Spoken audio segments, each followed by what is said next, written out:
Good morning, everybody.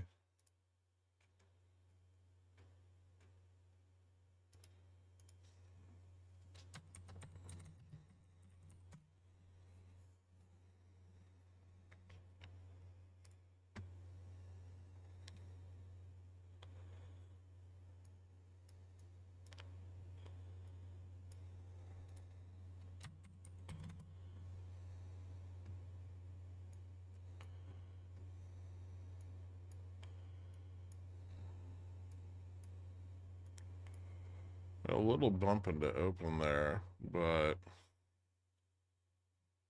this level may not be so bullish. At least not yet. So much for it being up. Well, what happened to it? Yeah, lame. Market open, shorting. Loose butthole.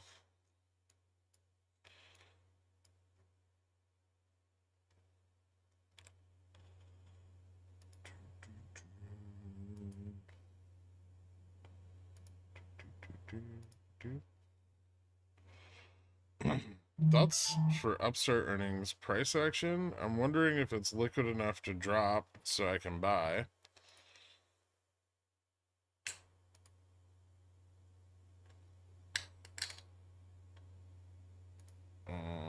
It's kind of a liquid as fuck, but it's being shorted right now. A little bit. Didn't I say Upstart was looking ready to bounce? I feel like I said that this weekend a bunch of times. What was wrong with it at $21?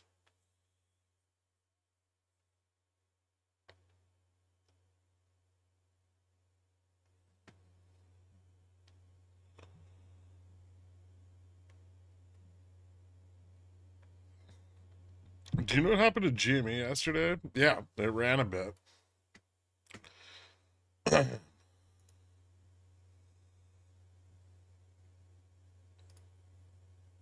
Ran right into Gamma Max real quick. And then it died, apparently.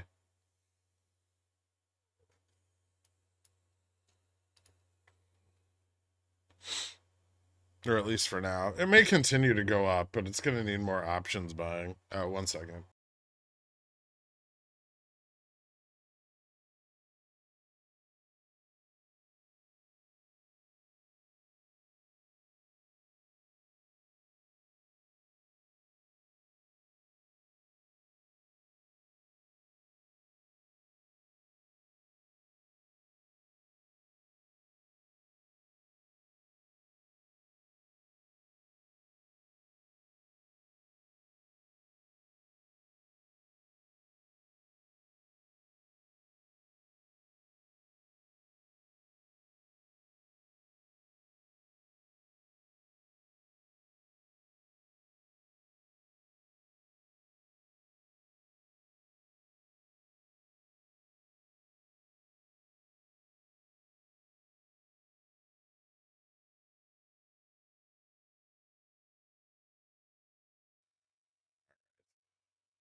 Sorry about that. My breakfast just showed up like an hour and a half late. Do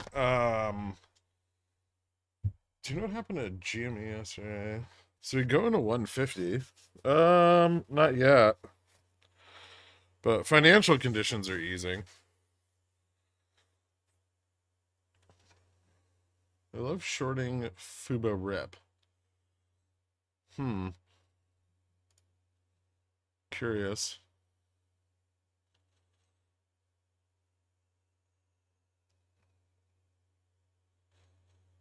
I sold Fubo $2 calls for May OPEX. Don't tell Atomic. Oh, he wanted to squeeze you out this morning, Carl.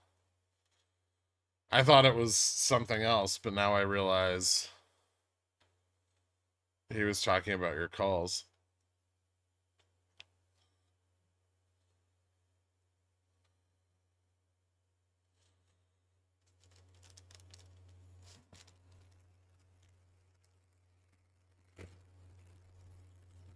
Any idea what caused the GME run? Short calls pulled back. like a pretty large number of them. That's what it looked like. It could still keep going, but it needs way more out of the money call interest. And like Gamma Max fell yesterday because people took profits, and so it needs Gamma Max needs to go back up. Does Beyond have a chance to hit Gamma Max? Yeah, but Gamma Max is going to keep falling until Beyond goes up.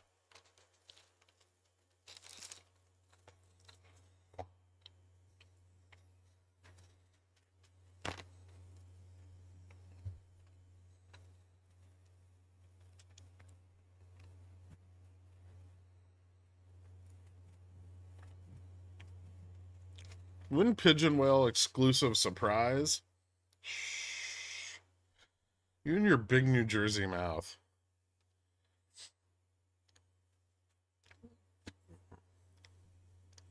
You don't say things like that in front of the pores because pores revolt. Okay?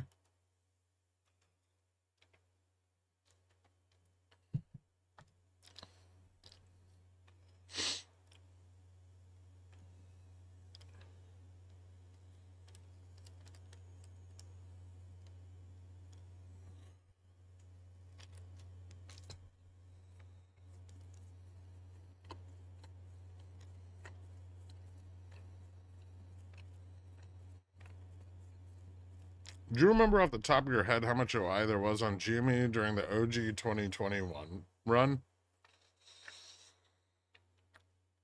Yeah. Millions of contracts. Millions and millions of contracts.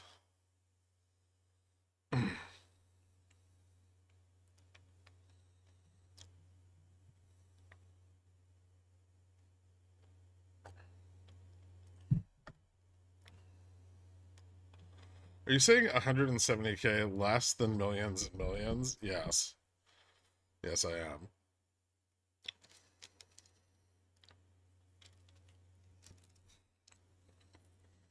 So after December earnings in 2020,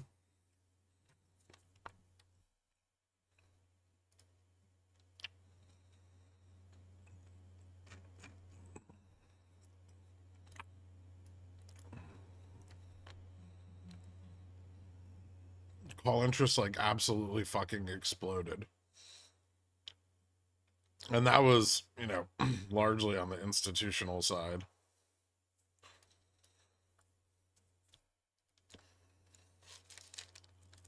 As did put interest.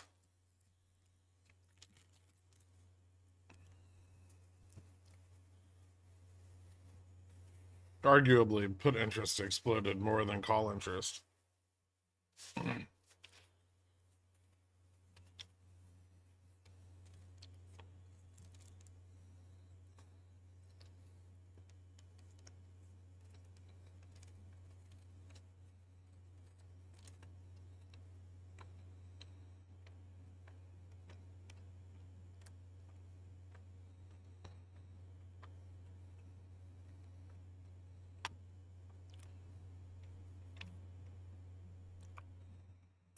If GoEV squeezes, will it be wise to hold over several days to maximize profit?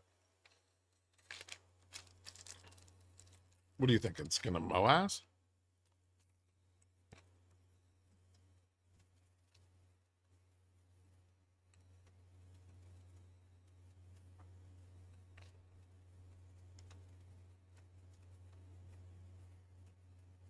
Pretty sure more than 2x the float was in the money just on calls.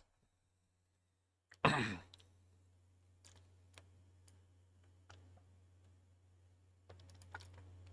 after December earnings, that was probably true by December OPEX. But we dropped, what was it? It was like 25 or 30% after those earnings. But that's when the short put interest like blew up. And then the calls started coming in and it started like mooning.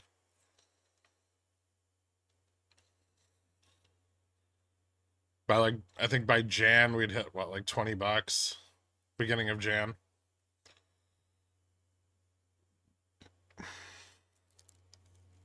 God, so long ago.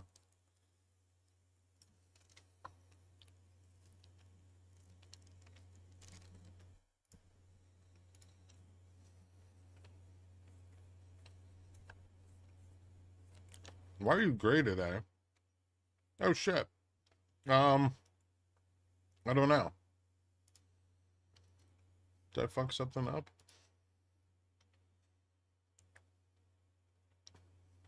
No. Oh, I might have hit the wrong button on the camera before I turned it on. Yeah, I'll fix it in a little bit.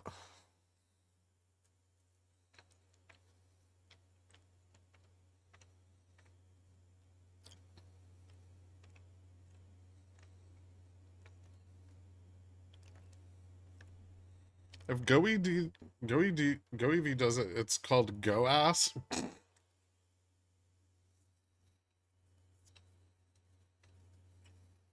They're gonna sell GoEV early and ask us how we lost money. Yep.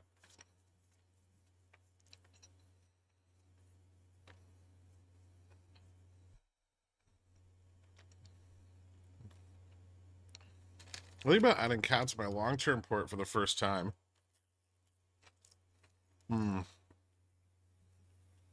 Cat's awfully volatile to be like a long-term buy and hold at these prices. Even where it's trading now, it's trading at like 15x. I don't disagree that the entry could be good. It's still a bit below delta neutral. But I probably wouldn't want to hold it if it rips. Or, well, I probably wouldn't want to keep holding it if it rips. Hey, we're going up a little bit. Hold on, I'm trying to pull up the SPX data.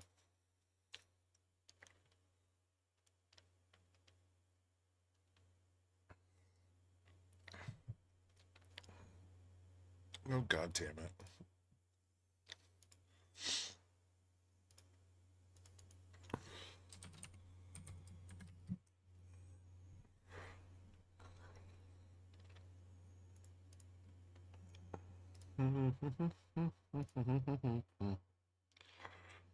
Yeah, just shitloads of calls coming in.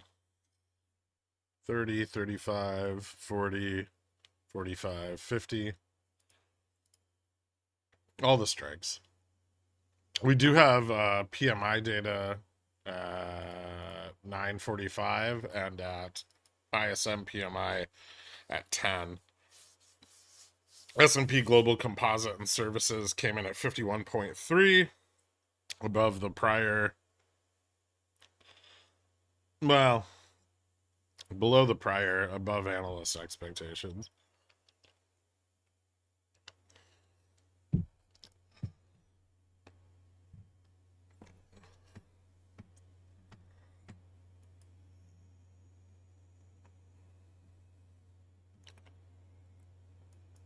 PMI is not stopping this pump, but probably not, no. But it could cause a pullback.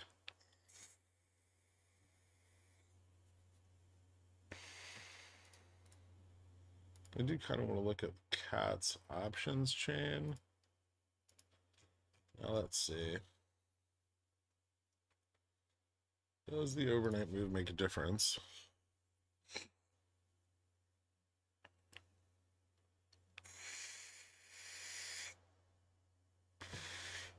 I am your favorite gray, right?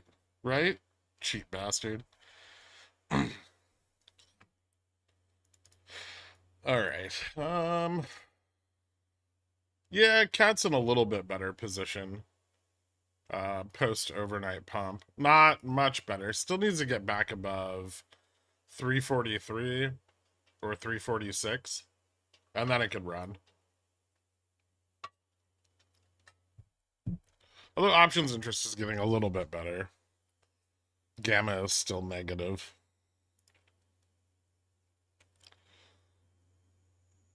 Don't forget that gamma is still negative on the SPX also.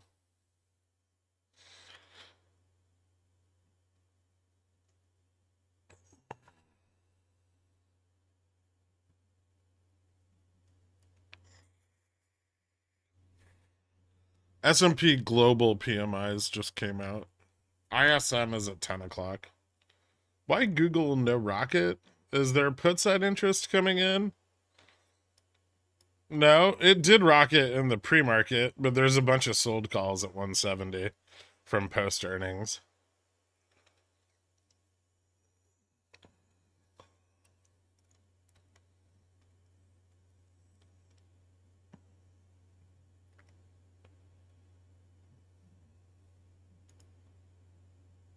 Yeah, Google was up like 2% in the pre-market.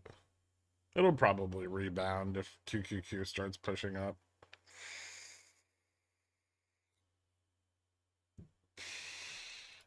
When yields 7%, depends on how hot inflation stays.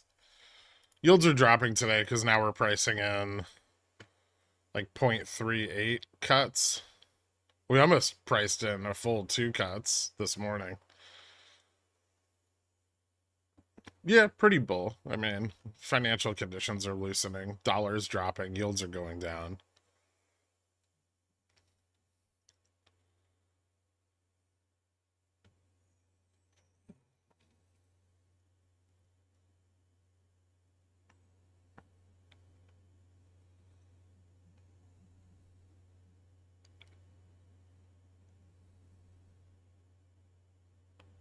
Are you getting a call here?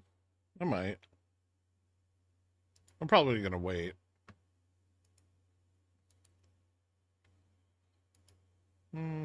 Yeah, probably wait a little bit.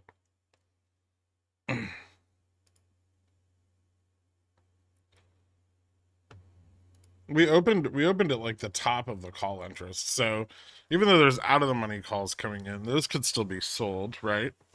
And the in the money calls that were bought yesterday before close could capitulate still.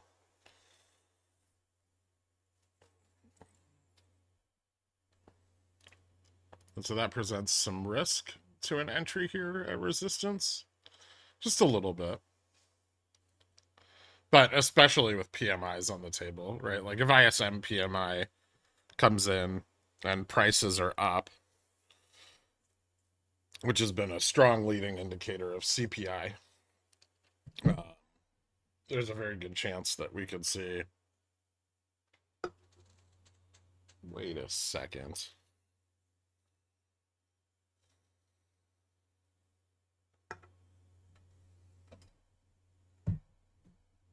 Oh. Okay. There's a very good chance that we could see a pullback. And then I would probably buy calls.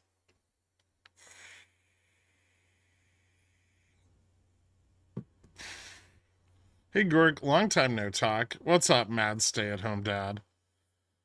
Someone is on the Discord posing as you, sending out friend requests. This happens literally all the time, like almost every day. They're just bots. It's because we have a public side to the Discord so they can freely join and leave.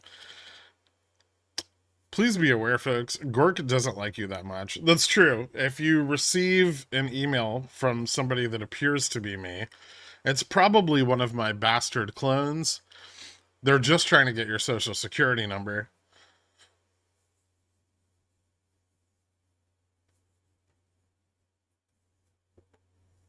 Super shorted after earnings because of the lawsuit or because the $2 calls don't want to squeeze. Do you have Greeks for GME? They're all fucked up. But yeah.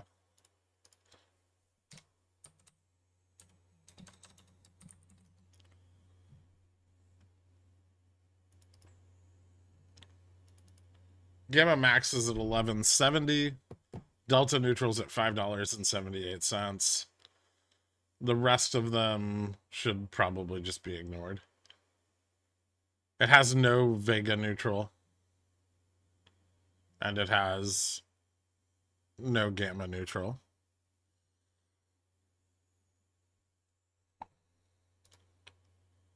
I could probably try to manually give it one. Give me a second. I'll try to help you out.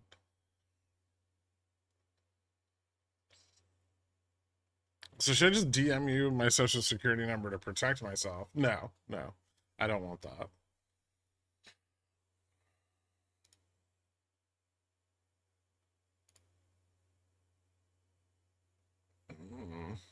Gross. Yeah, yeah. Gamma neutral's probably like 12, maybe. That's strange.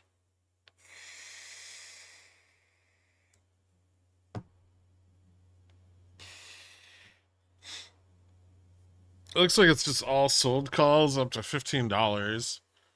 Um, but none of them are being squeezed out.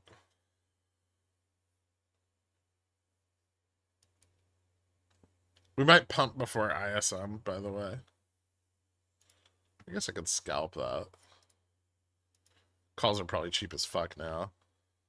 Ooh. Fake meat running? Nice.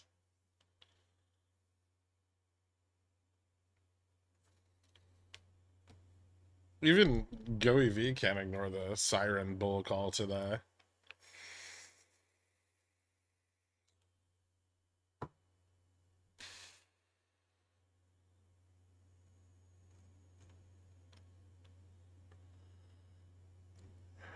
Amazon update, it's got room up to like 190.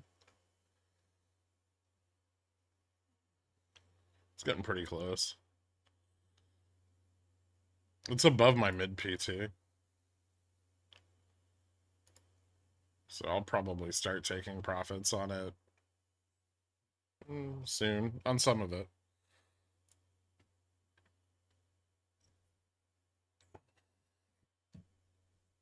Did NVIDIA not look bullish enough to include in ups?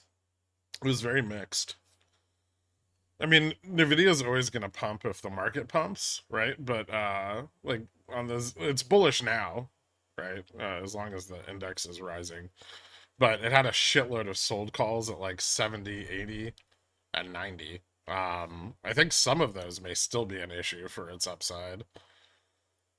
Like 9,900. It's still got to squeeze those off.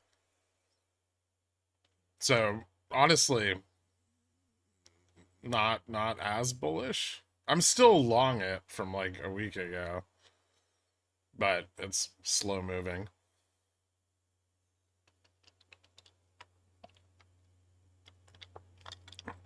And it hasn't performed very well in the chop.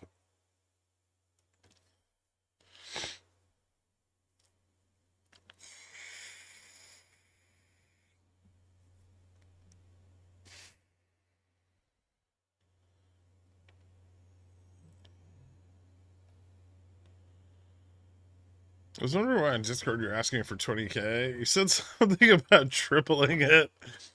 Yep, not me.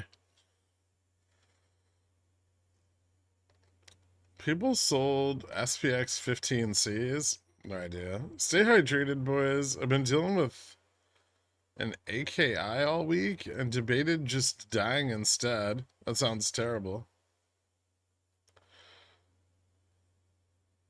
Why aren't you responding on Discord? I put my credit card info like you said. Awkward. Upstart bullish with rate cuts back on the table. Upstart was just bullish anyway.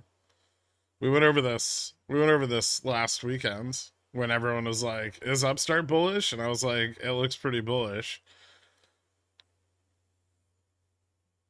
2% Green Day? Maybe. Well, I mean, we're already pretty close. Acute kidney injury? I don't know what AKI stands for. That works. That sounds terrible. I got punched in the kidney once. It was fucking the worst.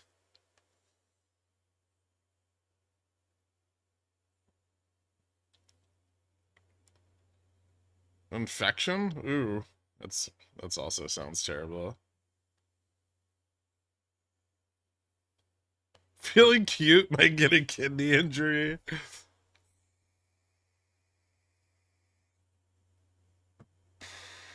If Apple didn't rip, Upstart would be a different story. No. Even with falling indexes, it was super illiquid. And we're going into ETF. Like I'm long all the memes and shit right now because we're going into the ETF FTDs and everything's been shorted to fuck. Is what a requirement for being a New Yorker? Getting punched in the kidney? No. I was arguing with some guy, and his friend thought it would be cool to, like, sucker punch me in the back. But then my friend hit him with a beer bottle.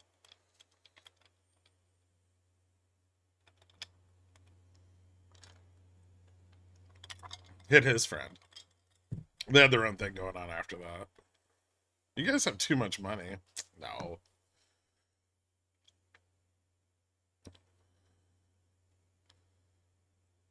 Explain to me exactly why we're back up here. Because everything is better.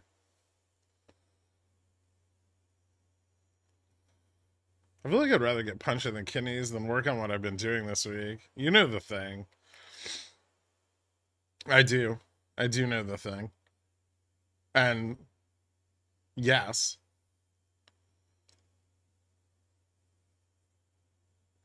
I like your friend. I used to like him too. He was a cool guy.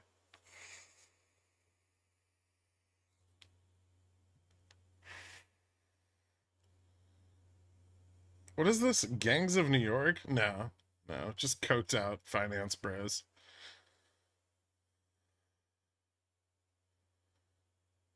Sucker punching in the back is incredibly lame. It was like me and the guy that were having the argument weren't even it wasn't even that serious. His buddy just took it upon himself to like fly in and nail me with a punch before anything even got remotely physical. We hadn't even really raised our voices very much.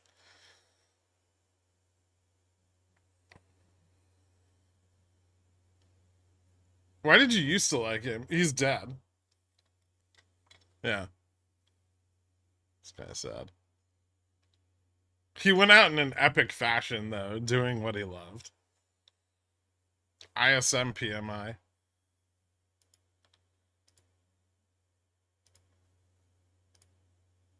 Oh. Excuse me? $14 for an out of the money put? What?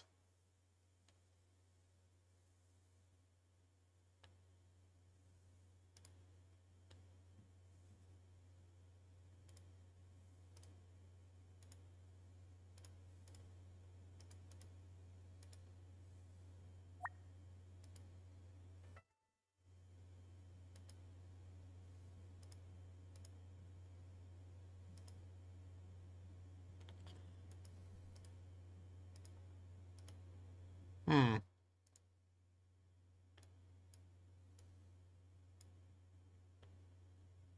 Fuck was that?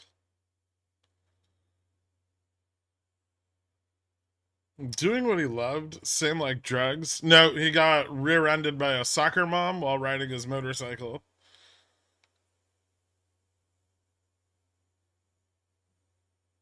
I said he was a cool guy. I didn't say he was smart. At a stoplight. Pegged? Some people call it that.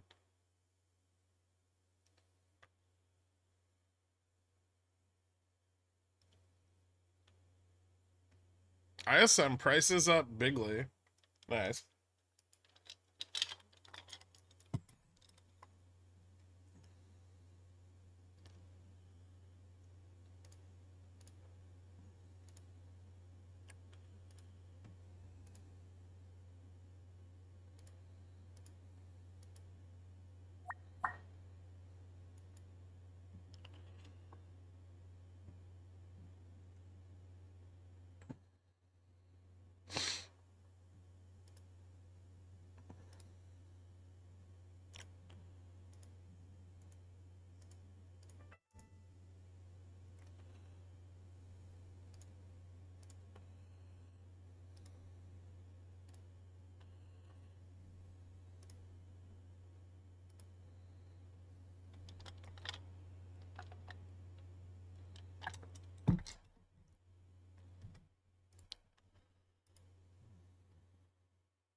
Let's see.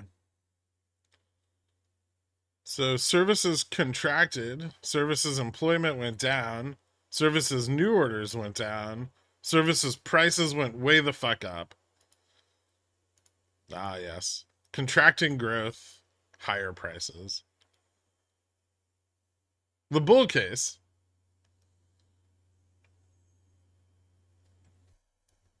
Oh, and rising unemployment.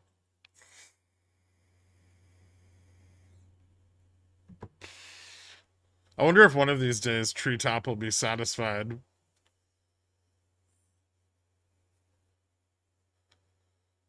Is it more important than NFP? No, but inflation expectations might be more important than slightly softer labor that's going to get revised up. Is momentum changing, or is this a little speed bump on the bullish Friday? This is probably just a little speed bump. There's a shitload of calls on the chain.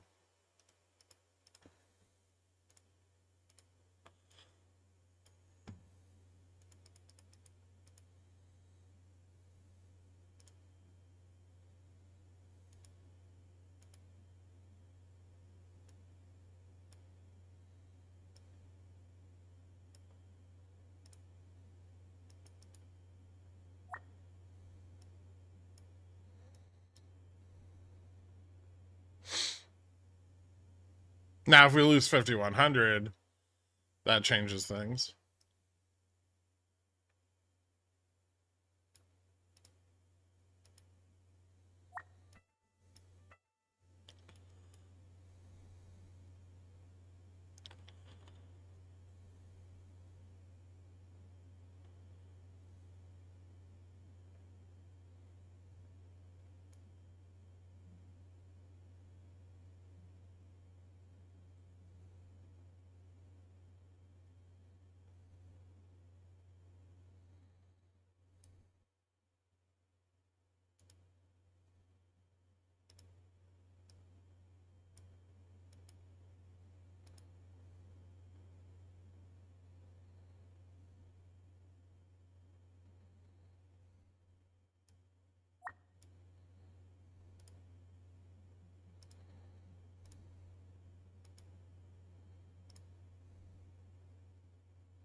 Hmm. Support here?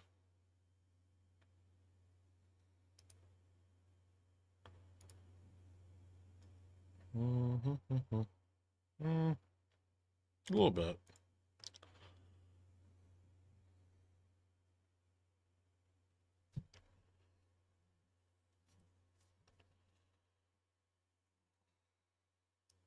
Ew.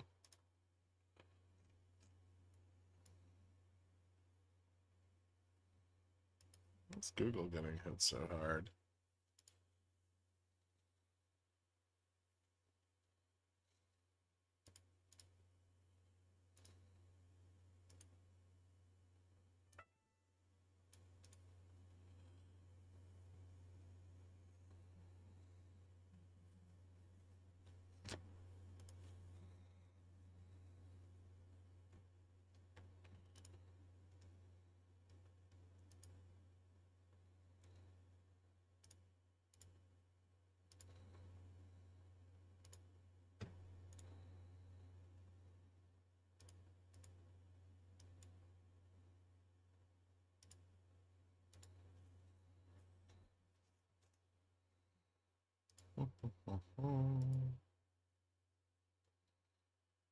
That looks kind of bullish. That does not. That might not either. Huh.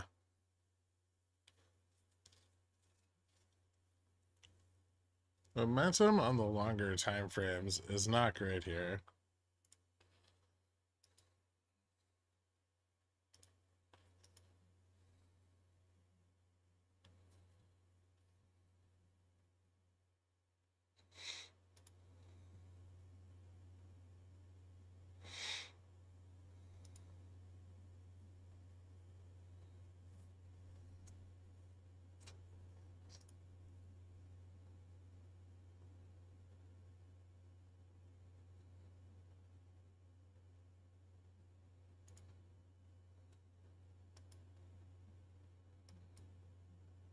Just need to pull back a little. ISM was pretty bad.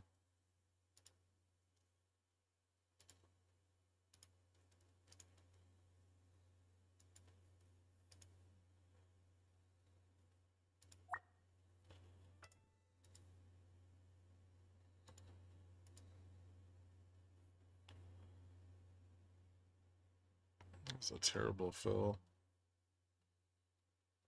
We almost lost 51.15 there. If we lose 51.12, we could slide back to 5100. And we may get some in the money capitulation on the call side. Did Google have news or something? Do I need to cut this shit?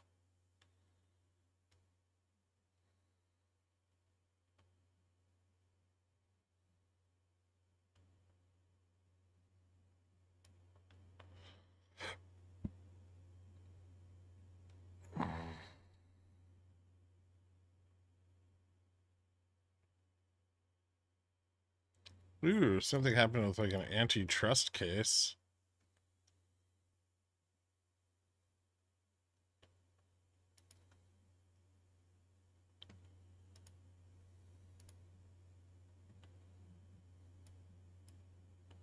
Interesting.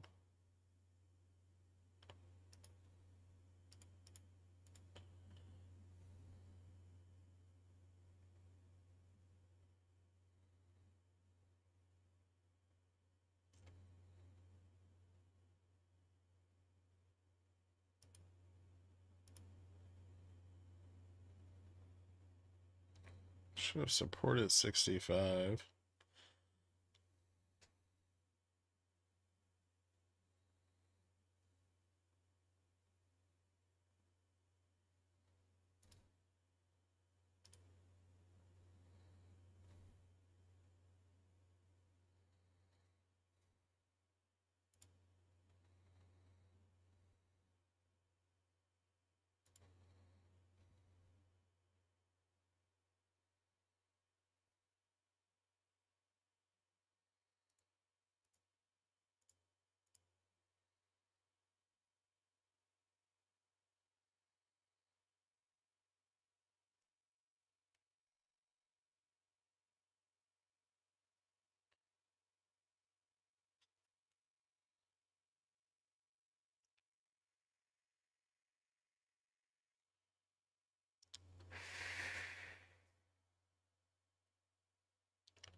Was your buddy a Boeing whistleblower? Not that I'm aware of.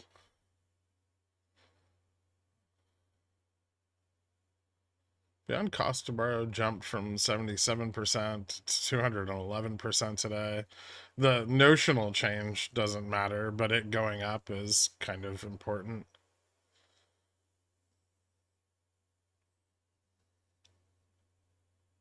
If we go up, how high is our realistic peak? Oh, I would say that we could see 5150 on a strong enough push.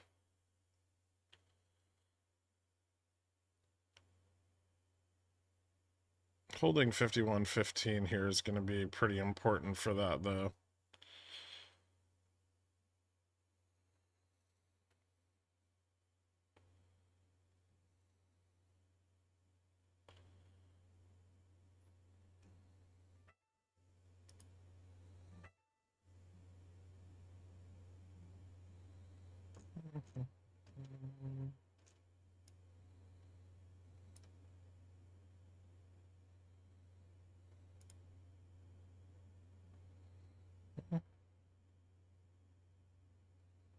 Hmm.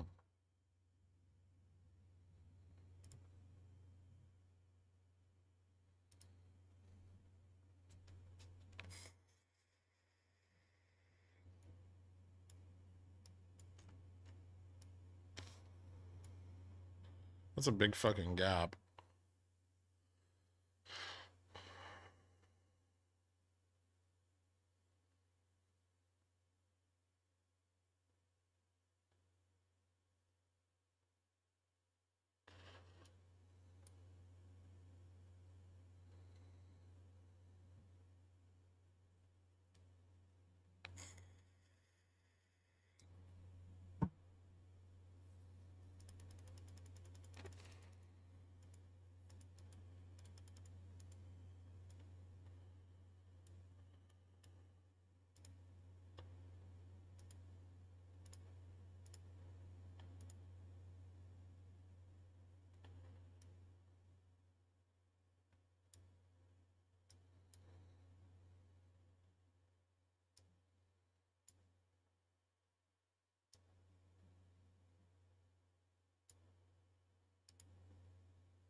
Hmm.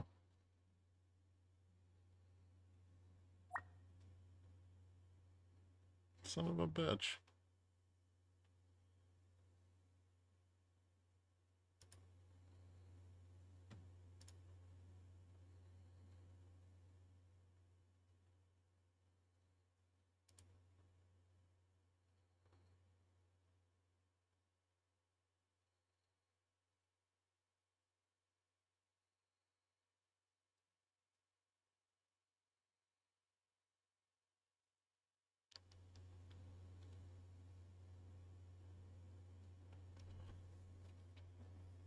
This is back above 14.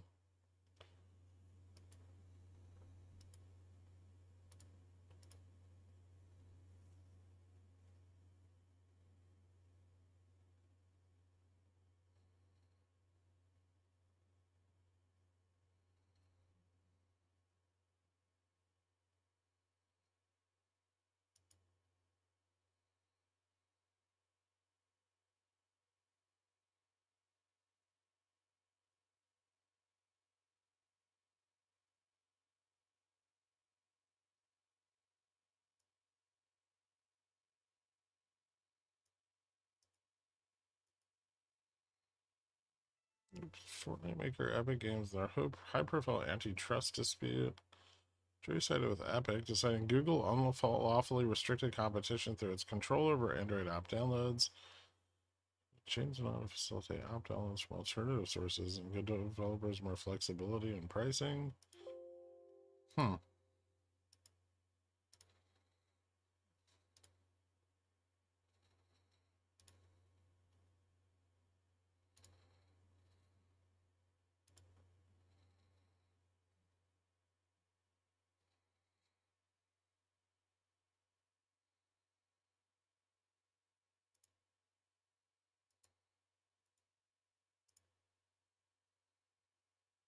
What was that decision? Today?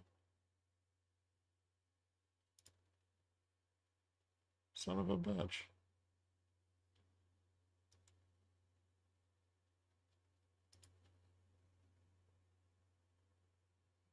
Does that matter? I think it matters that much.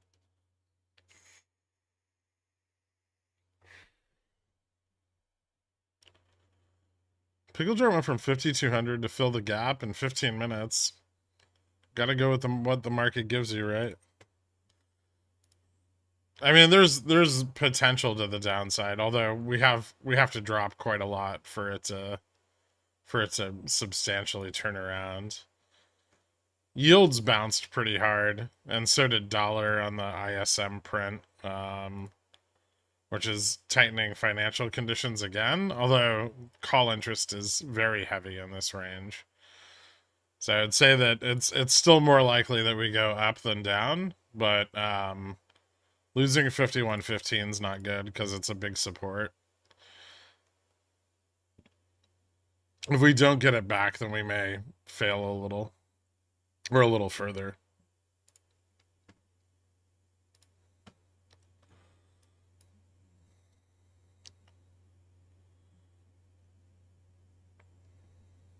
Don't forget, we're still below gamma neutral.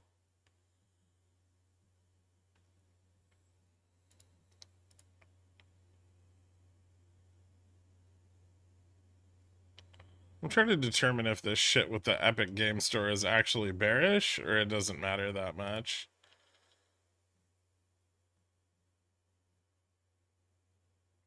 Google currently does not like the decision.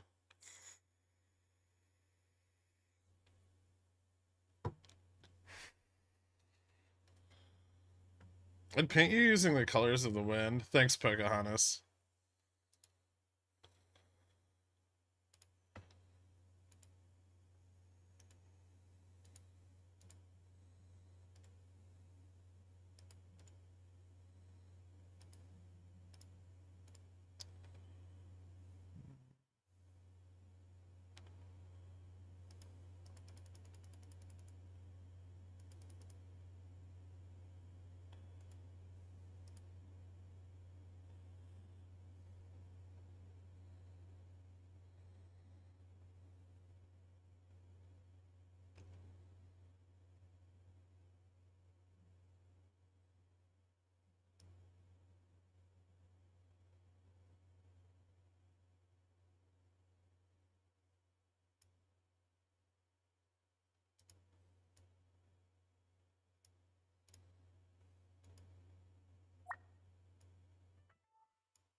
Little upside gap there.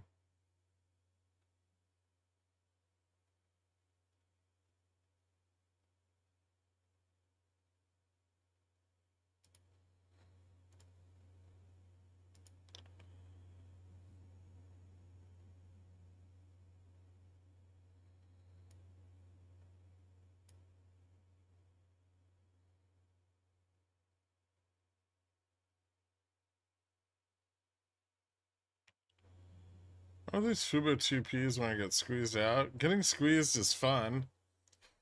It's probably more the calls that don't want to be squeezed out than the puts. Tenure down, jobs down, SPX up. Did JPOW fix the economy now? For now. Ooh, we failed.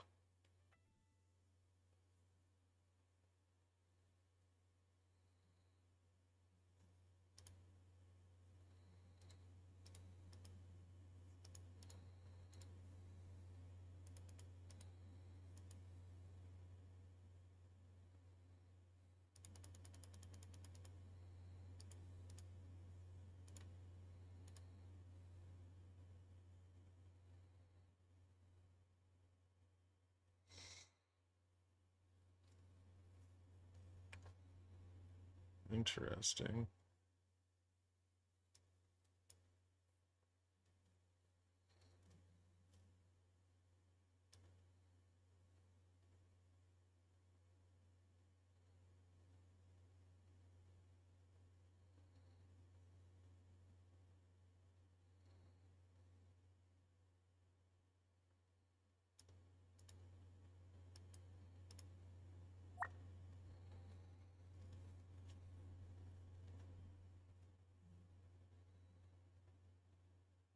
Hmm.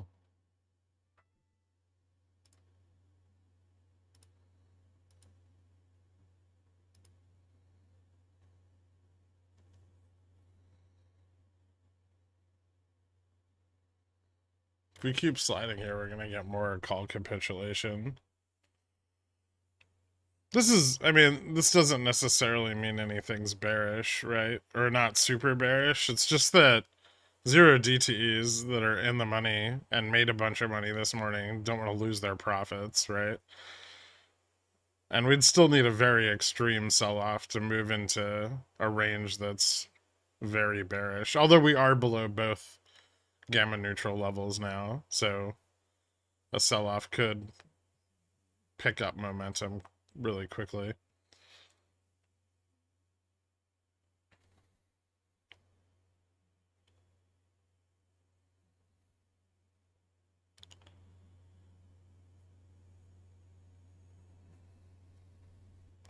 Is this where they now price in the realization that people are losing jobs? I don't. I feel like that report's probably going to be.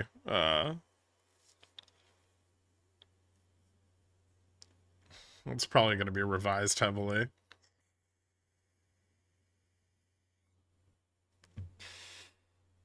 You're worried about your Google spreads. It's at your lower risk level. I'm well aware. Yeah, I'm probably going to cut them if it continues to slip.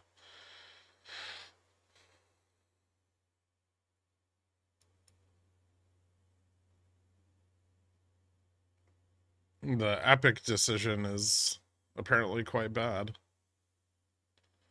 Or I guess any antitrust ruling not in their favor is bad, but still, that's a bit. That one's a bit odd.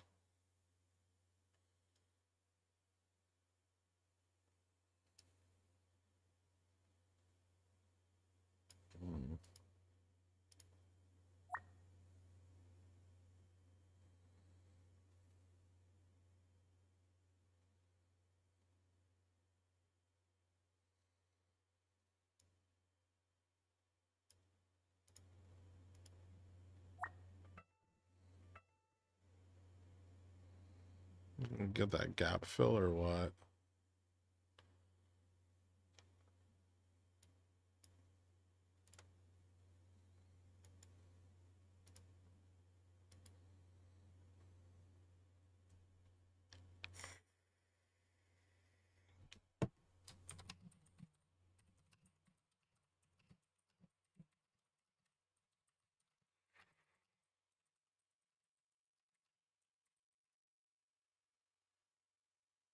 Ooh, failed to get the gap fill. That's kind of fun.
Just tuning in. What's the prognosis for today, Stock Doctor?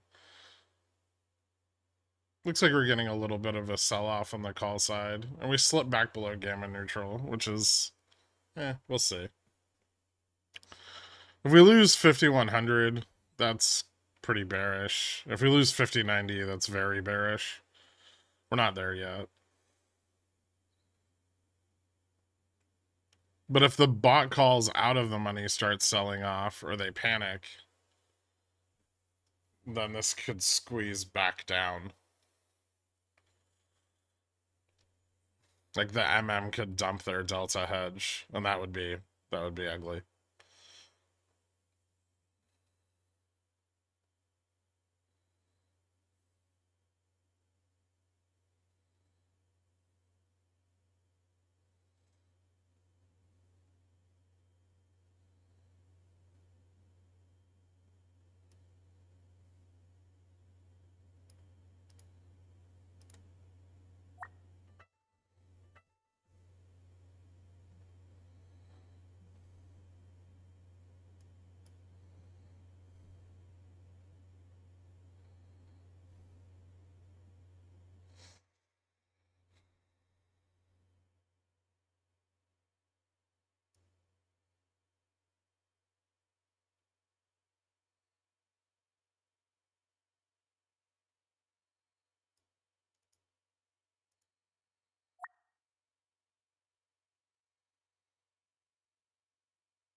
Left a downside gap now, too.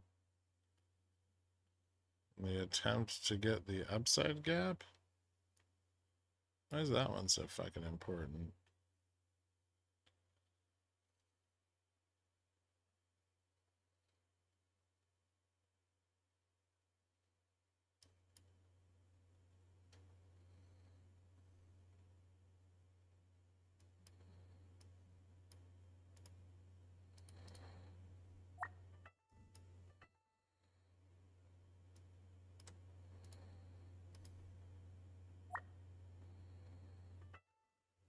Okay.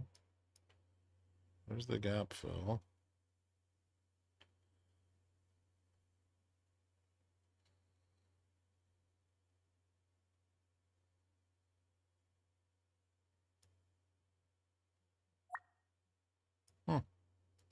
Lame.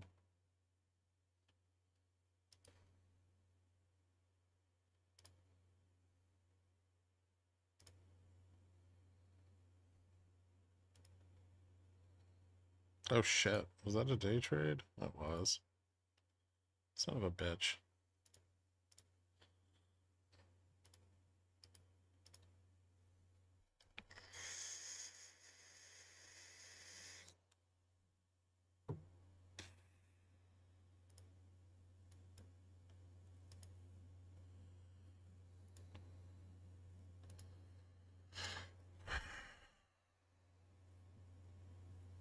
Google bounced back a little bit.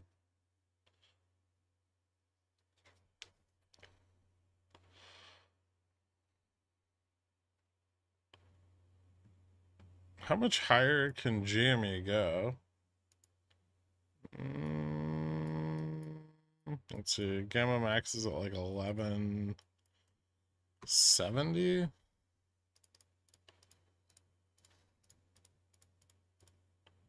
Like should be fairly near its top if gamma max is accurate.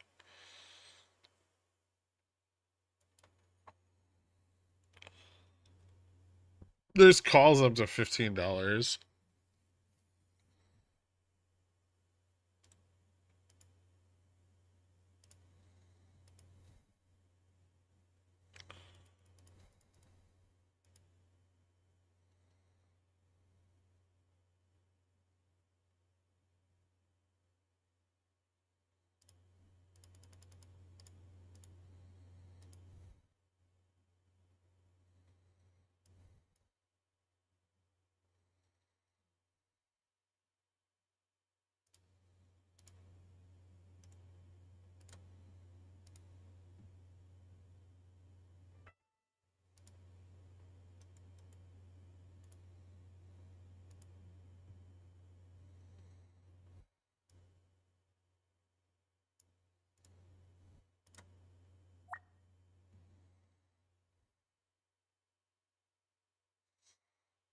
Hmm.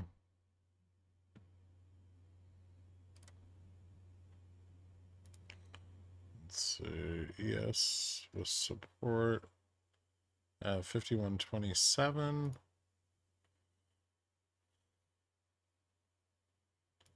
That looks like it's kind of flattening out.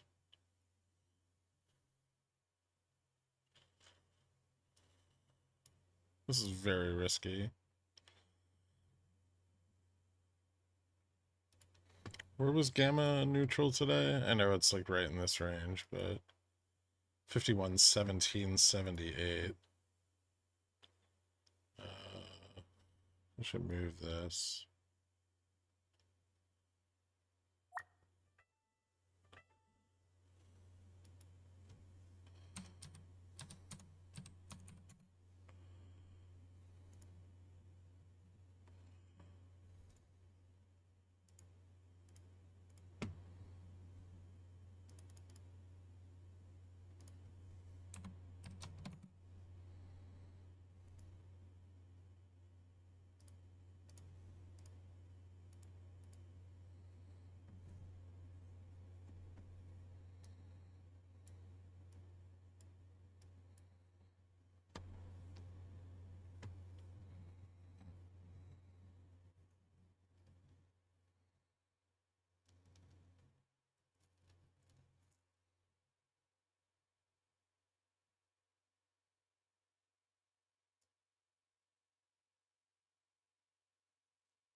Hmm.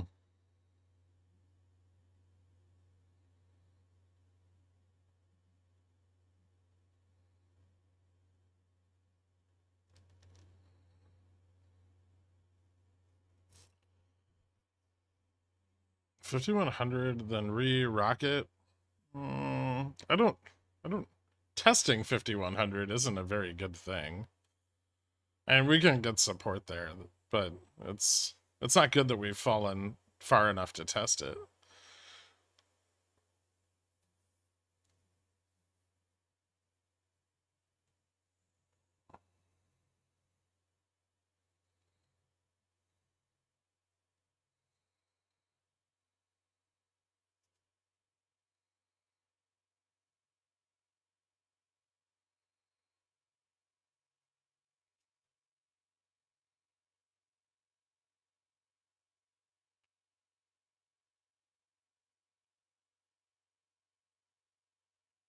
Also, 3 fails of gamma neutral.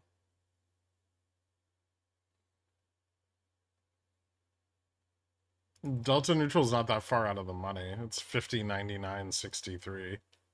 And if we fail delta neutral, it gets ugly.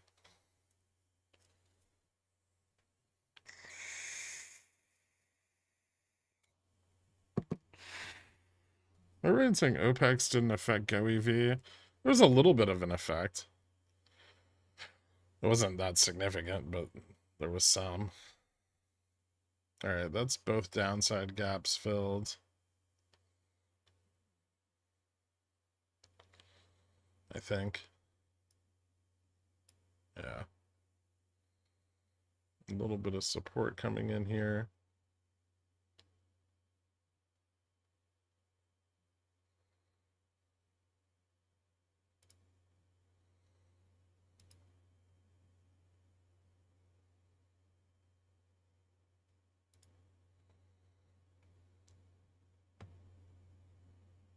What the fuck?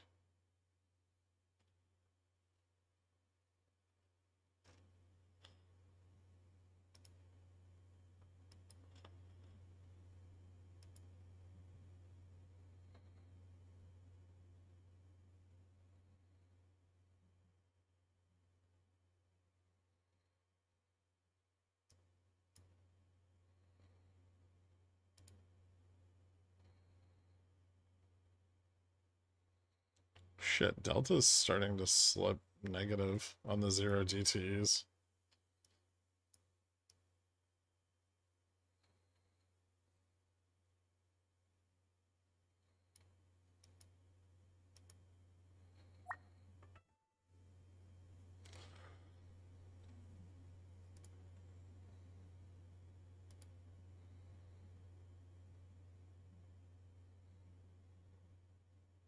Positive right here, but negative on the low test under 105.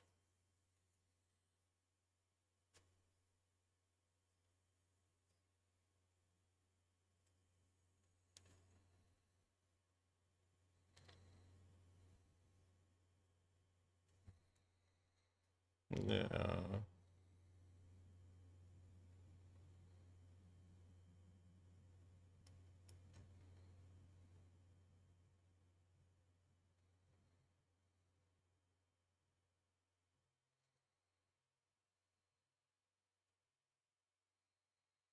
Everything in my port is green except Fubo. I think Atomic sold so many covered calls. Where do I file a complaint?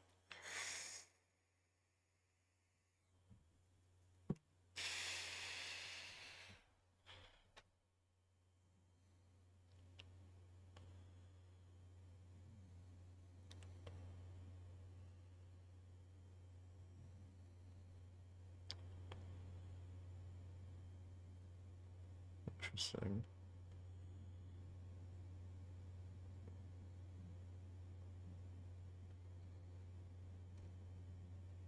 It's a Head and Shoulders.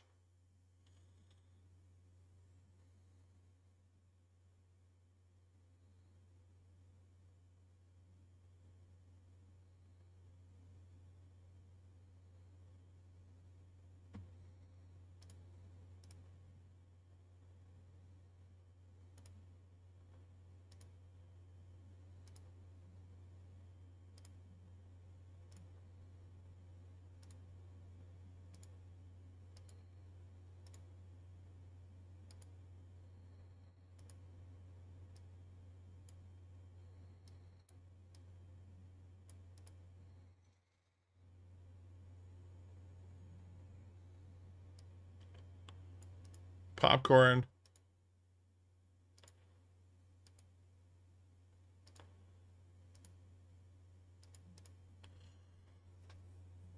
Diamond Power Bottom.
It's the high test from the prior one right there.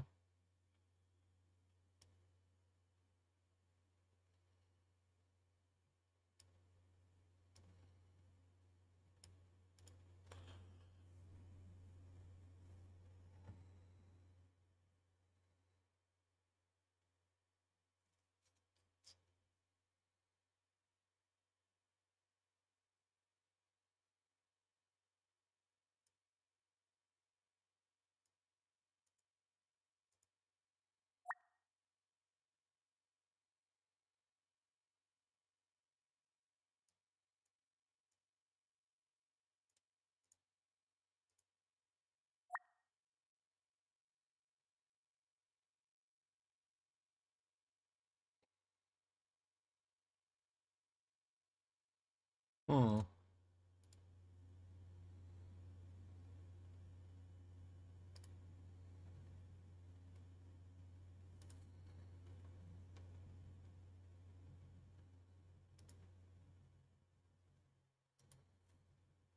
Puts or calls? I don't know. This breakout seems very important. If this fails, that could be really bad.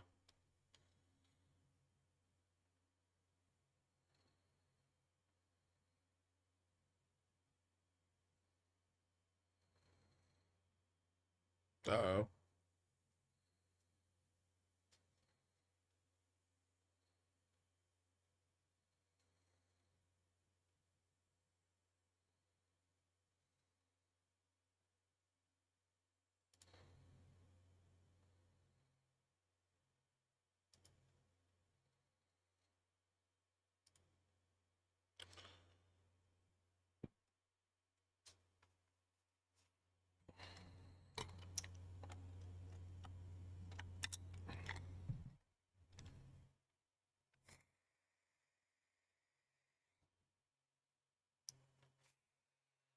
I'm gonna hold Jimmy forever because of the MOASS thesis.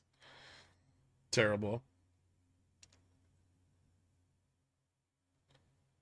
Never straddling XSP again. Man, fuck those spreads. They're really bad. Yeah. 5169 is not. You're better off straddling like IWM or QQQ or something.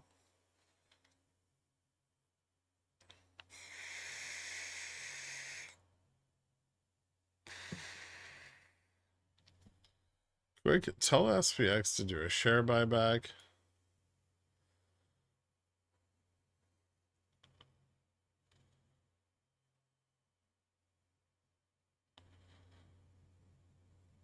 Selling the fuck out of the 5100 put. Simultaneously making it very cheap.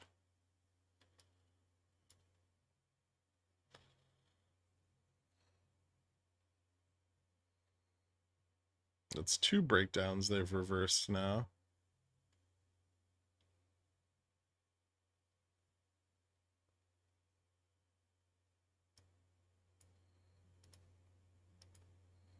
Kind of want to stay in this till we break gamma neutral.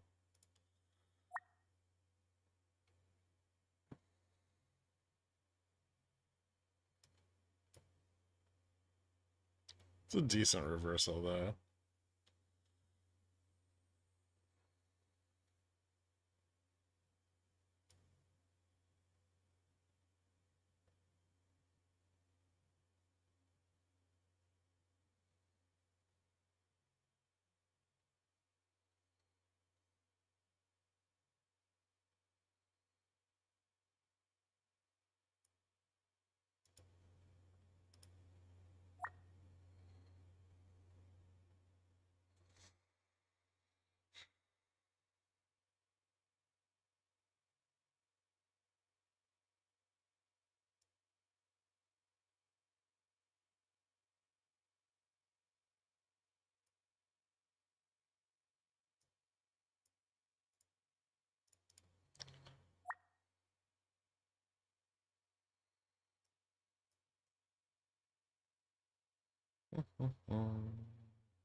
Ooh.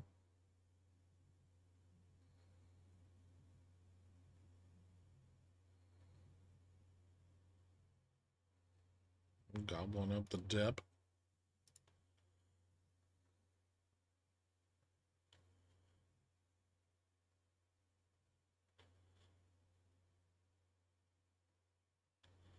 Let's see.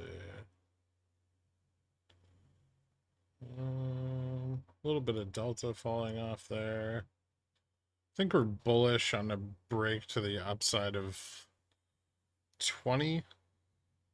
This test is moderately bullish. Like GN and 20. 20 is probably more important. 20 to 22. And then if we clear that, that should put us on the ramp to the upside. Some resistance at 25 and a little bit at 30. But call positioning would probably get stronger at that point. If we fail another test of gamma neutral, however, that would be very bad.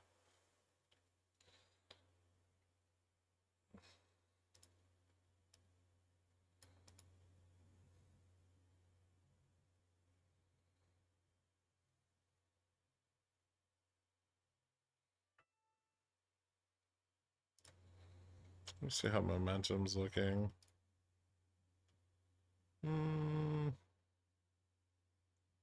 Not great. Small bounce there. 15 minutes staying elevated, but it's weak. What's going on with correlation? Vol's getting shorted pretty hard. Carry trade's getting levered back up again.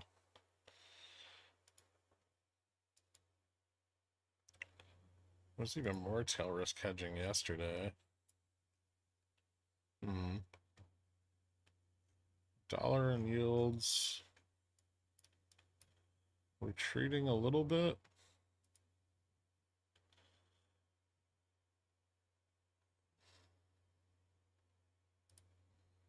I still got vol, like a vol short coming in. I wonder if I should go long the breakout also.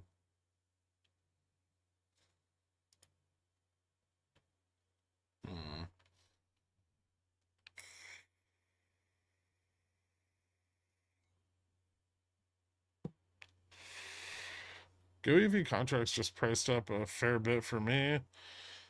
Same for anyone else. Looks like they moved up a little.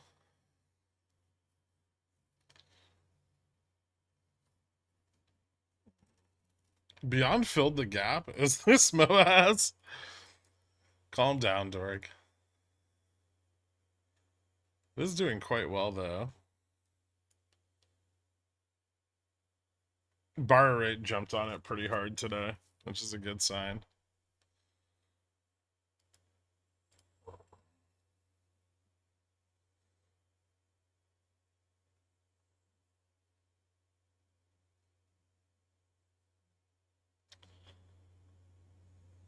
Bulls have to try to gap this, right?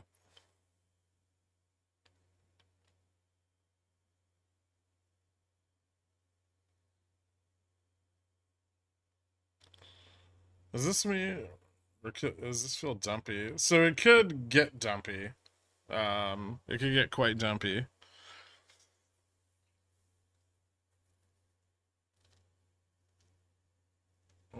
Not a full reversal yet. Needs to fall back into that trend. This is still bullish consolidation on the test. But consolidating below gamma neutral is just kind of bearish anyway.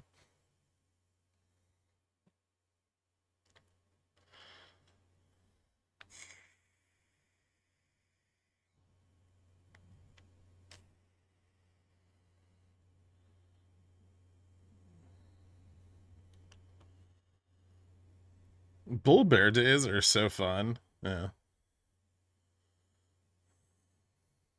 Grandma nut oil. What? What's the upside range here? I don't see much on the Gex charts up here. Oof.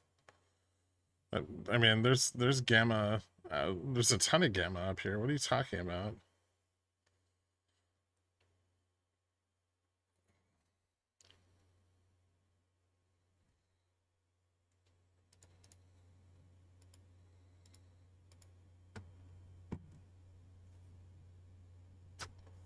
SPY showing dumpies, but Nvidia holding strong. Yeah, QQQ's doing okay, or at least holding up a little bit. Okay, so I clawed back some of the losses on Google. Is it just going to be bearish though? Maybe I should just close this and wait.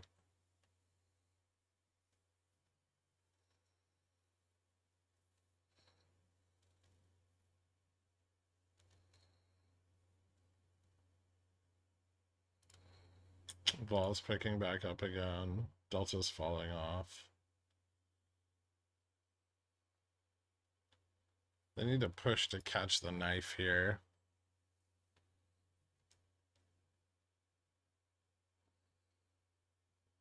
Otherwise, it's gonna knife.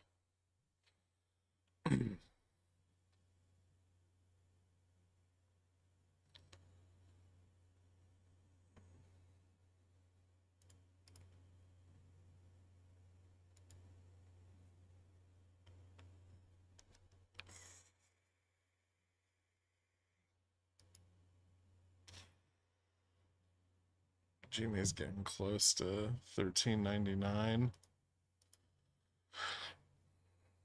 Might be time to start selling. Oh wait. Wait till Ivy starts to crush.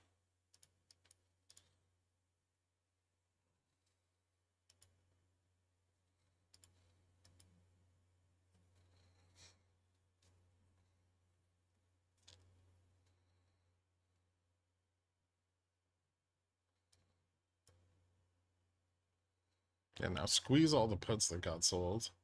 Come on. Squeeze them.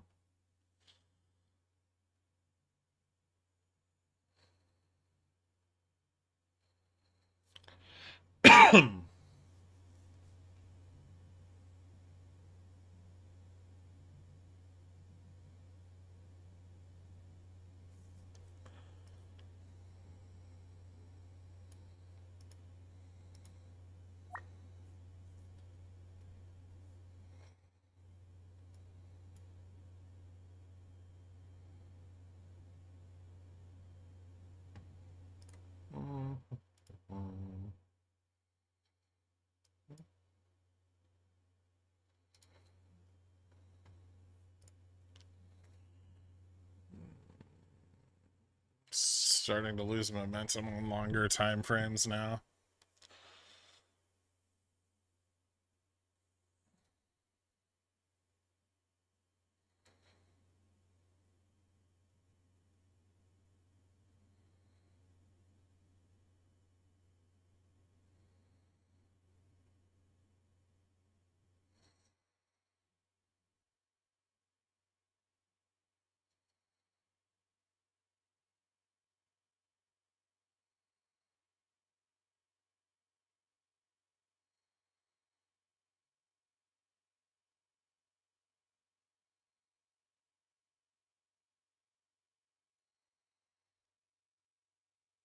How are the GOE V tips today? Hold on.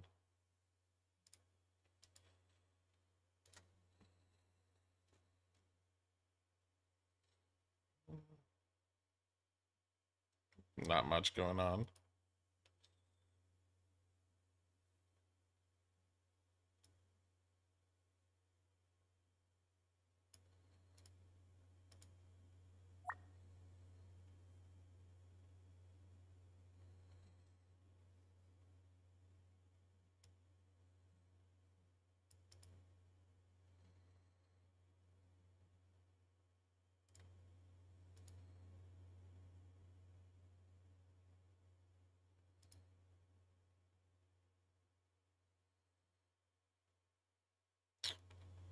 So looks like losing 51.0. 6 is pretty bearish. Which is right about where we tested.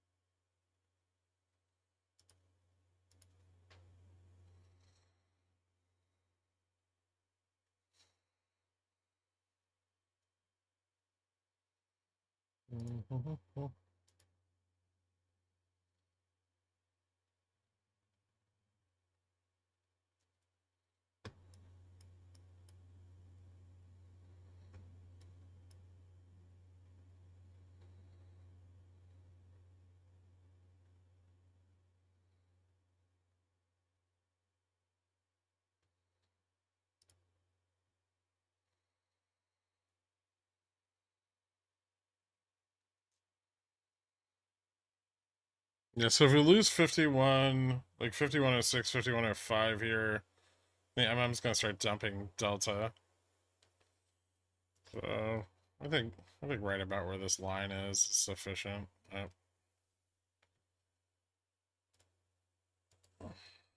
This one.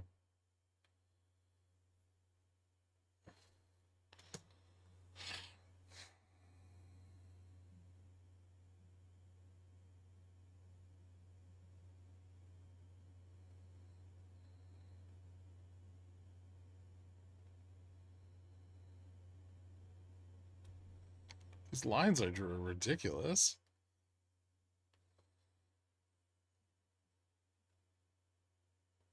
I've stopped the S&P. Huzzah. Is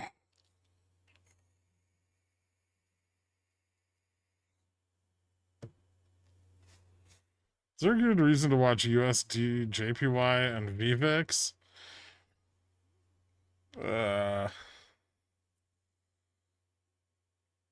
Mm,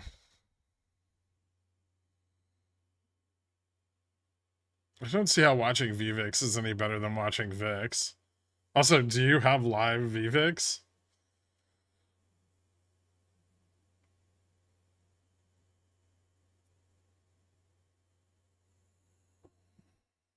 Okay, now funnel SPX under 5100. That's not how that works.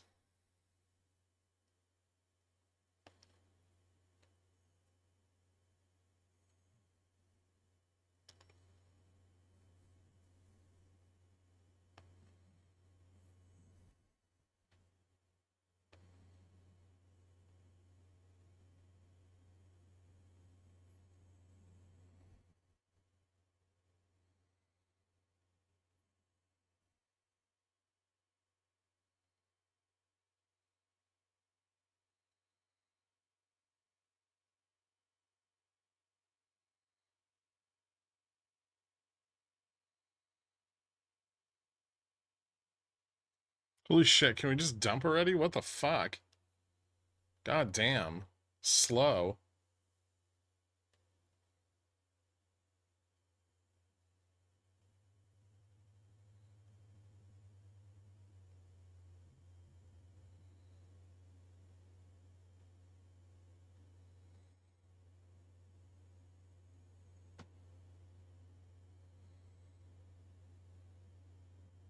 Yeah. There goes the MM, dumping a little delta. Dump more. No, not green candle. Red candle. The other way. Stupid.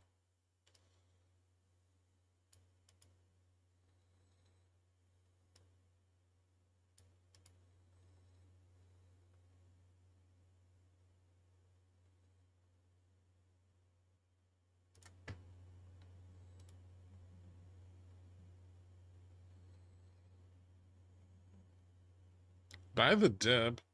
If this dips more, you might not want to.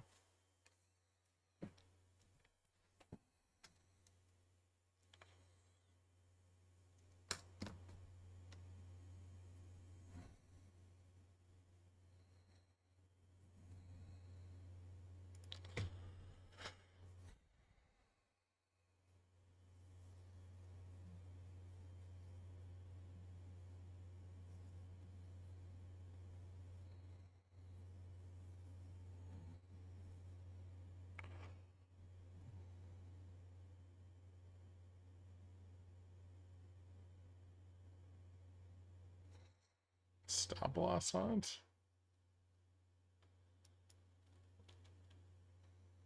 We're just making puts cheaper for fun.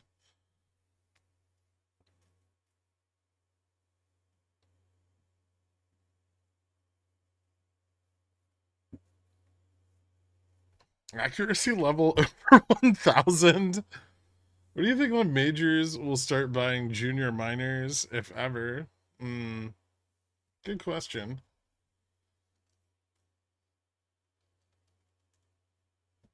What's gold at today? Gold should be slumping with the dollar dropping a little bit. Yeah, back to 23. See if gold holds 23. That's probably a pretty important level. I might add here a bit. Yeah, I might.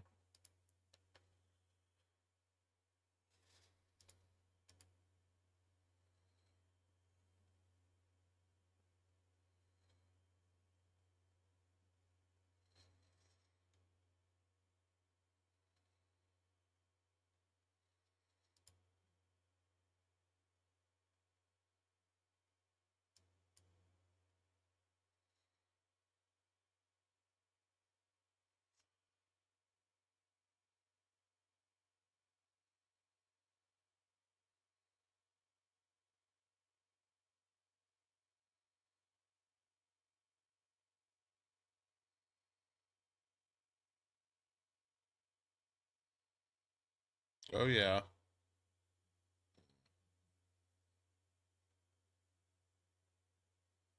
Just want to cross my little yellow line.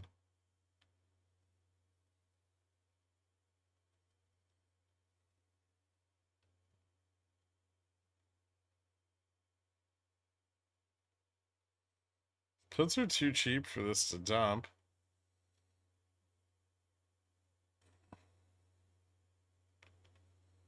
Puts aren't that cheap, man.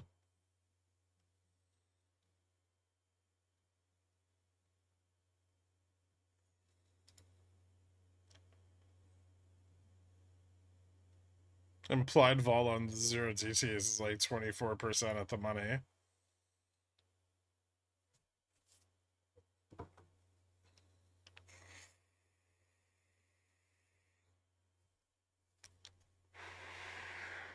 How far does this fall if it slips? There's some support at 90.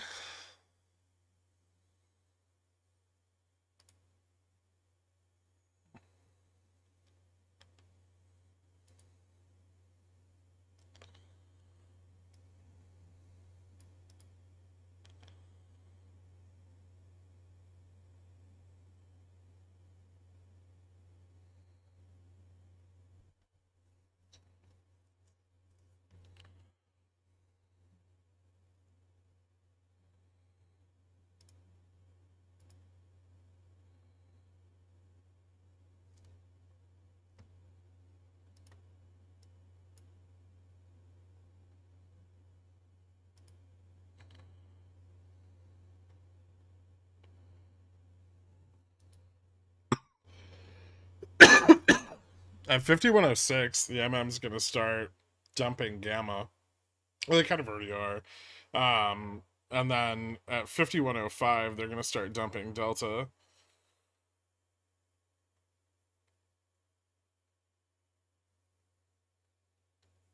You look sick. What's up? I got sick like last week. Oh, because I'm gray?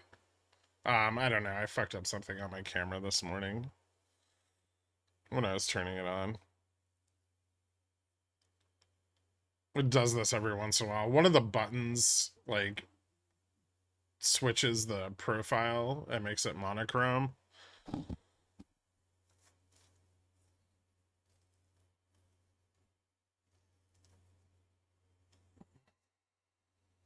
If we slip to 90 while I still own my 5100 puts, I'll leave you alone for 2 days. Gross.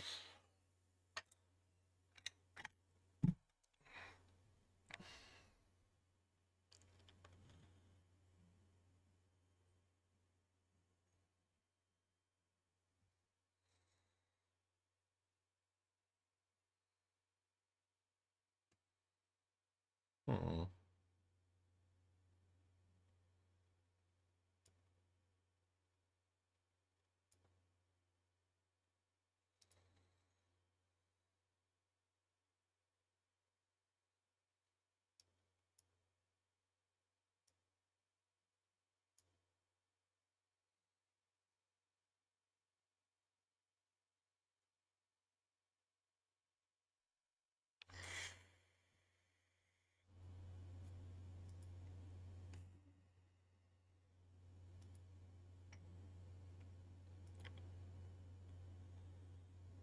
Alright.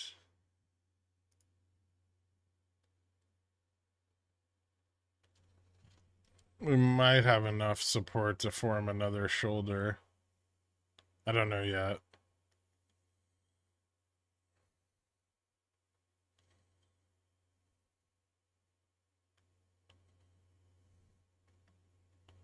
But if we start to looking at that,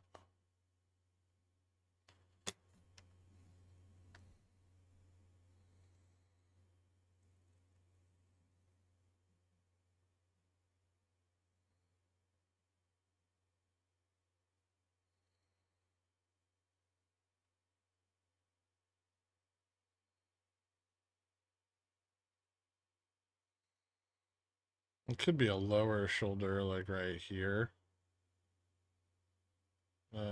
That's not really right. Hold on.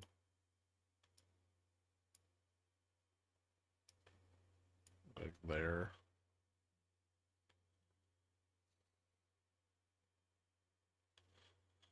I'm just chopping on this now. I don't think we need this line anymore. Or maybe we do.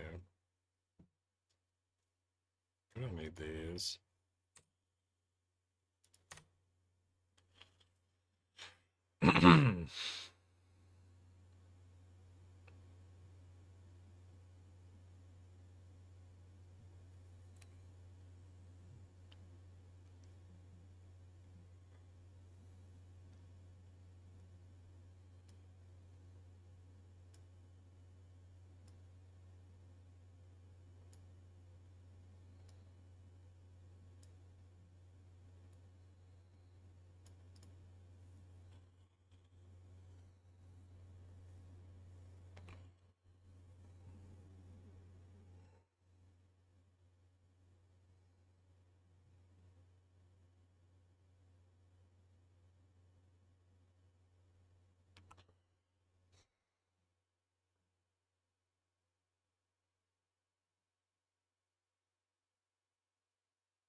All right.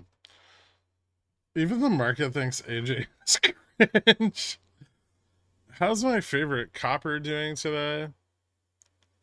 Copper's actually up, I think.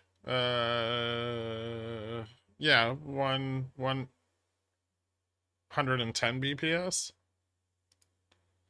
Oh, there we go. That's what I'm fucking talking about.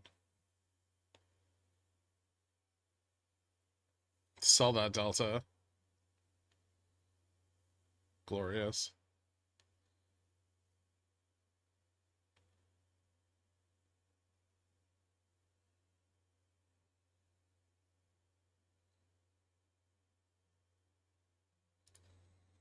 Doric red candle.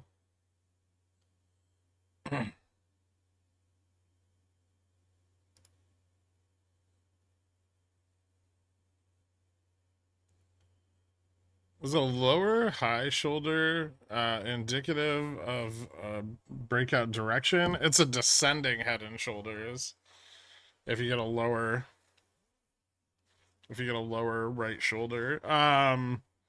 It's not necessarily. It just means that there's more consolidation into the back half, right? Which just means that pricing is even more uncertain.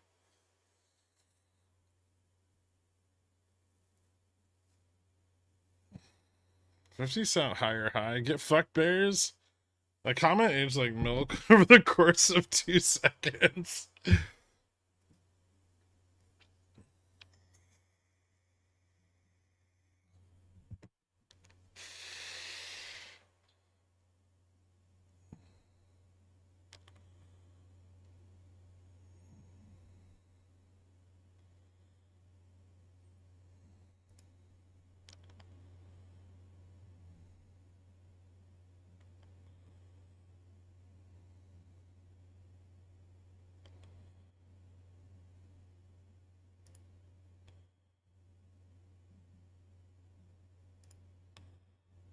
Things got all weird there for a minute. A little support at 5100, which is probably needed.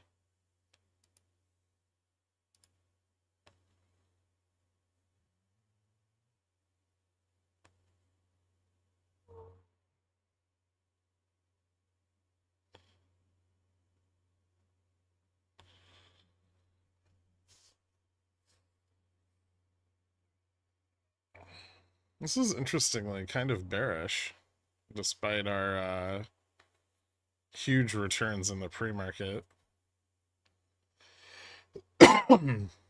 Speaking of which, did anybody have a straddle for that? That was fucking awesome. If you were a hyperdimensional shape, which would you be?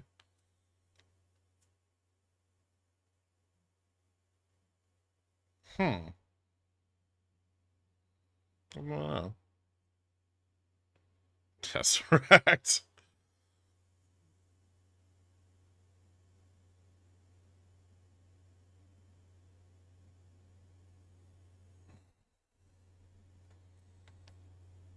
Is Dork the Stevie Janowski to Girk's Kenny Powers?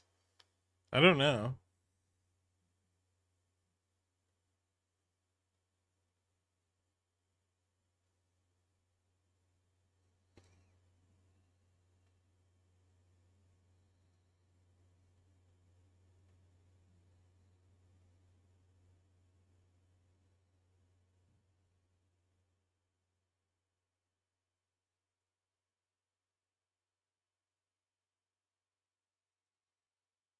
It did have a straddle, and I'm chopping up all my gains trying to trade this. What? Why?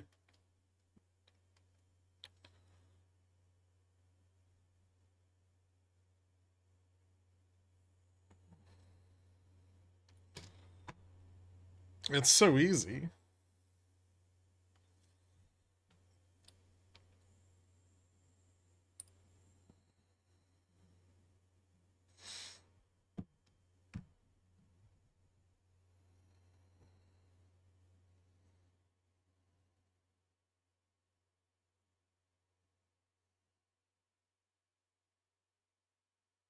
Hex.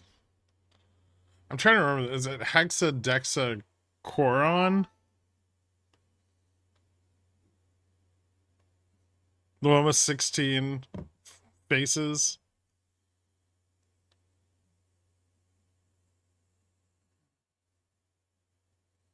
That's almost a hypersphere.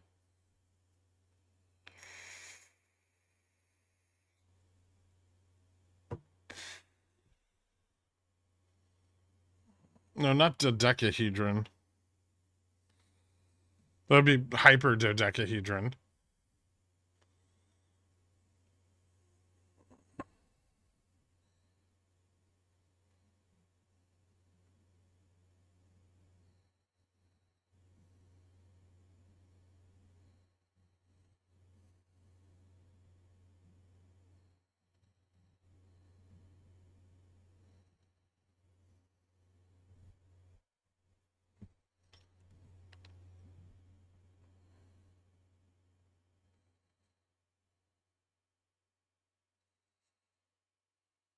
A hexadecahoron is the...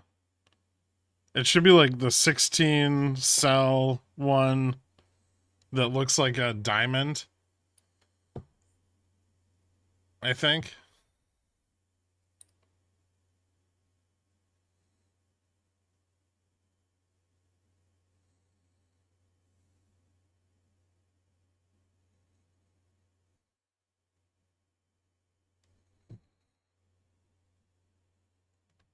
Was your motorcycle buddy a whistleblower too? No. Can we please be sex positive?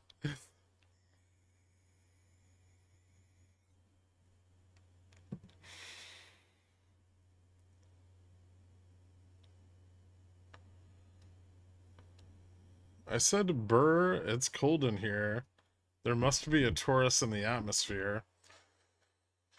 God damn it. Oh, we're back to bullish.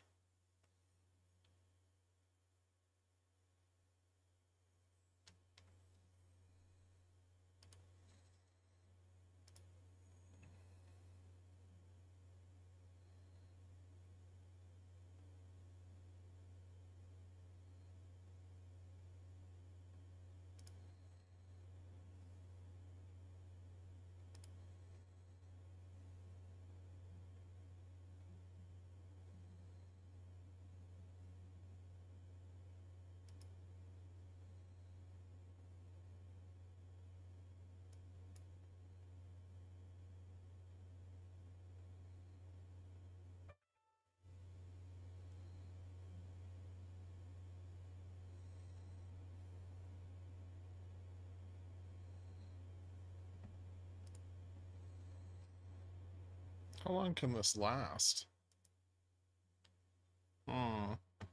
20 more minutes.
Here's one for you, popcorn trader. Why is it called beauty sleep when you wake up looking like a hot mess?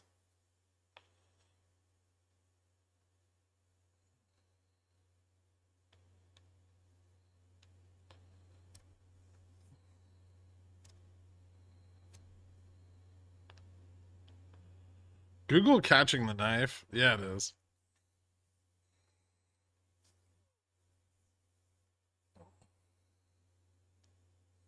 Flirt Kirk alert.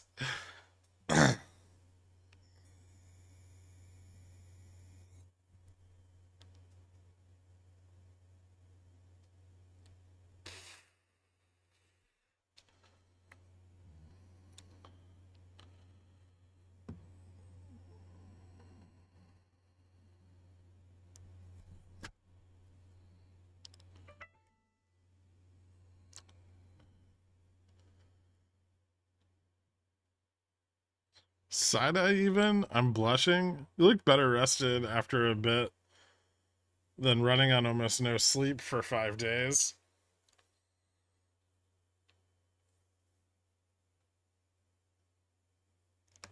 Why is sandwich meat round if bread is square?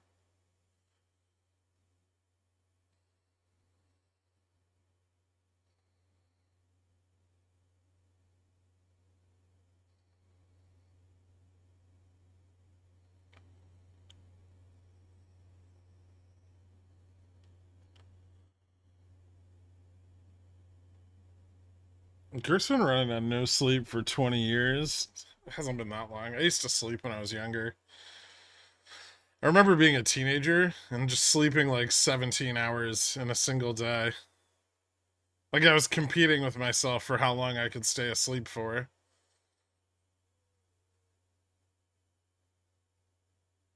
Italians don't need sleep. Racist. Fubo just getting shorted into the ground. How are their tips? Expanding. It's actually getting covered. There's some shorting going on, but also a lot of covering. I don't know. It's skewed because of market open. Maybe it's a little better on the 1 hour. Yeah, it's getting shorted a little bit. They got some liquidity before earnings. That was the covering that we saw over the last couple days. So they were prepped for a beat, which is I think all they cared about.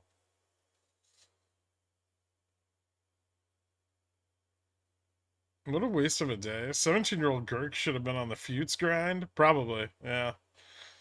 He didn't know.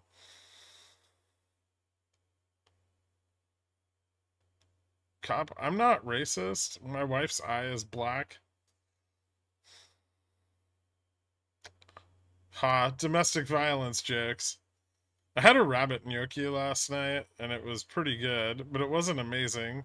I think I should have gone with just the classic bolognese with gnocchi. That's heavy. That's too heavy. I already shamed him, Carl. You don't have to additionally time him out.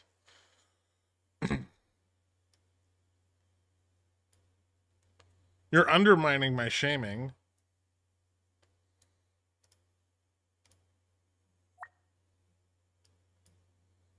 And your wife told you not to do that.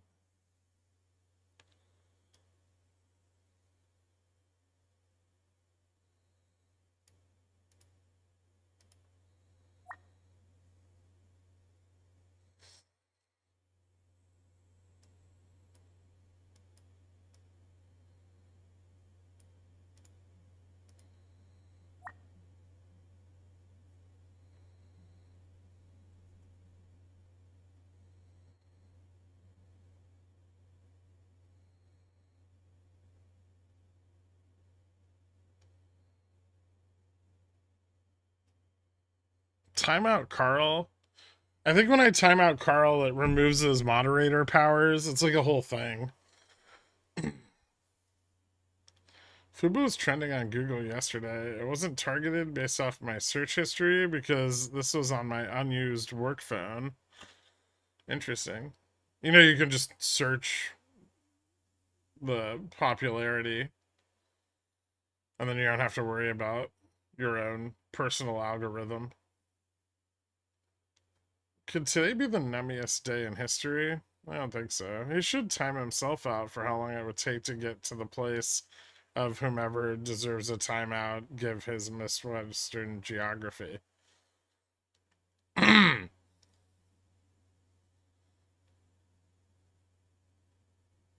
can't ban Carl. That would release him from his prison.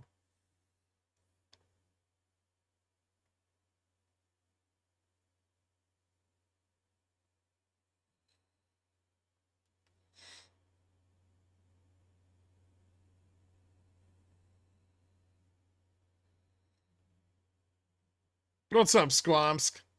How you doing, man? We were talking about carpet surfing the other day. You missed it.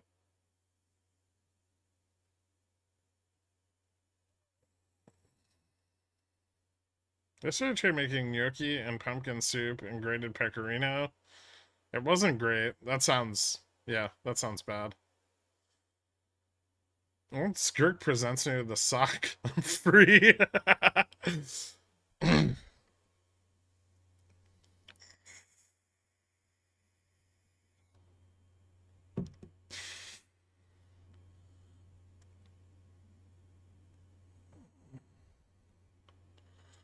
we fast forward to the end of this episode where we trade in the 100 to 120 range all day? I hate that.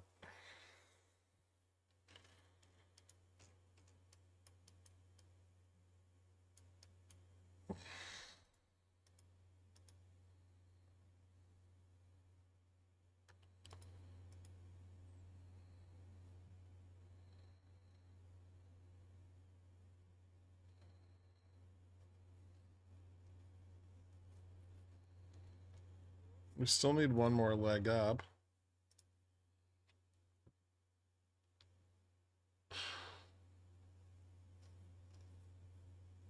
We've only just achieved stability here, not bullishness.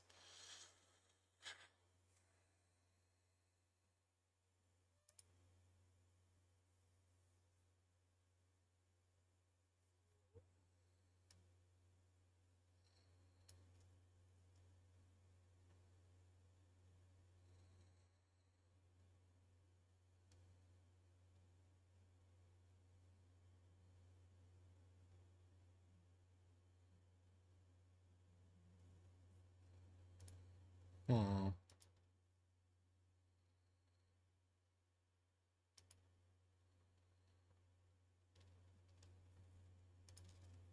We finna fill that gap. A little more, maybe.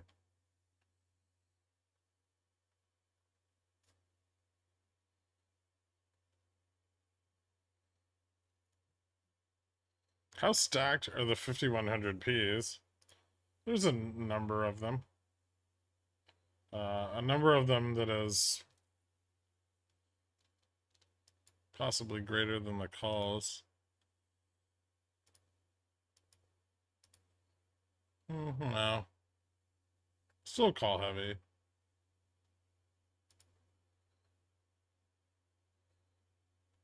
Yeah, 5100 piece still pretty call heavy.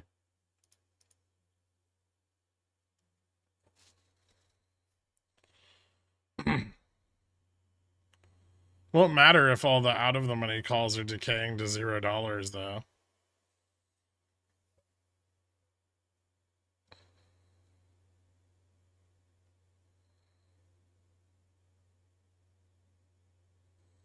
So all the delta up here in those calls that's hedged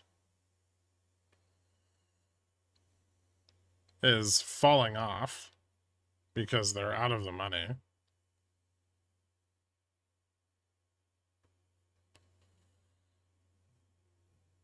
This is the problem with zero DTE calls in large quantities.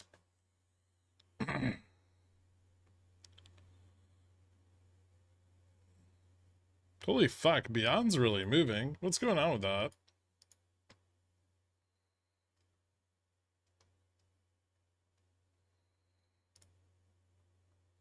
Huh.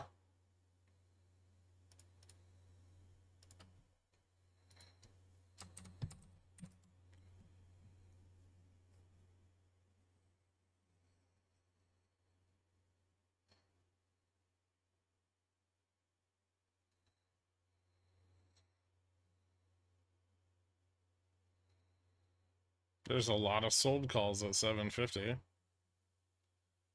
But we're over the puts. Gamma is flat above $8.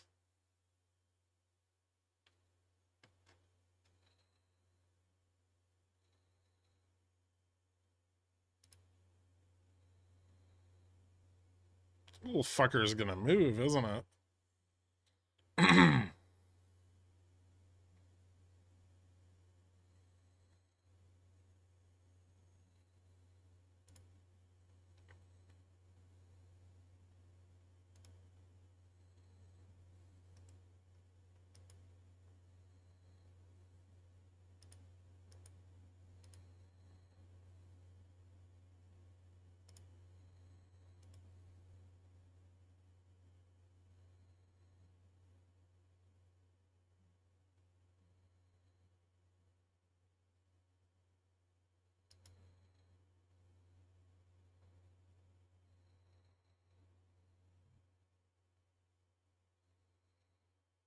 Hmm.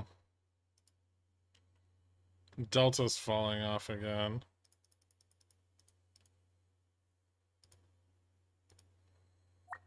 Let's try this one more time.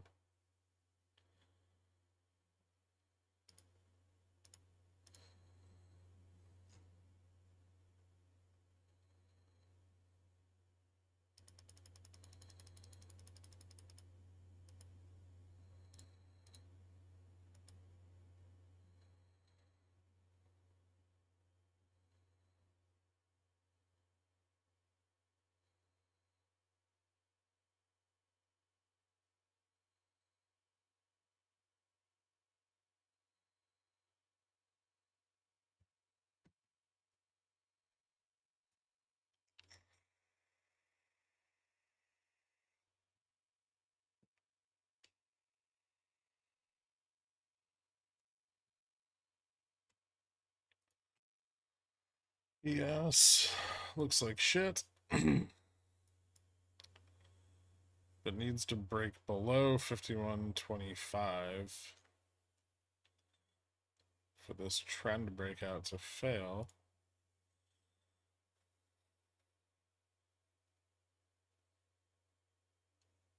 It's up 20 cents. Yeah.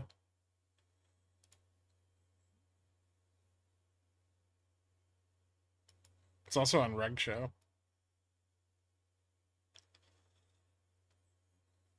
It's going to be up a lot more than 20 cents if it breaks 750. Watching my Beyond contracts bounce around 30% in value. What contracts do you have?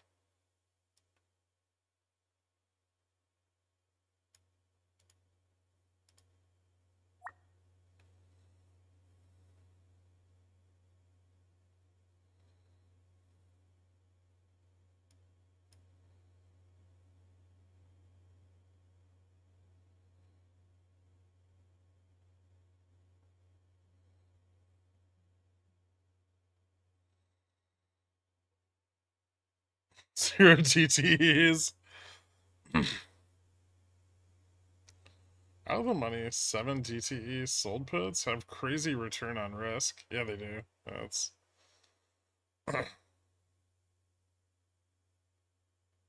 skew's all fucked up because of the short calls.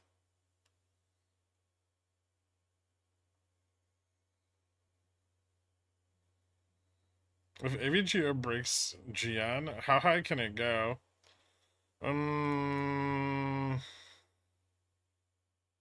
Good question. Look at the chart. Didn't I post it?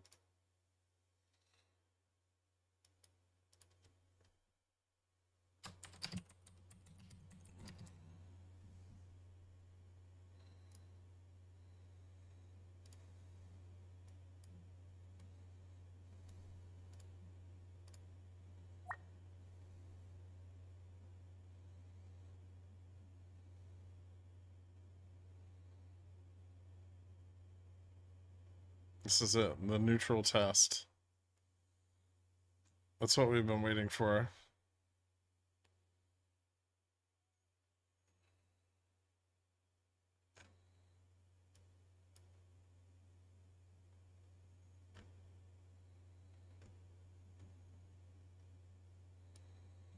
I know, all the gains wiped out in one tick, but like, what the fuck happened with volatility?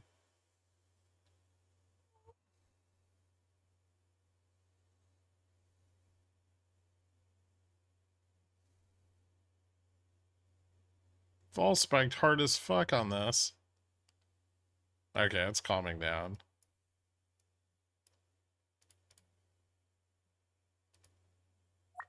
Try to stop me out of my fucking put.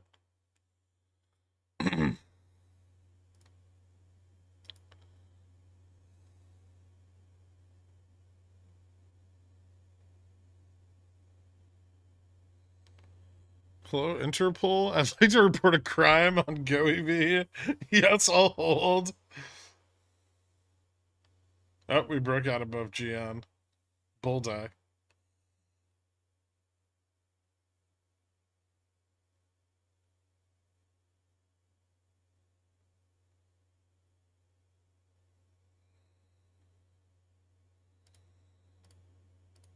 Guess we immediately fail. Seems unlikely. Actually, maybe we will. Interesting. 50... 65... Curious. We're staying below the prior breakout here. Was this our prior high? Yeah, it was.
Yep, that's it. Bulls did it. They're free, Dork. They're free to run again.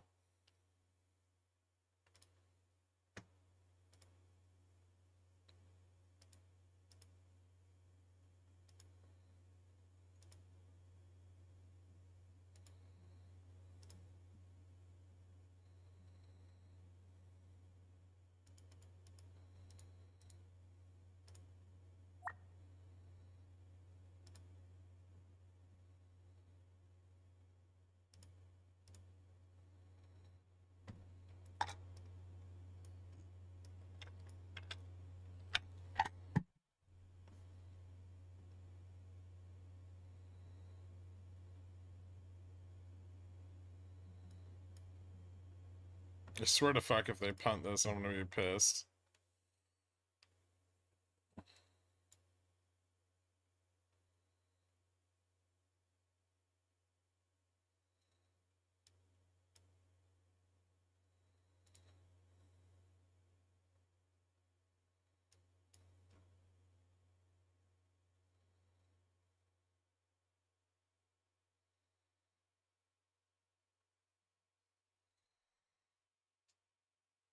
We still thinking dumpies? I mean, they got gamma neutral back for a second, and then they lost it again.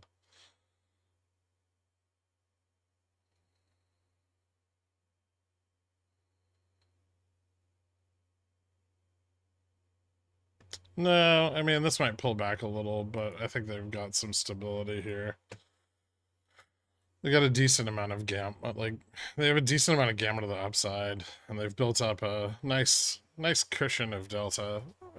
Like, even if we pull back here, it probably wouldn't be very far, maybe like back to 13, and then I think they've got support there. And above gamma neutral, they have support from the MM. Someone asked me about AVGO. 1280 is probably the top. It could potentially push up to 1300, but I don't think it will.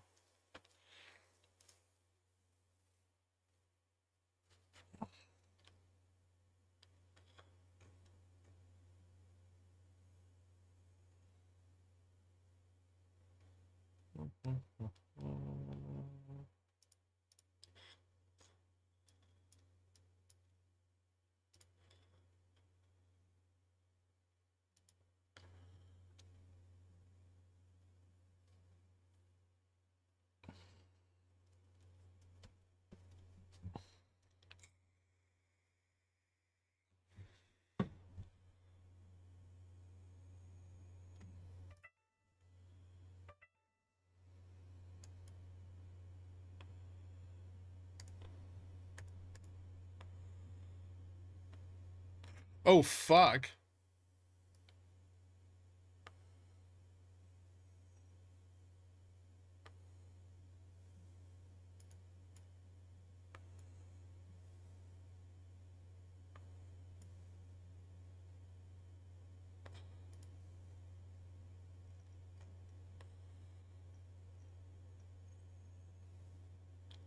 Okay,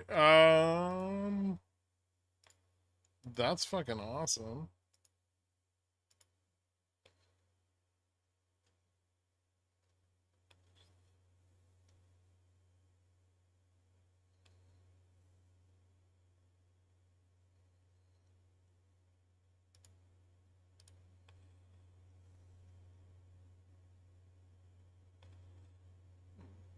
That was weird.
Nuke must have shown Gherk his brown eye. That's usually how I'm able to elicit such reactions. Whatever.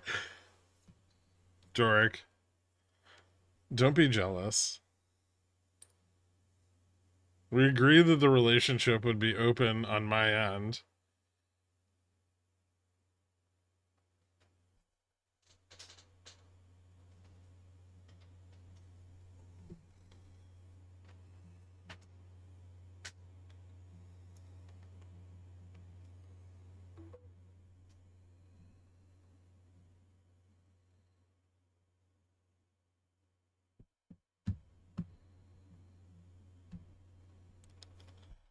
Popcorn, if you punch yourself in the face and it hurts, are you weak or strong? I'll be a thrall in your harem. I refuse.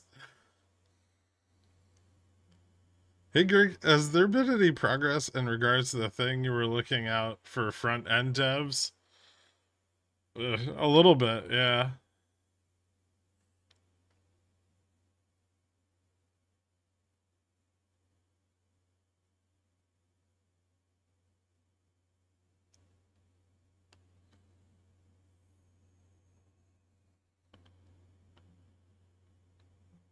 I got knocked out today. Oh well.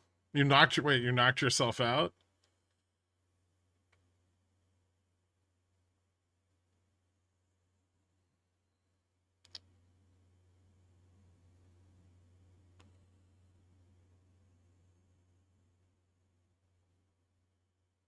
Are you gonna provide me a manual for the sneak peek? Because all I saw was a chart with no axis. Yep.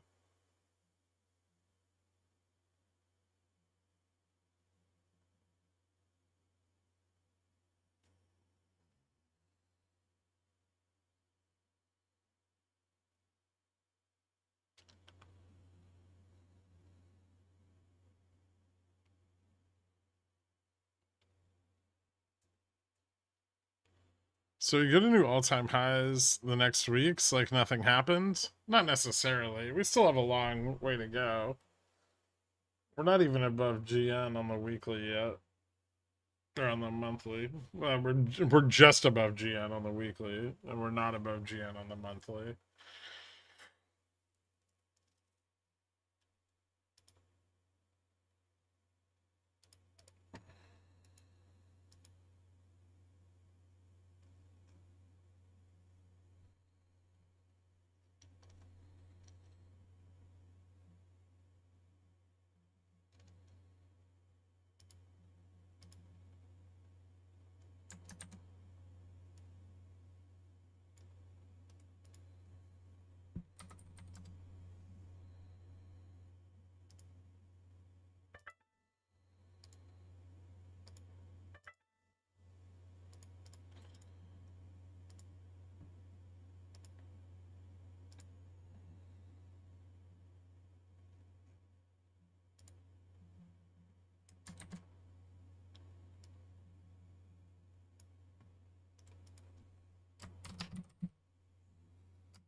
This piece of shit better not fail.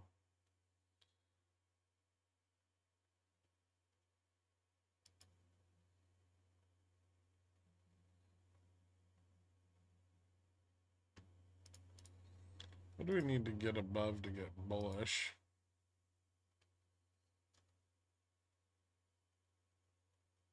$51.25.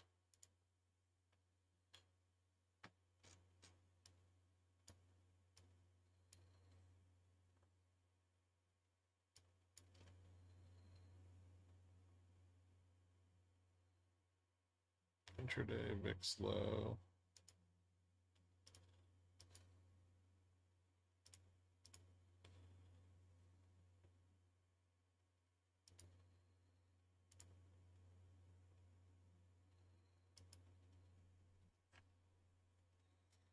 Hmm.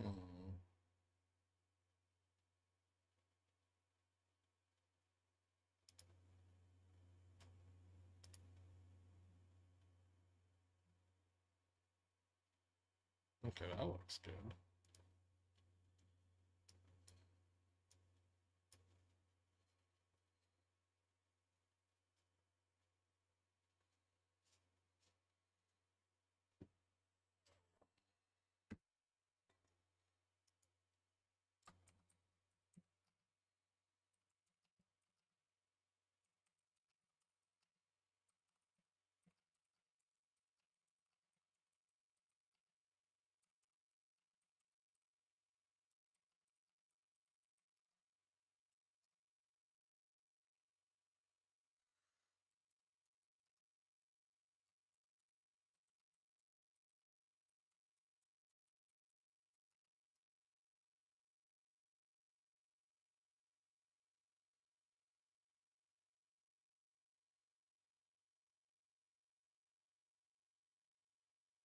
Small pullback, that's fine. Big pullback, not okay. So we want to hold 15 here.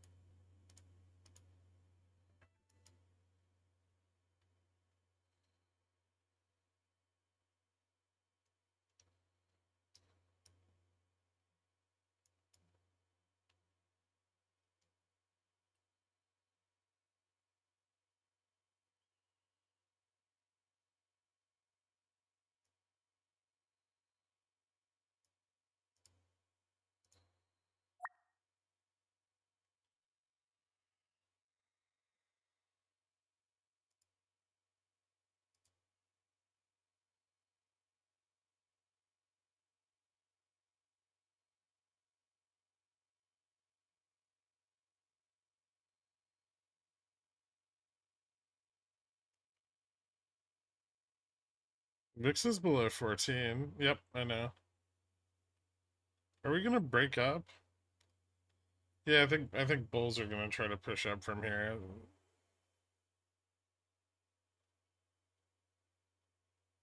Like I said, a small pullback's okay.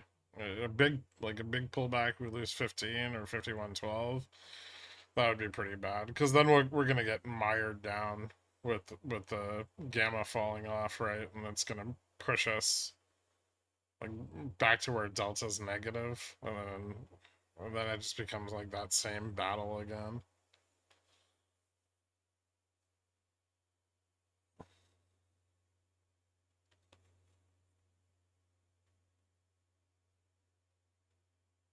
Bull, bear, bull, bear, bull. You mentioned the other day that continuations become increasingly less likely the more they are. Can you talk a bit about following continuations and trends and appropriate timing for reversals? I, yeah, the probability of a move continuing decreases every time it finds support and then continues down, right? So, you know, you have like an upside test, right? Oh, here, let's do it like this. Yeah, you have your upside test, and then that fails, right? And then, you're short here, falls into your short, finds support here, right? And then continues down. The probability for this is low. And then if it finds support again, the probability for it dropping further is even lower. And then if you're looking to play the reversal, you would wait for price action to move back up and confirm a reversal at the prior support. Right? So you would go long above this support. So if it breaks out, it's likely to mean revert back to where it started.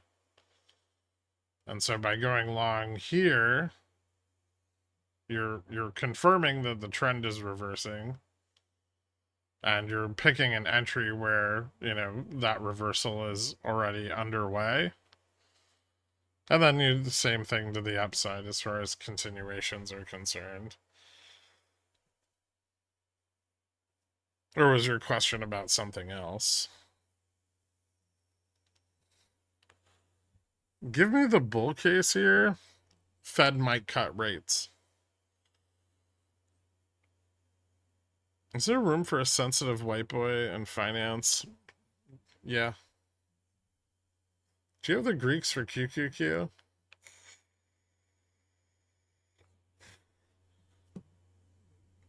You already have them, Odorous Dan.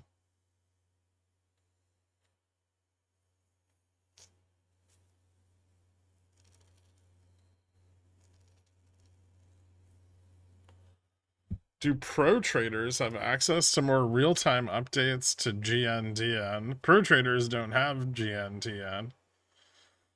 That's not something that's ubiquitous.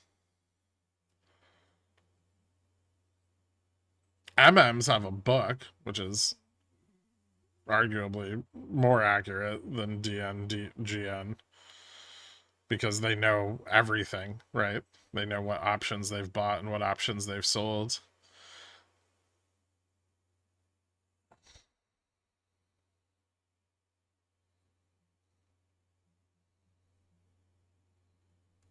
I thought so.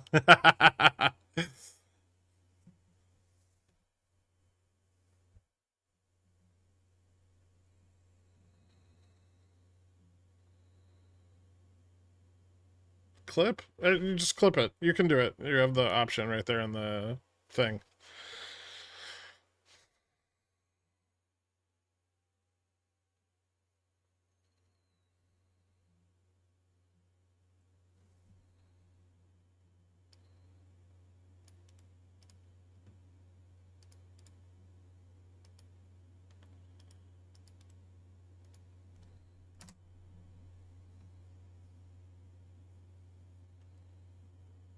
What is ubiquitous, precious? Like, I mean, you spelled it correctly. How do you not know what it is? Found everywhere? Common?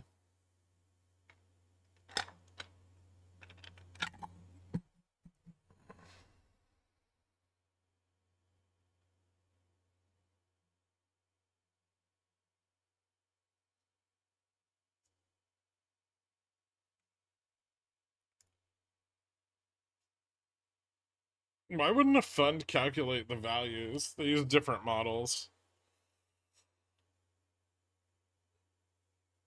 They're also not they're not interested in directionality, right? They're interested in risk management. So it's not something that would be important to them. Not something that they would generally dig into. I've never seen any fund with that data. I mean, it makes sense cuz we've developed it, right?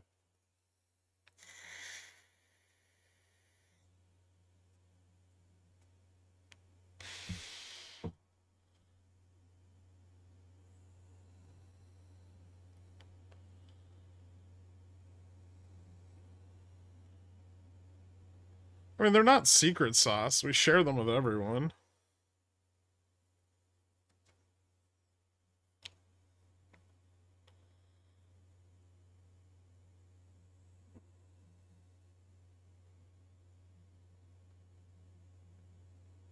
Wouldn't a hedge fund be able to hedge better with Greek values though? I mean, they don't really need to, right? I don't think gamma max is relevant. It is.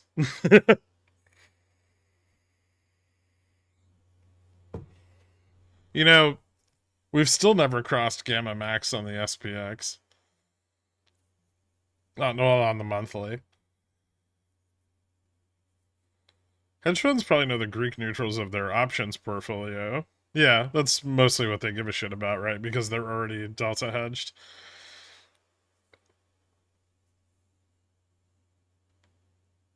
Lol, fucking GME.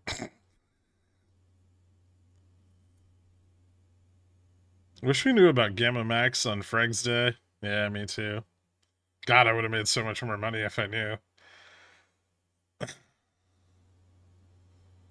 I also would have sold like deep in the money options. I could have doubled what I made in March of 2023 once we did have GM. Remember that run? It was so beautiful. Gamma Max was at 200. GME was ripping. We tested 200, gapped above it for a second, and then just got fucking wrecked. And I sold calls like $50 in the money.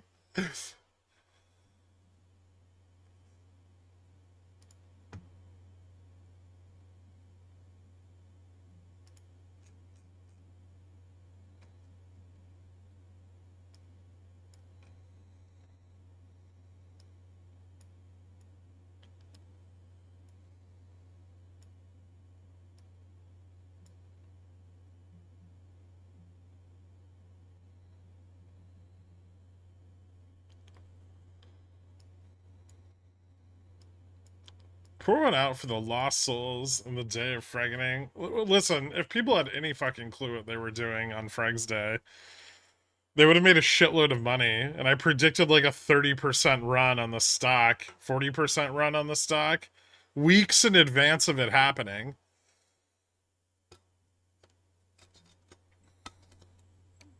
And in the real world, that was amazing.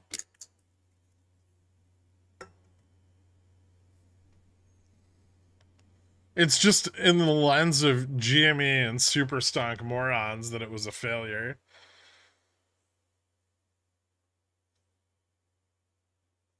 Fuck you, popcorn. Your fucking 510 options were up like 600% at one point.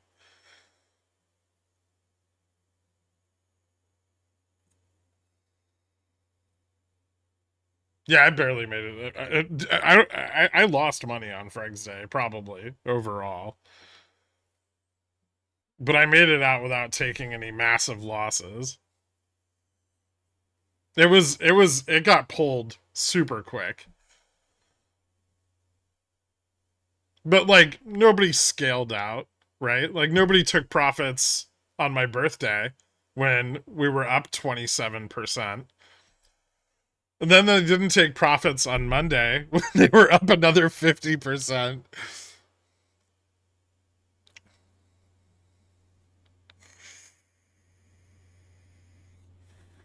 Everybody was just hanging on for MOASS, right?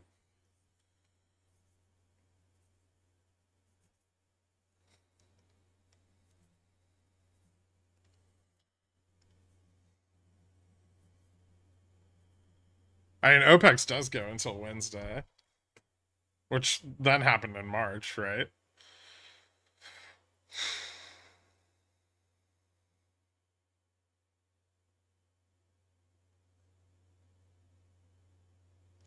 On Friday, about 10 200C when it was at 250 for $70 each.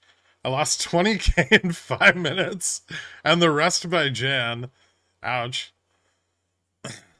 Freg's Day was rough. I took profits on your birthday. I just rolled them all back into new calls.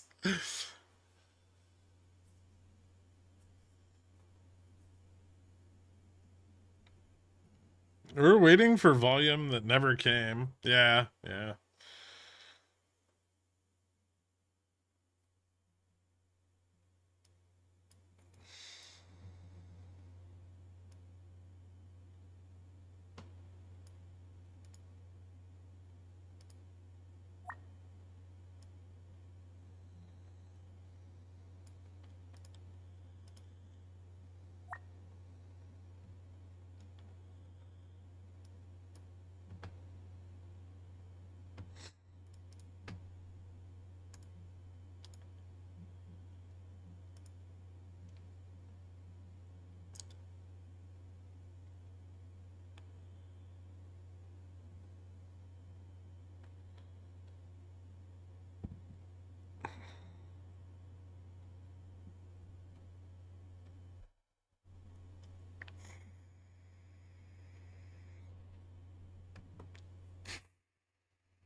You know what I miss on GME? Being able being able to just buy leaps anytime it went below like the historic IV60. Used to be able to just, I mean, you still can to a degree, it's just shittier. But used to be able to just buy as many leaps as you wanted, and they were just guaranteed to print for like 2 fucking years. Can you talk about Tesla? It's still trying to scrape 180, right? It broke out above 182 this morning. Sold off. Could bounce back with the market rising. 180's got a lot of sold calls though. It's going to be hard to squeeze them out. Tesla's in a weird spot. It really needs to get above like 183 to rip. But I might pick up some calls for it for like next week.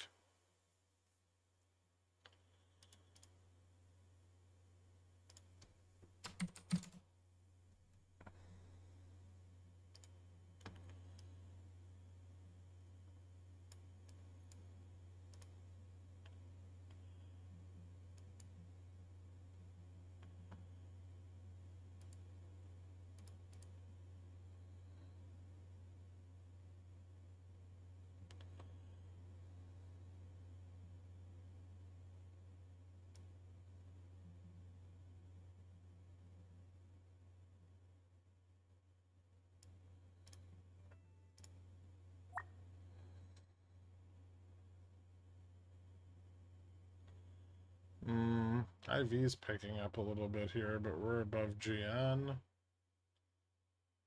Maybe it won't matter too much.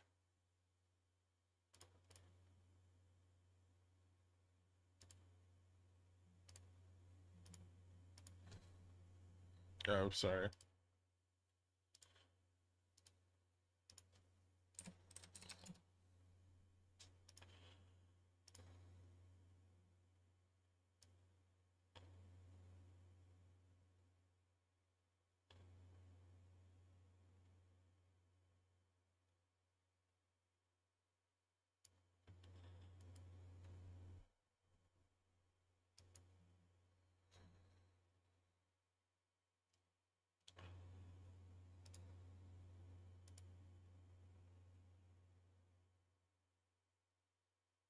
Hmm.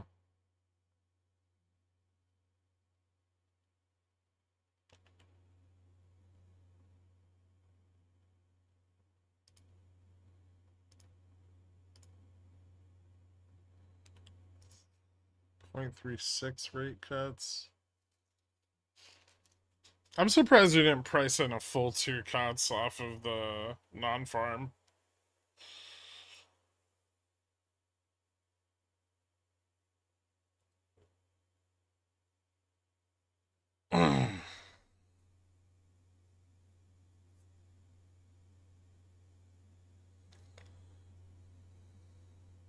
Gap up.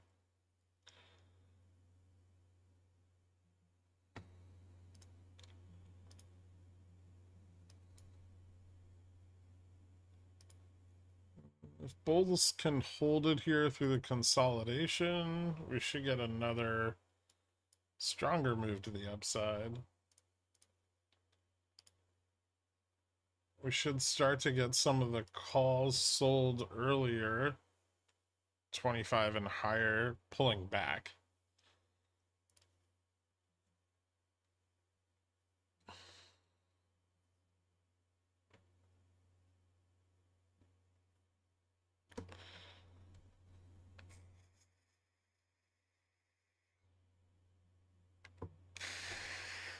Calls on Amazon are up to 190. More sold are bought, you think?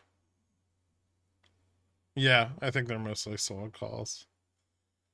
I think Barrett could run above 20 by September. Really depends on if gold turns around, partially, and then also their production estimates. They forecasted that their production is going to pick up in Q2, so they'll release another one of those reports that they released prior to earnings that tanked the stock for Q2 production. And if gold prices are still elevated around that time, and their production is up, that's going to be big bull for them.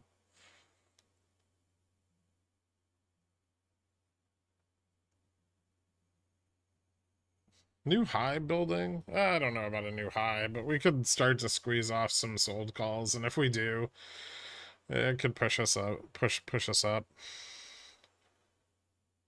I promise I'm not going to do anything degen with this information, but are you thinking Beyond does something for May OPEX? I don't think we need that long. Beyond's already getting pretty spicy now.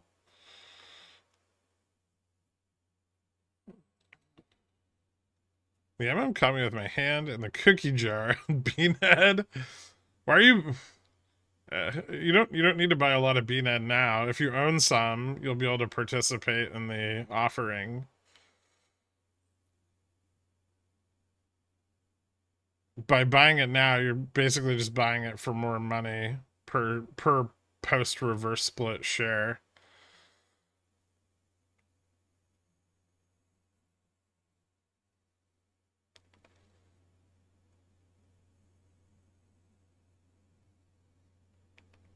Beyond earnings, though, soon, I don't think their earnings matter, right? I mean, if their earnings are really bad and they guide negatively, which would be a reversal of their first quarter guidance, um, then, you know, some liquidity could be provided, but I doubt it would be ample enough to get it off of Reg Show. Is it a bad sign that Google hasn't broken 170 after all of this bullish action? I don't think so. I mean, Google had a rough morning with the antitrust shit, but it's recovering. And also the S&P hasn't recovered either, so its recovery is in line with the S&P or QQQ or whatever, right? It's not like it's underperforming the index though, at least on the intraday.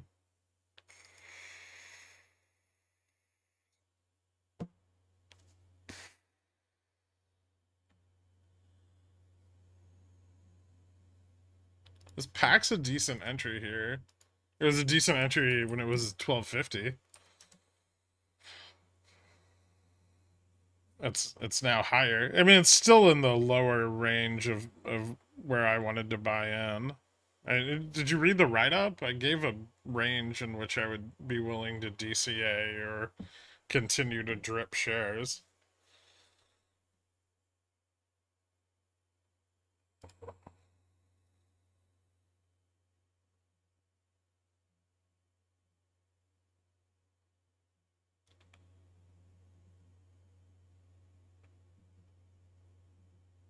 You can only get 2x the amount of shares you have. Subscription, right? I don't think so. I think you can just subscribe for as many as you want.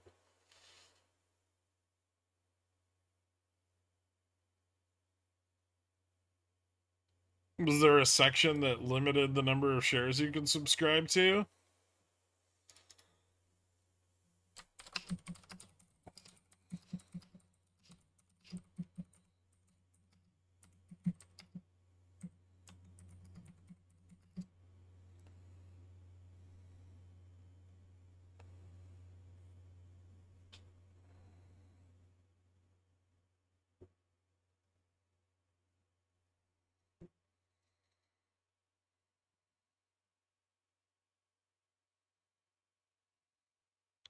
An evenly distributive amount, which is like 23 shares per one owned or something. Oh, okay.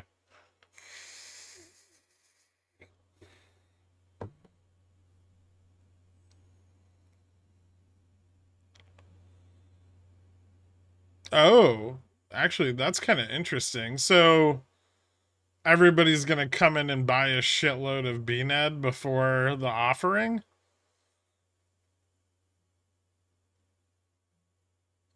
Hmm.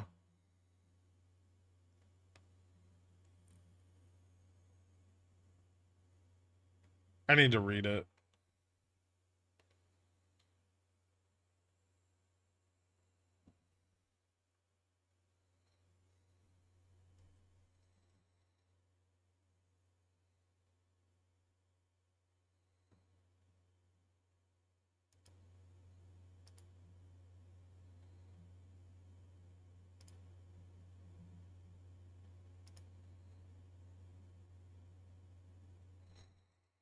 Are we gonna like fucking gap up or something? This is ridiculous. We got a bullish reversal on futures. We need to break futures 5150, which is where we're at right now.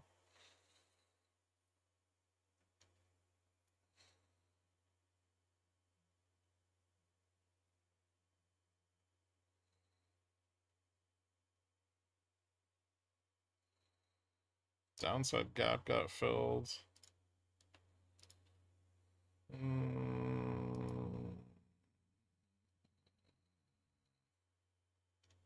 That still looks pretty good.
Go sit on this. Boring.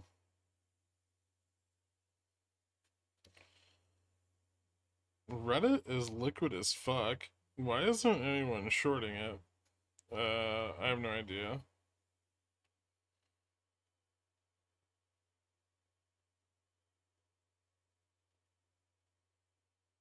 Did you just say I'm about to become a 100-air on BNED? Interesting. Thanks for AVGO. I made 45% on my 0 DTE. Fuck yeah, nice. Yeah, that was one I missed. I didn't get AVGO. But I'm doing pretty well on my Nvidia longs. Nvidia's up a bunch today. Still doing solid on Amazon.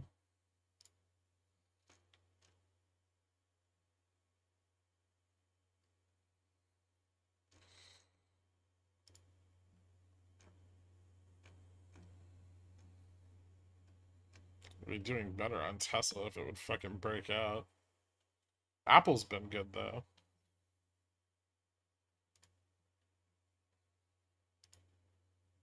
Like more that I just got a good entry on Apple, but I'm up like $2 on those.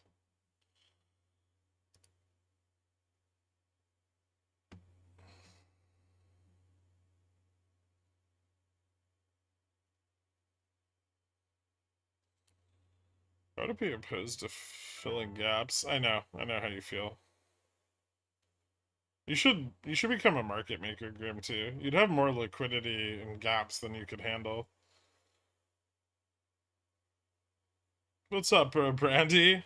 Trying to fill in some downside gaps myself. If it moves up, or even stays flat after earnings, it's just free money. What?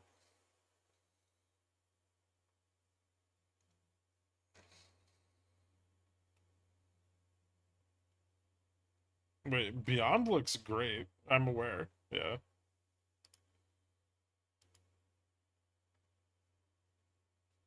It needs to break 750, but once it does, it might become unstoppable. I just hope it does it before fucking earnings. I'd like to be able to sell my options the day of instead of the day after. It doesn't need 750 is probably enough for it to break 8 easily. Unless they're packing it on at 8. 750 was the bigger strike earlier.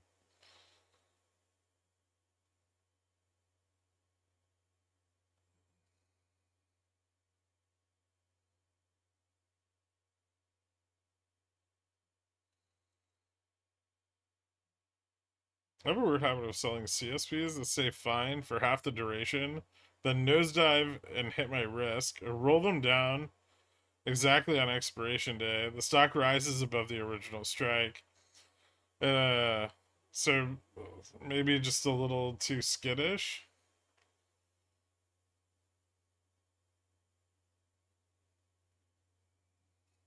Or just close them when you're up. Right? Like 30-40% gains on sold options is nice. You could just take that home with you. You don't have to give it back to the MM. Skipped right over my question. Well, I didn't fucking see it, Dewey.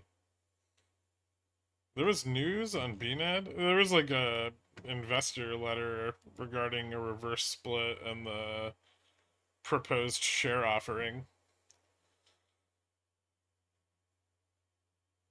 If BNED gets back to 70 cents before they do the share offering, I'm going to be ecstatic.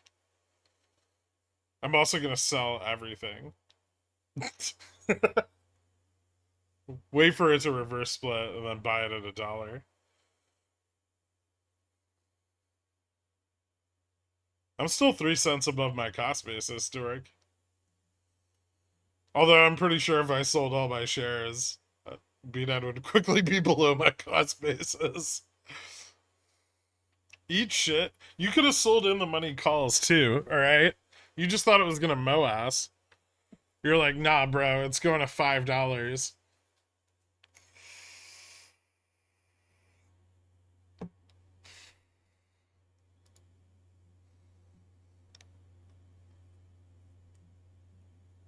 I thought it would stay above my cost basis for longer than 1 minute.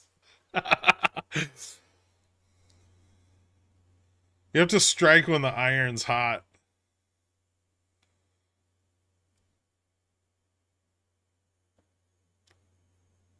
Why are you being financially mean to Doric? I'm not. It was hot for a minute. Yeah, but think how many milliseconds that is.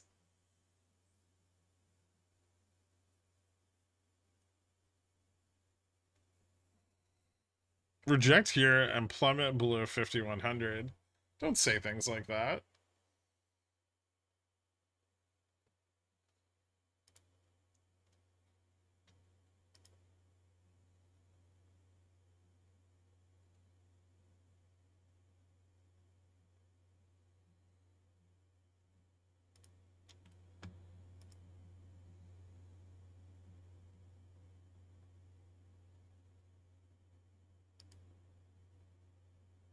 Ooh, it's getting really close. I hope it actually doesn't fail, because otherwise I have to sell a call.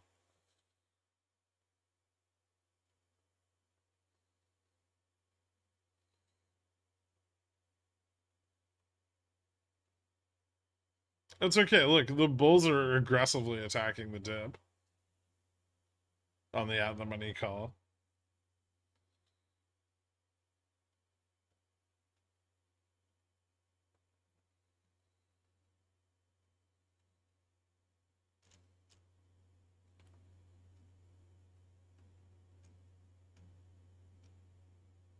Tesla commentary?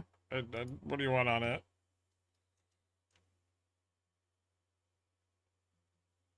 I said it's got to break above 183 to run.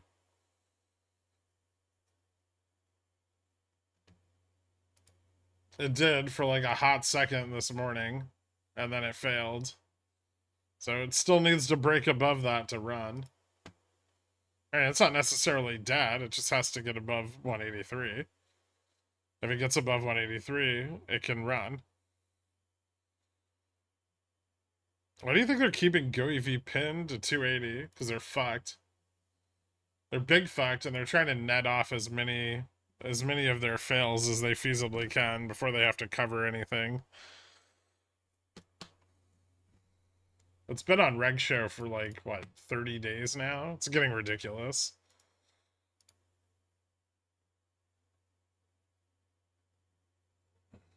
And it wasn't on Reg Show when it ran, right? It was put on Reg Show in an effort to stop the run after the reverse split. So it's not like Beyond, where it was on Reg Show and it ran during earnings and it got a bunch of liquidity. It ran, and then in order to stop it running, they pushed it onto Reg Show. What's your biggest meme position? Right now? Upstart and Beyond are both pretty decently sized. They're about like 6 and 8 grand in them. Oh, whatever I have over here, like another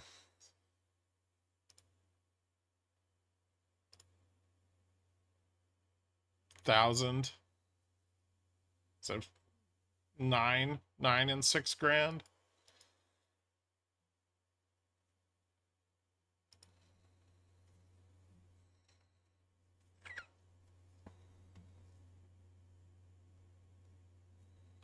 Which situation of Reg Show inclusion is better, GoEV or Beyond? I mean, Beyond is good because it got shorted down so hard again that they pushed it back onto Reg Show, right? So that's nice because you can see all the synthetic, like the synthetic short build up, and then that creates the failures that spill over and the high fail to volume ratio that drives Reg Show inclusion, right? And so it's like really easy. It's mechanically kind of obvious. GoEV is a lot trickier because GoEV is on Reg Show due to the reverse split. And so this is what I think happened with GoEV is that prior prior to the split, shorts, let's put it this way.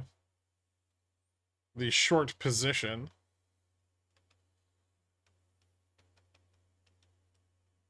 were synthetically short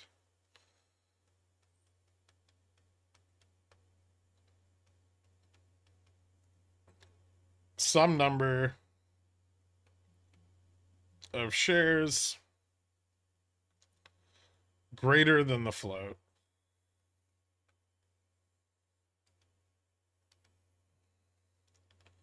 So in a split, what should happen, right, is that everything should be equal, right? There shouldn't be any issue from pre-split to post-split as far as shorts are concerned, unless you are short some number of synthetic shares in excess of the float, right? Because say you're short 3 billion shares, right? But the float is 1.2 billion. And then the float goes to 56.6 million. But your 3 billion shorts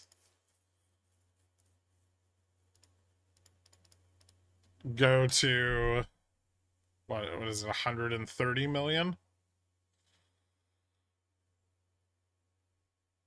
And now you need to try to resolve your short position that's in excess of the float with a much smaller float. And this could be far more than that. I mean, based off of liquidity, it may be double or triple the total shares in existence. So this might be like 260 or even as high as like 400 or 520, right? I don't know how much it is, right? And so this is where it gets kind of opaque, but they attempted to cover some of those shorts right after the reverse split. Some of the shorts tried to get out, but there wasn't sufficient liquidity. And so GoEV moved onto Reg Show, where it has now been forced settled for 17 plus days. Now this is slowly bleeding back, over time as it chops sideways. They're slowly bleeding back those shares, except they can't get it off of Reg Show because the covering, and this is why it's still on Reg Show, even though it's it's been force covering for more than the T plus 13 initial period, is because the covering in itself is creating fails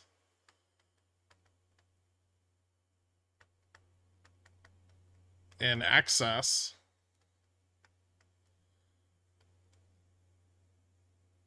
of the shares covered.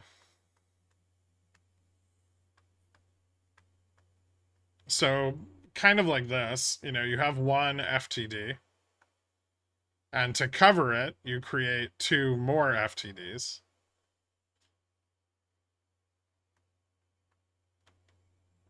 Now, it's probably not at this ratio. That would be extreme. Maybe like 1.5. So you're netting some number of positive fails.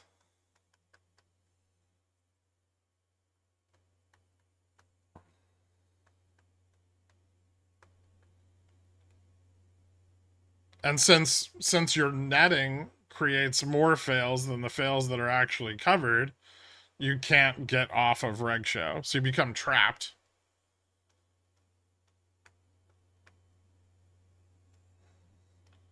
So the trick here is that you sell calls, right? You sell. This is how you do it. You sell calls, shitloads of them.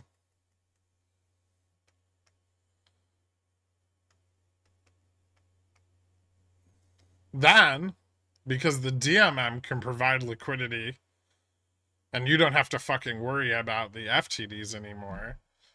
You run the fuck out of the stock.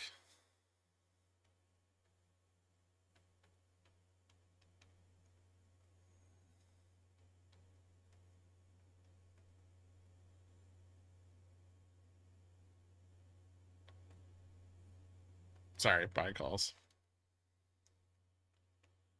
You run the fuck out of the stock, and then you exercise all the calls.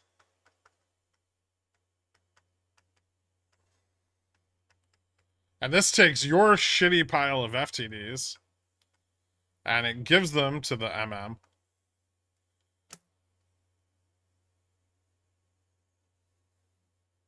The MM provides you with all your shares from your exercise.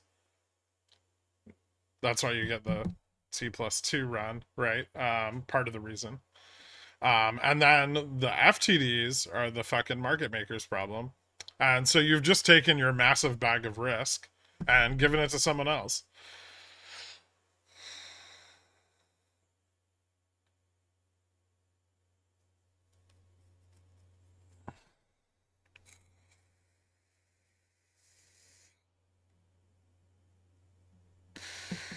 Now, then the MM goes to the ETFs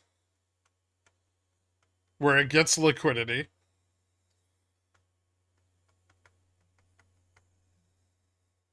Right?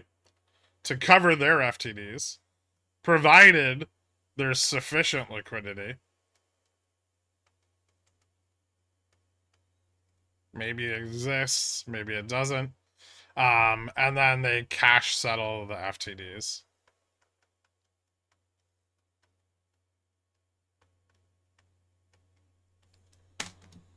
So you basically you launder all of this liquidity through this loop, and at the end of it, you're clear.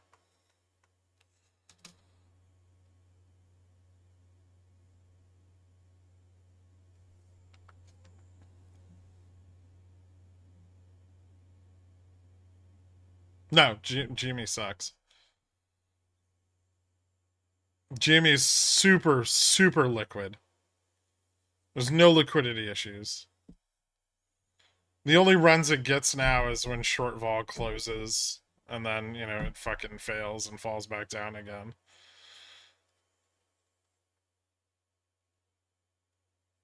The scenario I just painted was true on GME back in 2021 when it went on Reg Show.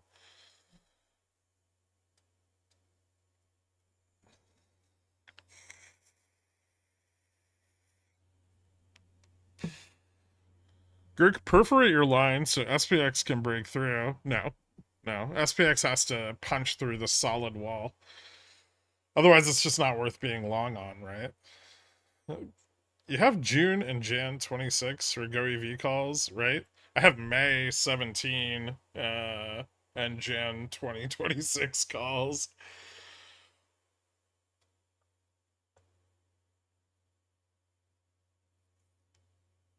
Thanks for the great Go EV breakdown. I finally understand something you said. Cool.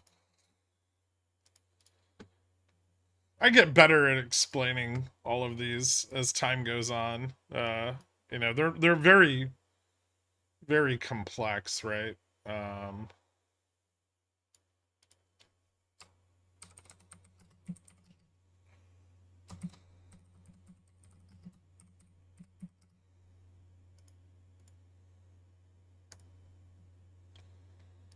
So it's not they're not always it's not always easy to explain all these mechanics in a way that people can kind of easily understand them. And right now, while GoEV is trading sideways, right, they're taking advantage of CNIS or CNS, right, the continuous net settlement, in order to reduce the total aggregate fails as much as they can. But eventually, time runs out on the synthetic shorts. Synthetic shorts have theta, basically. They can only persist for so long before they have to be covered. And so, while they can net off a lot of them, they can only do that if volume is sufficient to net them, right? And we know it's not because it's still on Reg Show. So if volume were sufficient to net off the FTDs through CNS, it wouldn't be on reg show. It would fall off.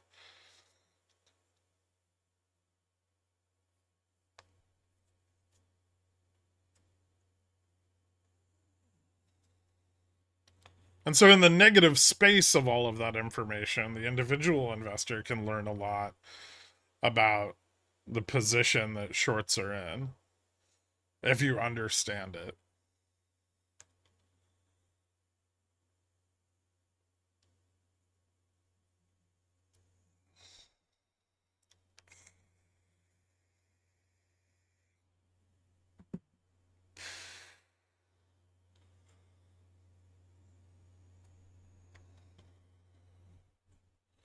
What if Kenny is involved with the GoEV short and it takes years to unwind? Again, I don't care about him unwinding the short, right?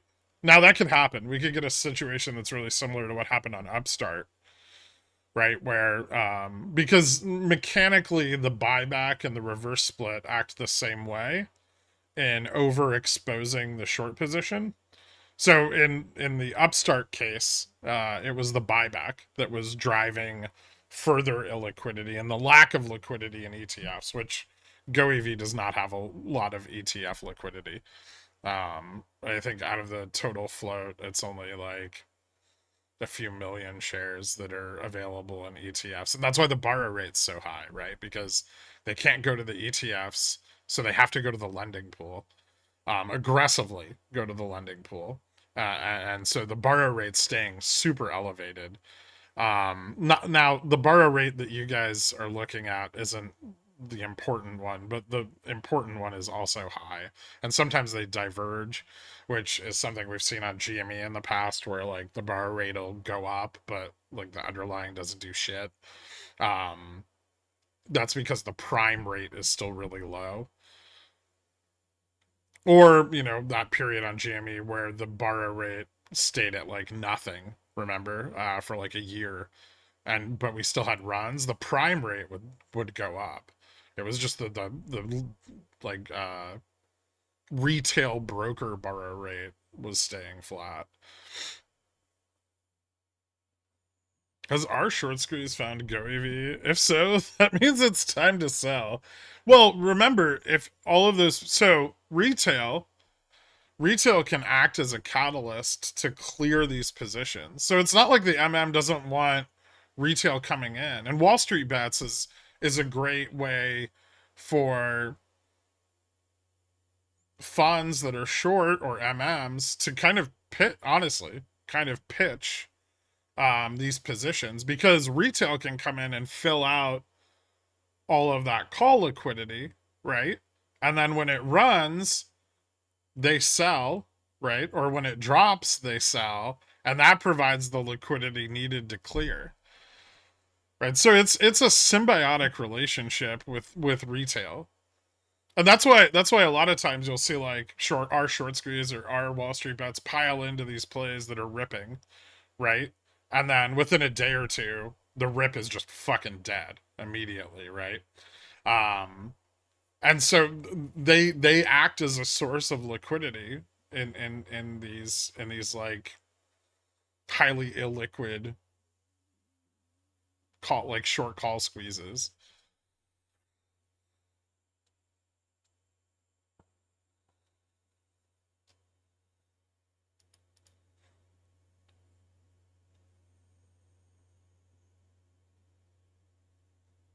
If a true squeeze happens, everything squeeze a little bit. Yeah, that can be something that happens because it's very similar funds that are short all of these things in aggregate, right? And so if one part of their, one part of their book is squeezing, that's going to affect their risk and margin requirements in the other parts of their book as well.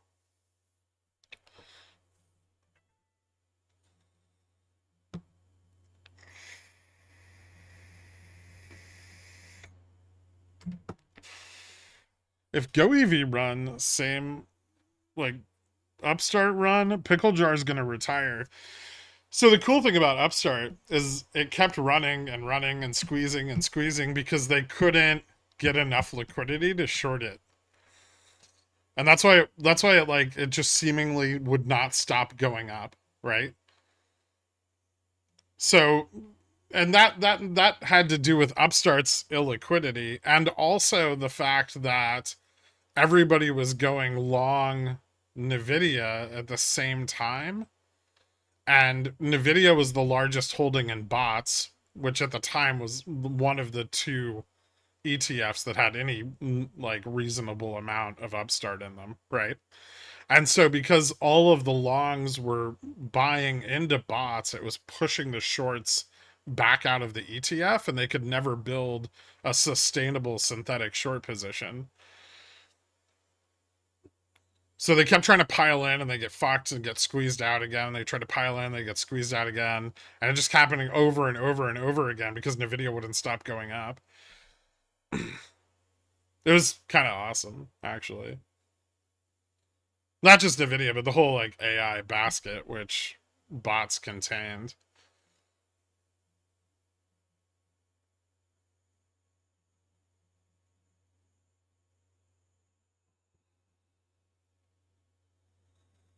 I don't know if the same thing could happen with GoEV, but I will say if GoEV starts to squeeze, right, gets above $4 or $5, it'll be really hard to stop it.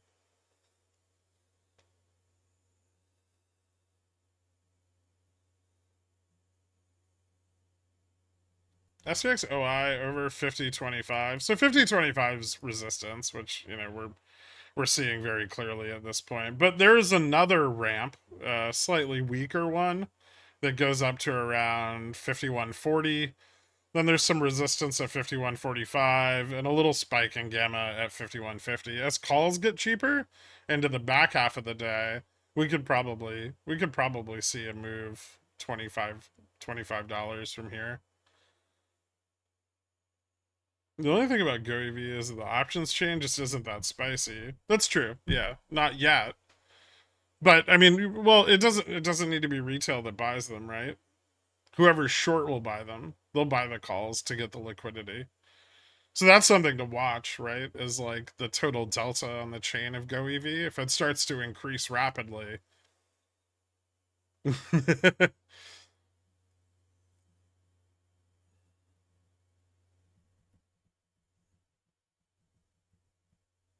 Beyond breached 750. Dope.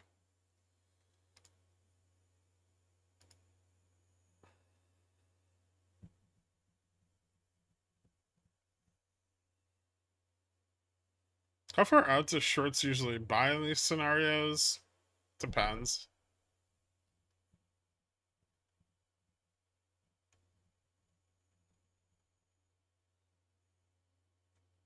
Probably, I mean, if you're going to see delta, you're probably going to see like 30, 45 DTE calls coming in, but I mean, they can do it with shorter dated ones if they're big enough.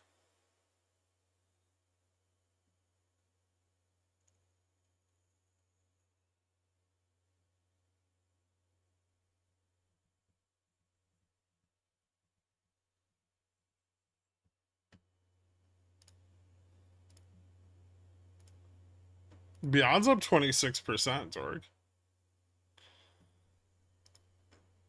And most of those gains were during a period where the market was falling.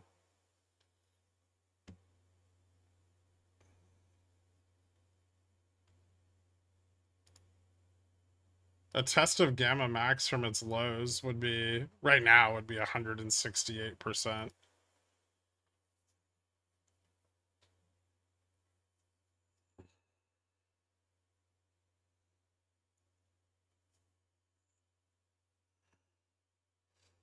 Can you please tell me what you think of a little penny stock red wire? Oh, I hate looking at penny stocks.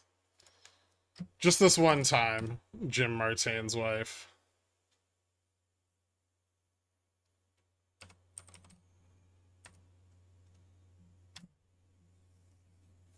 It's, I mean, barely a penny stock.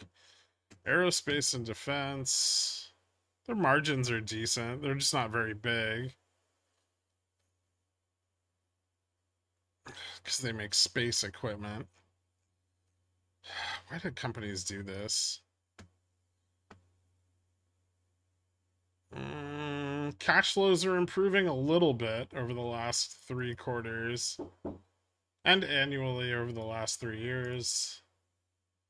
Uh, they have a lot of debt, which is true of most like aeronautics, smaller aeronautics companies or aerospace.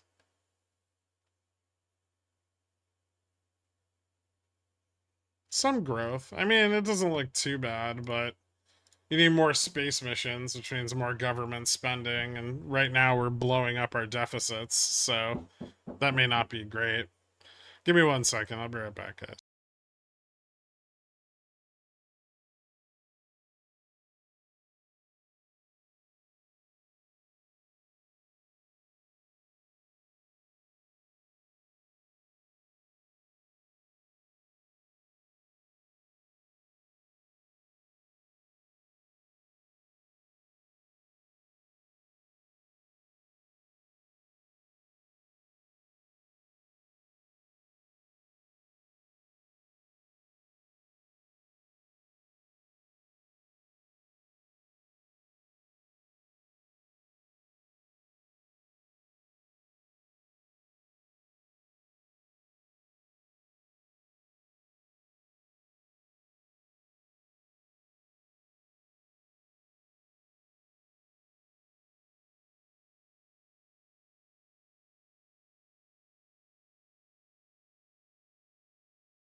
What's that? All right.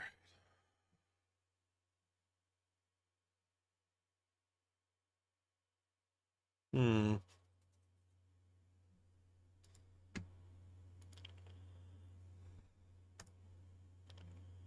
Very choppy.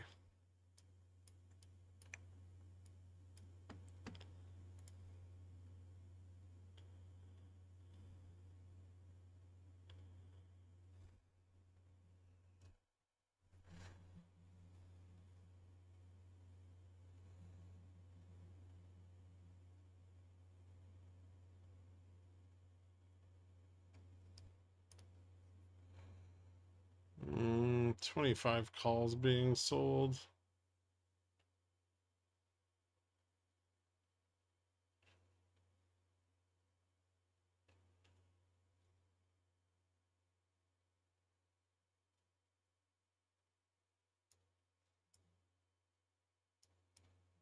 Falls picking back up a little bit.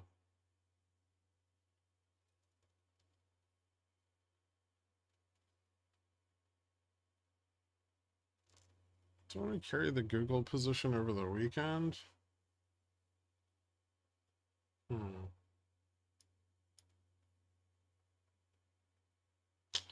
Maybe not.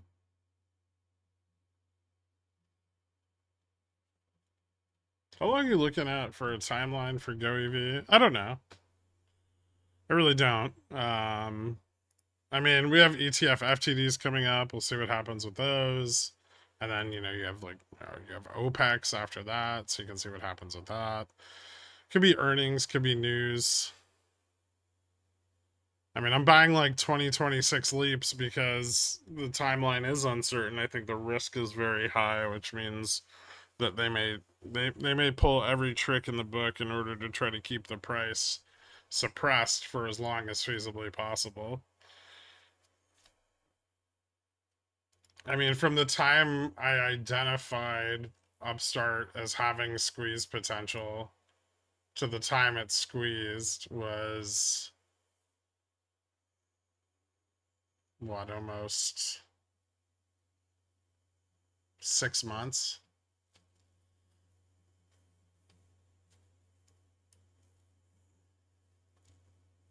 Is this really gonna fucking sell off?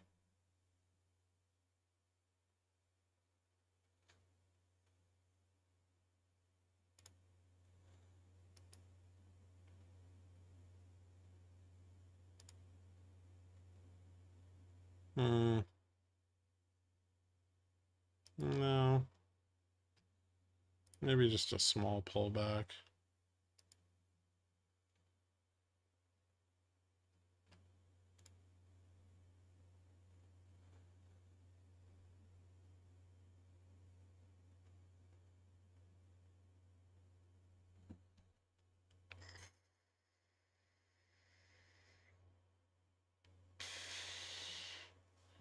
With Bobby, you described the short position as unsophisticated. Is that common? No, that was wildly unusual. But I think there were just so many people short Bobby that the idiots far outnumbered the people that were shorting the vol. Dropbox warns hacker accessed user passwords and 2FA data. Bullish for Microsoft. Is Microsoft in Dropbox? Does, right?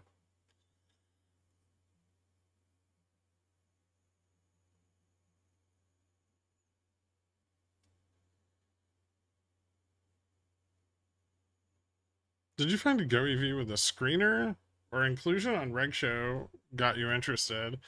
Actually, what got me interested was the post reverse split behavior.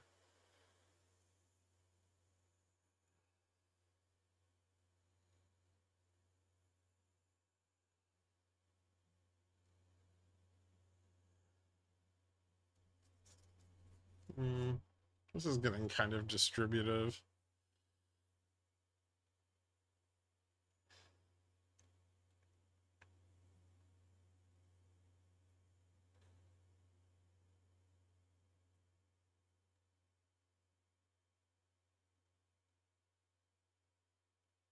Still way too close to gamma neutral for it to not be risky.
Hmm.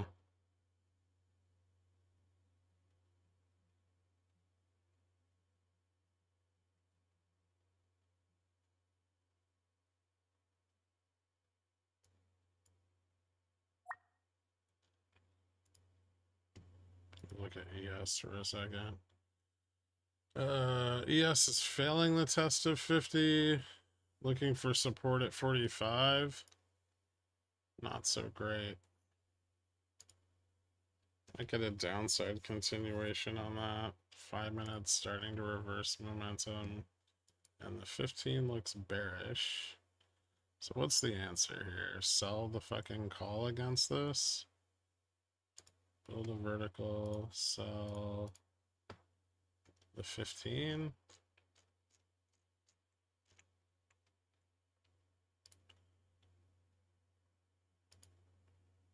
12, sell the 10. 15. Hmm.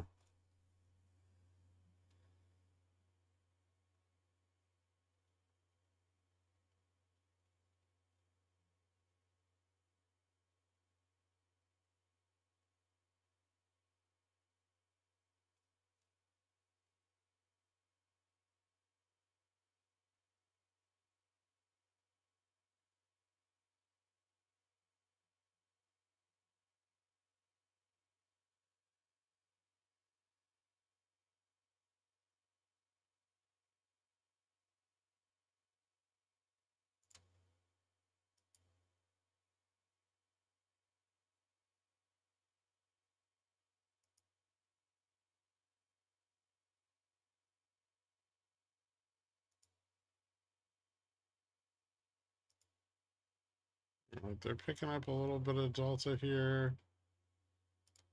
Pushing back against the drop.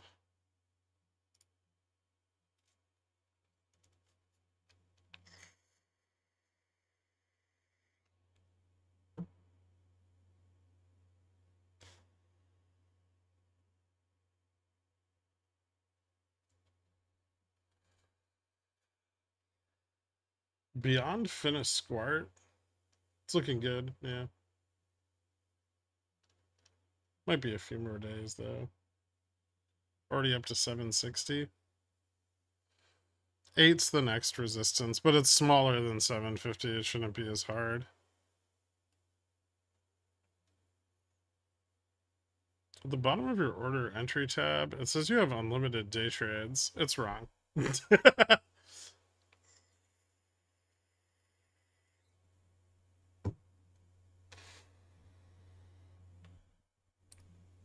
WeBull just sucks.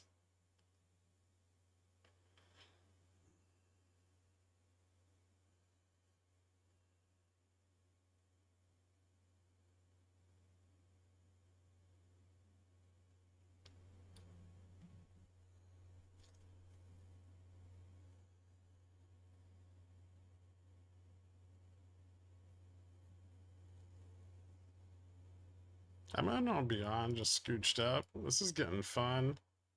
Oh, nice. Yeah.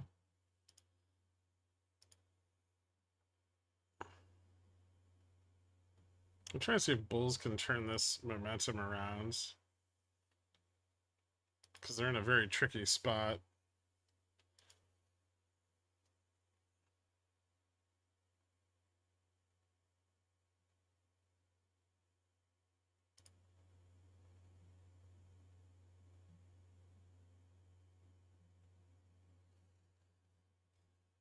And now they've sold a lot of vol at like 15. So it's even riskier if we lose GN again.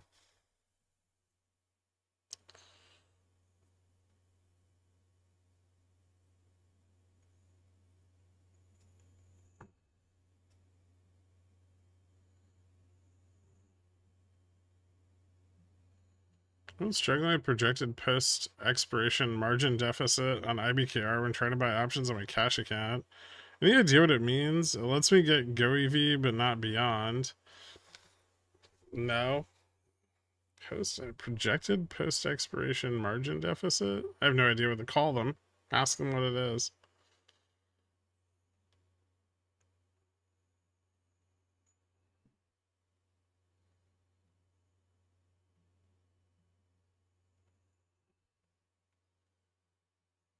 You know what's even cooler, Doric, is my $8 synthetic leaps on Beyond are gonna go in the money.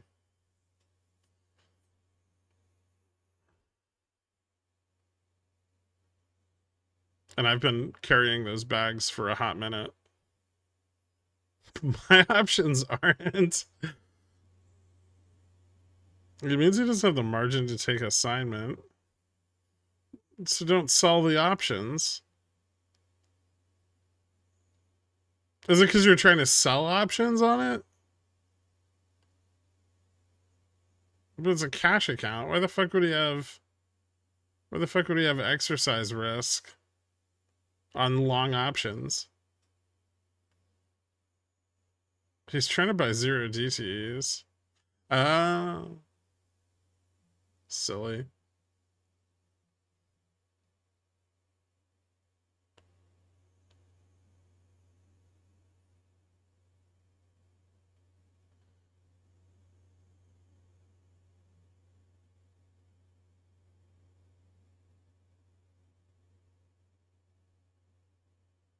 I was trying to buy beyond $8 calls from May 14th. Ew. Why wouldn't you get the OPEX expiry? They're way more liquid.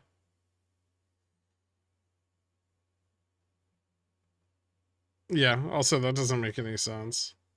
If you have settled cash, you should be able to buy long options in a cash account. There's no exercise risk on a long call.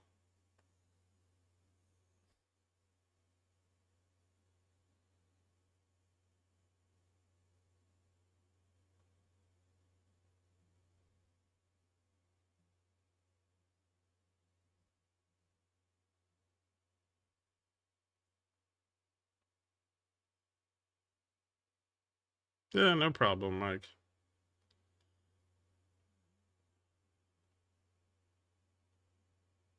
He gets upset about zero DTEs. Why am I constantly bearish? I don't know.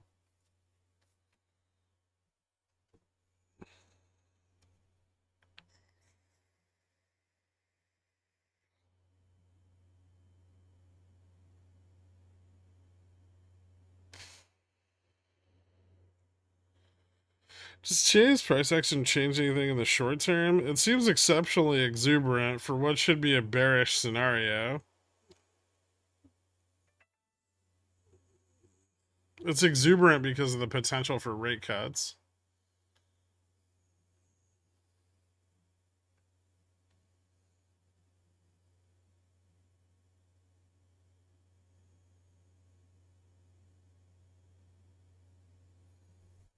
When I get bearish, I just hedge each put with 4 calls. Boom, profitable bear.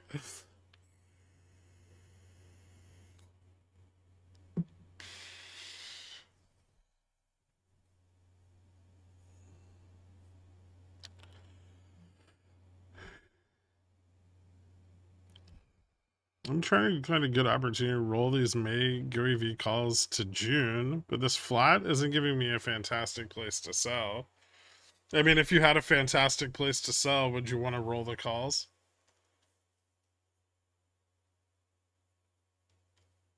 Do you think 5140 is in play? It is, if we can get back above 25.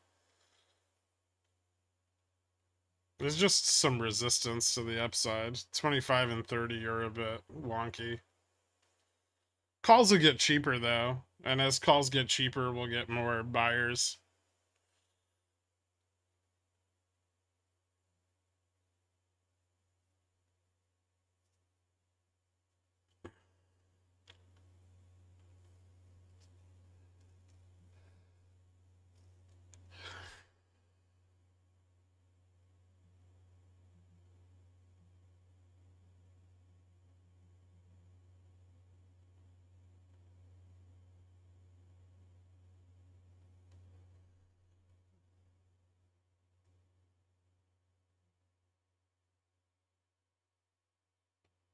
All right, bulls are pushing the reversal pretty hard. They might be able to turn momentum back around.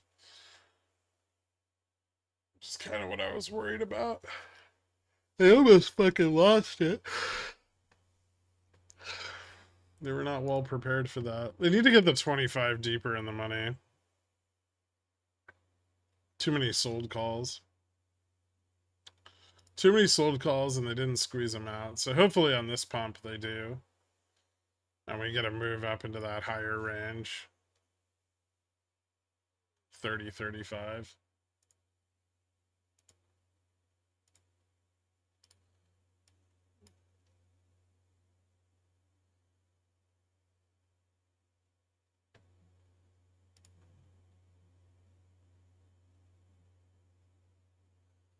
Yeah, we're also not getting a lot of out of the money call buying either, which is odd. Like most of the call buying that's going on right now is going on at like 25, 30. But out of the money, like 40 to 50, they're being sold pretty heavily.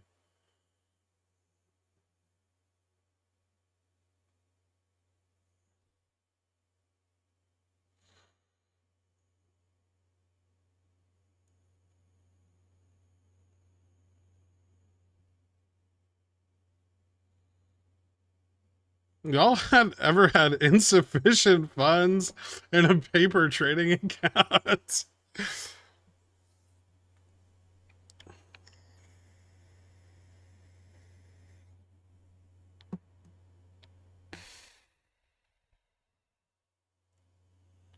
Net profit margin at GoEV is negative 750%. Yep.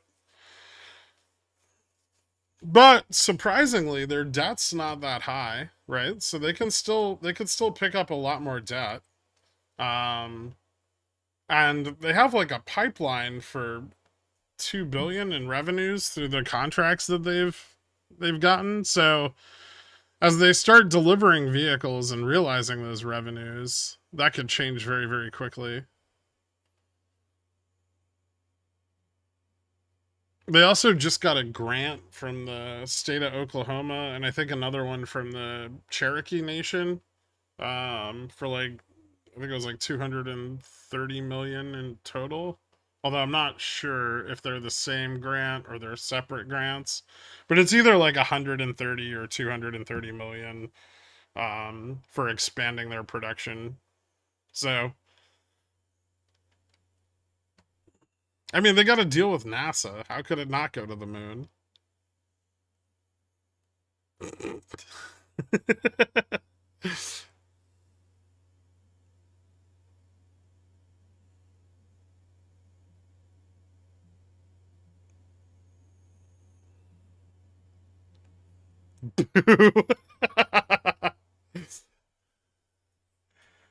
Extremely underpriced at this point. Book looks 4 to 5 ish. Well, price to book, but price to earnings, it's trading at like many, many multiples of its current profits.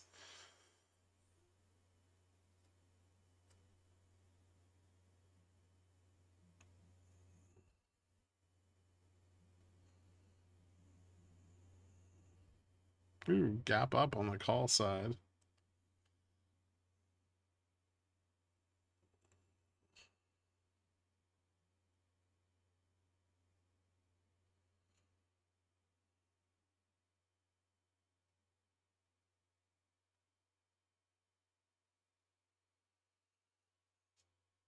Why is PBR down? Oil's been slumping a bit.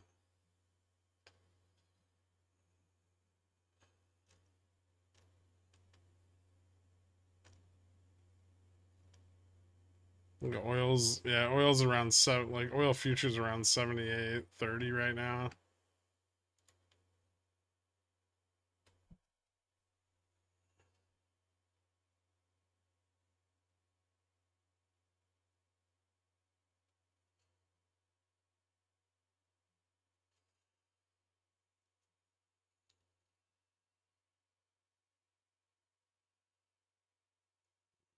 Google's recovery is looking a little bit better.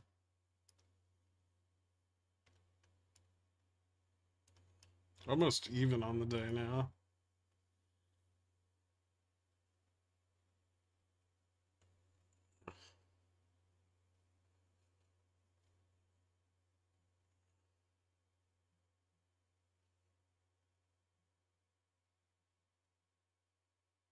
Is the oil slump temporary? I think it's largely shorting.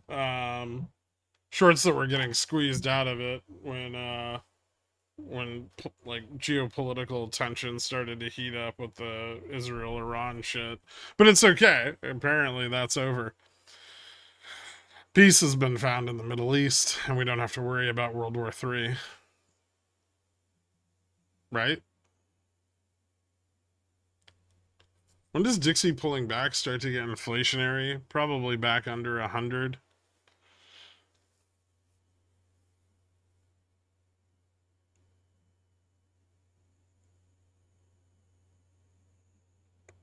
Why are bulls having a hard time pushing above the 5130s? Sold calls from this morning.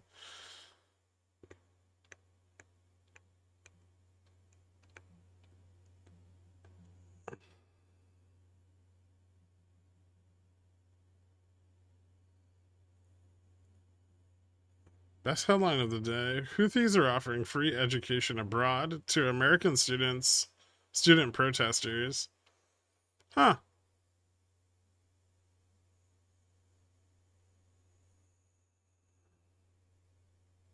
Israel economy is taking a hit. Yeah.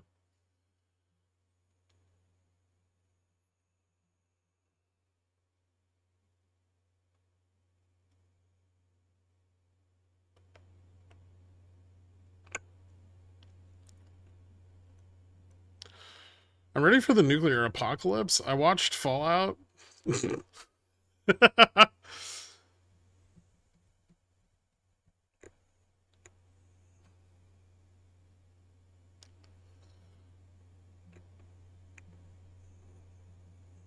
This is apparently just one of those days where I have to buy a call and hold it until expiry in order to get decent gains on it.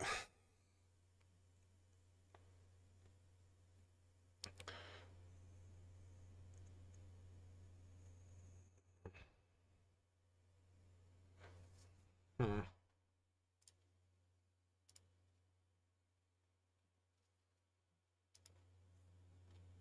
Bulls are still pushing here, so I'm not too worried about a pullback. That's why I'm not moving my stop up. For the person who asked me on Discord. What are institutional cost of borrows on GoEV and beyond? Do you have access to them? We can calculate them. Let me see.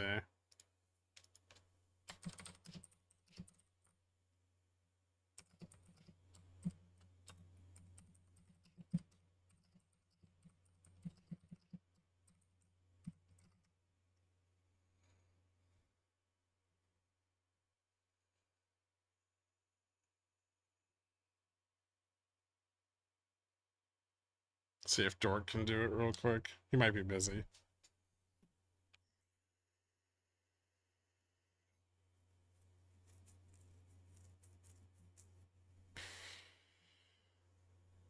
Nvidia double top, or does she have legs?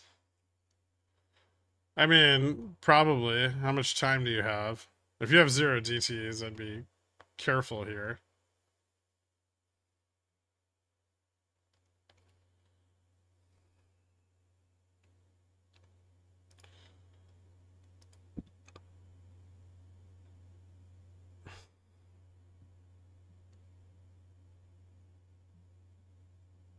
How is that not a higher high? 51.27.43. Oh, okay.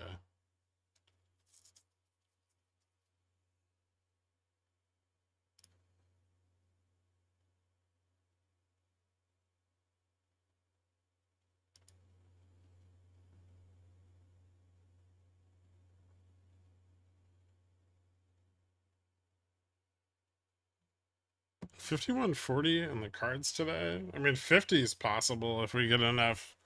If we get enough 0 DTs coming in on a breakout. We got a good ramp to 40 from 30, but we're not above 30 yet. And we do need to get to the upside of it.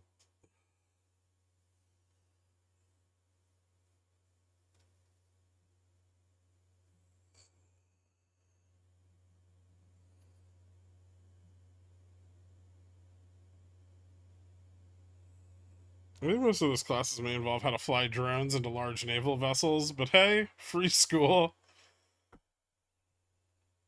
C's get degrees, man.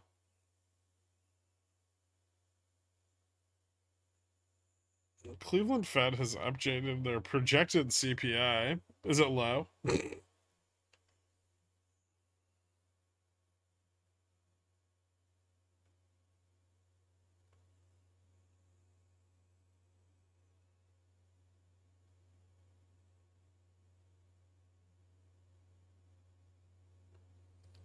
Why are so many dumb comments in here? Most of them are yours.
Hmm. Another failure. I don't like how strong these sell-offs are.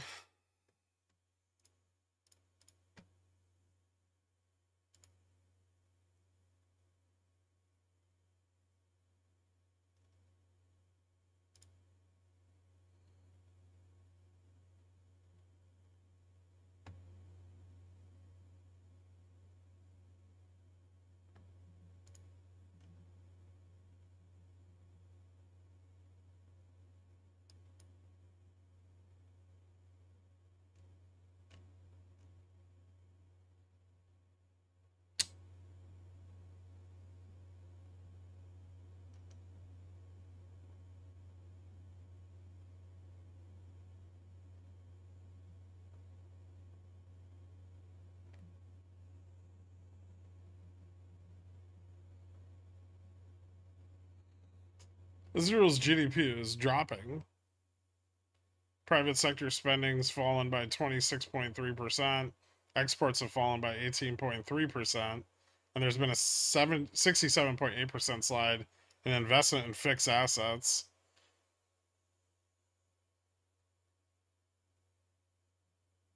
Government spending jumped by 88.1%. And their projected GDP of 3.5% fell to 2% for the full year and continues to decline.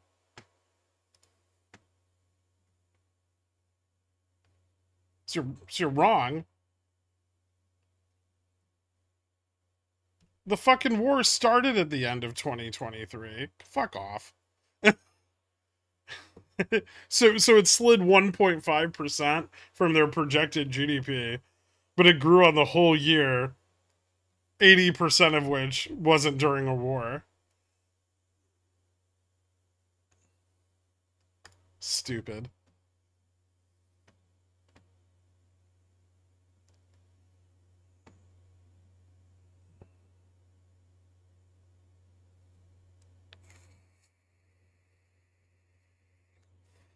And what about 2024, Olga?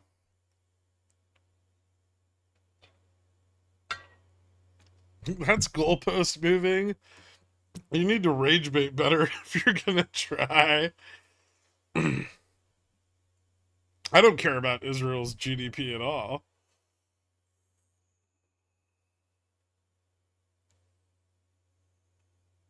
2024 is not over yet.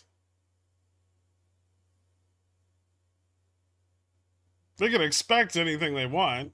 That doesn't mean it's going to be realized.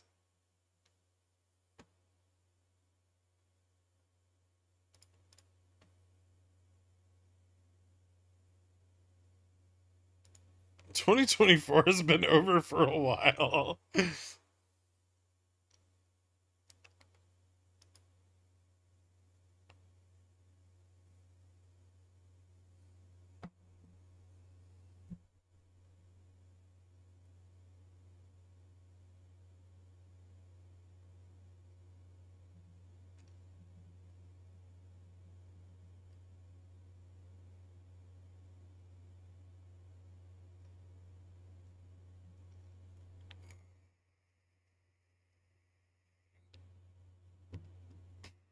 It is taking a hit. That's what taking a hit is. When it drops from 3.5% down to 2%, that's taking a hit.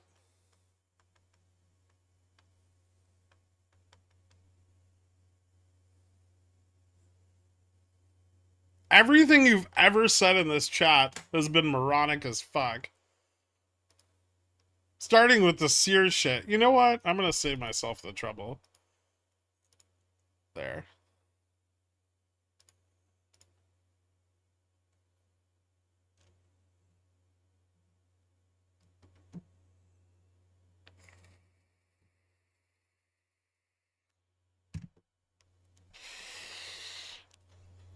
I don't have time for that shit.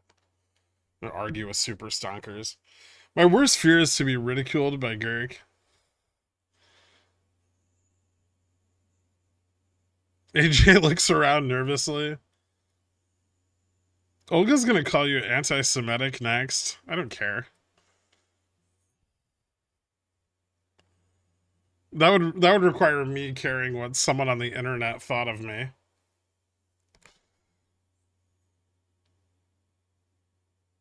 I'm seeing a lot of poor gray names in this chat since yesterday.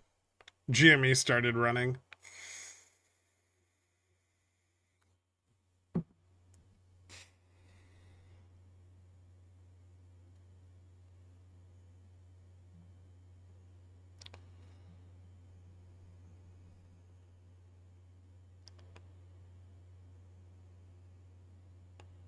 It's quite erotic when he's ridiculing you whilst balls deep in your lover. 10 out of 10 would recommend. What was Olga saying? That the GDP of Israel didn't take a hit after the October 7th attacks. Which it in fact did. By their own admission.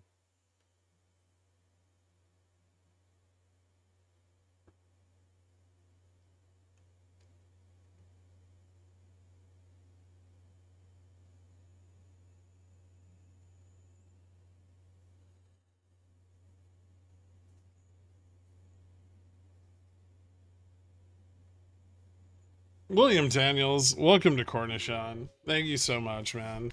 Castellosaurus, fucking pores. Thanks, man.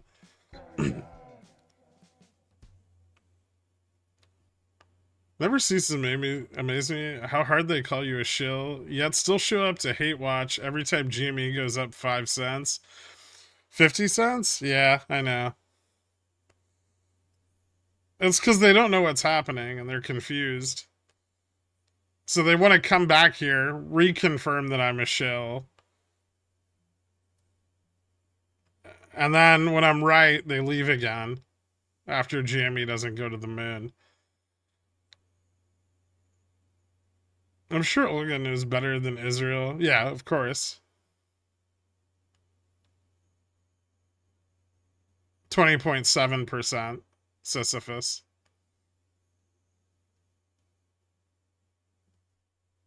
Is it FTDs for GME? It looked like short call closures. Like a fairly large number of them. Short call squeeze. Not only hate watch, but still ask your opinion. I don't know. I don't want to think about it. It's fucking. I'm over that shit.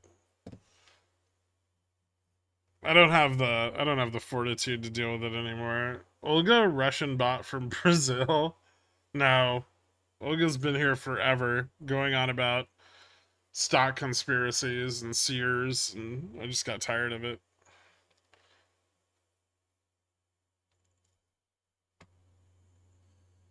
Sears mostly, yeah, a lot about Sears.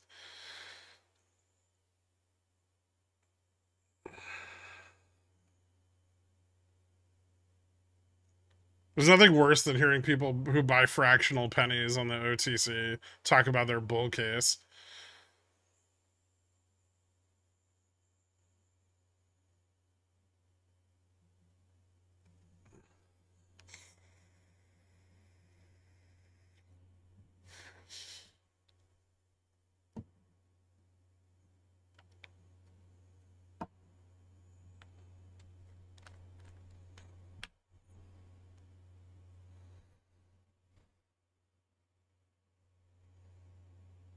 Sears was somewhat awesome when I was a kid. I could get pants, a grill, a dryer, snowblower, tires, oil change, and go to the food court all in one place. Why the fuck did you need any of those things as a kid? What were you doing with a grill, a dryer, a snowblower, tires, and an oil change as a child? That said, I would love to see Eddie Lampert locked up. That I agree with.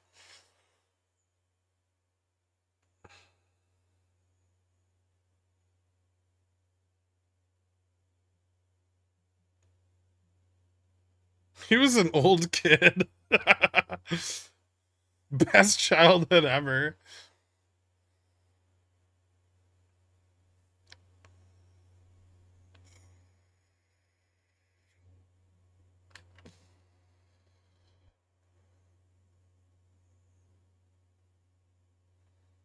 The only thing Sears was good for was being an empty parking lot. Let's talk about Kenmore appliances and how great they were.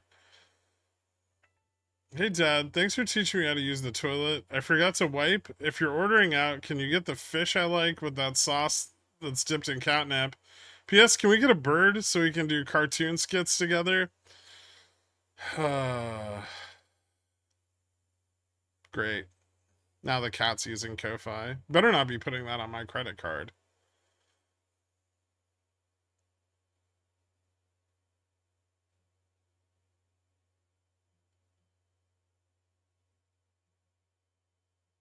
Benjamin Button. Last time I was at Sears, my dad sent me to find a new hose for the power washer. The customer service there was just this side of King of the Hill.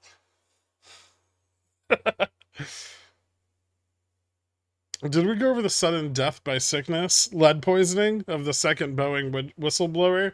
No, we didn't. But, Boeing whistleblowers, once you decide to whistleblow, mysteriously, your health just begins to decline, sometimes almost immediately, to zero.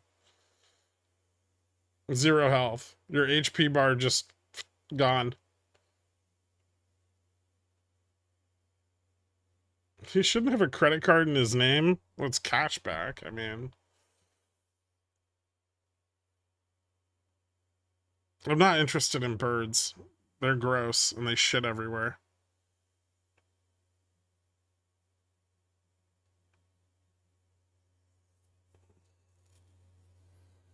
Do you have a credit card with a point system that would outweigh whatever Ko-Fi's cut is?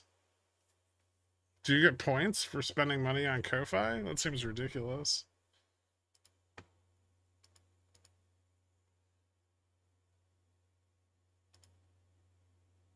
Things are getting weirdly bearish again.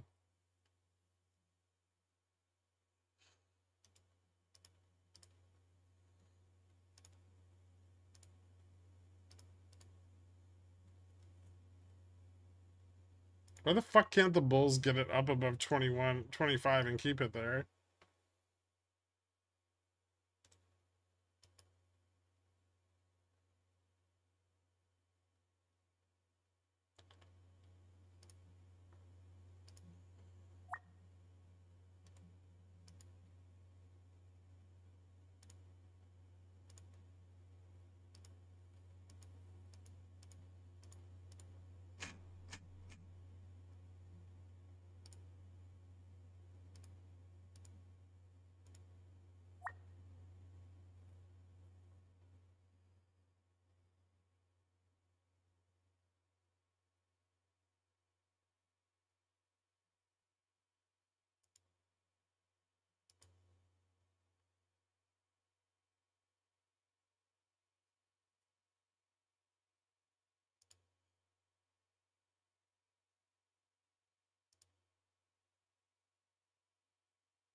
Hmm.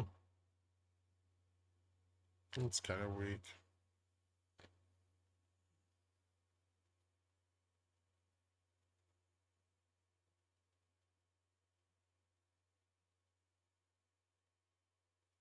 Isn't Israel's economy super dependent on tourism? Yeah,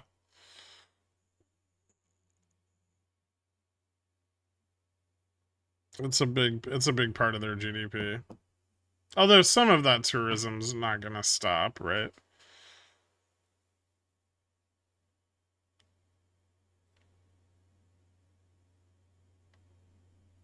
Reports are that Kenny G bought those 50/70 puts yesterday and wants them profitable before the end of day. Big if true.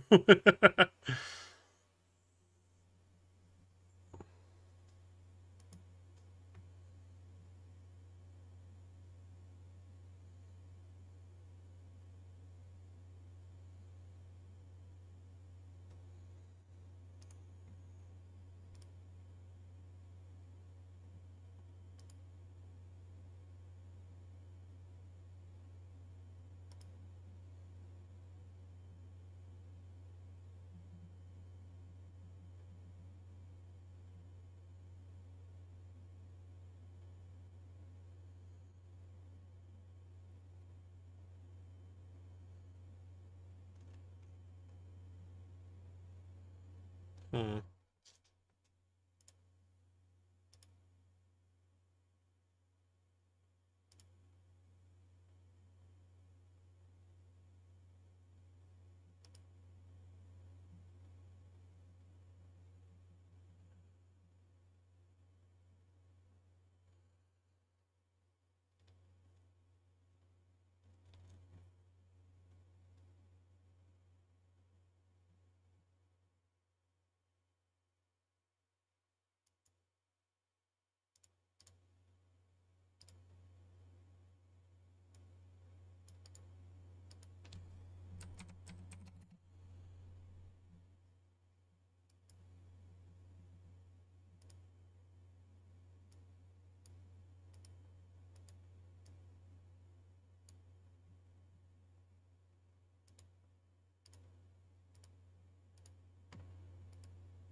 Hmm.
Is there any notable change in positioning? Not really.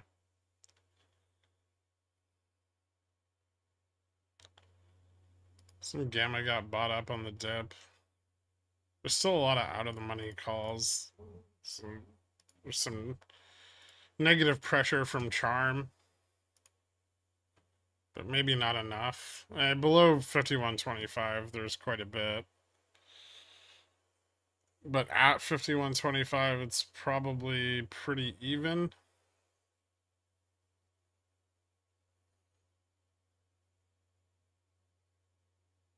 Hmm.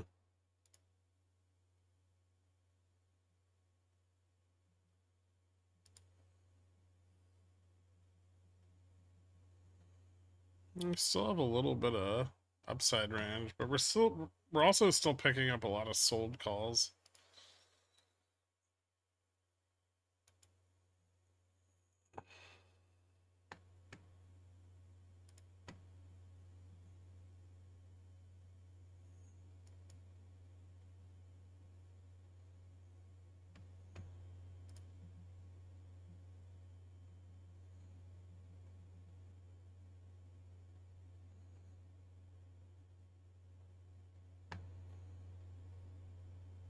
Higher low. High.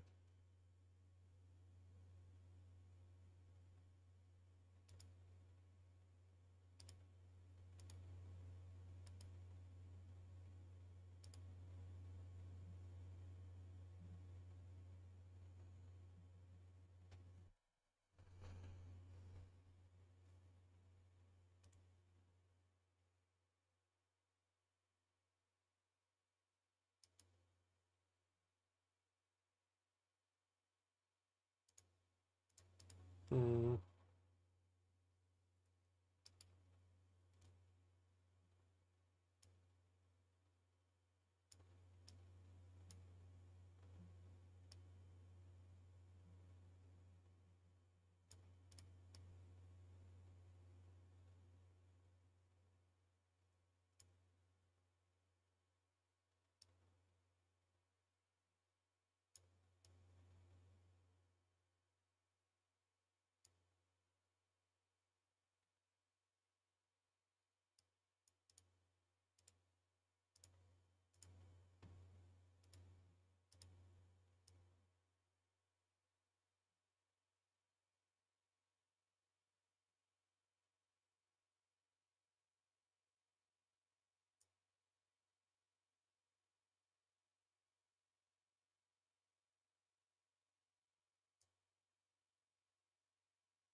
Hmm.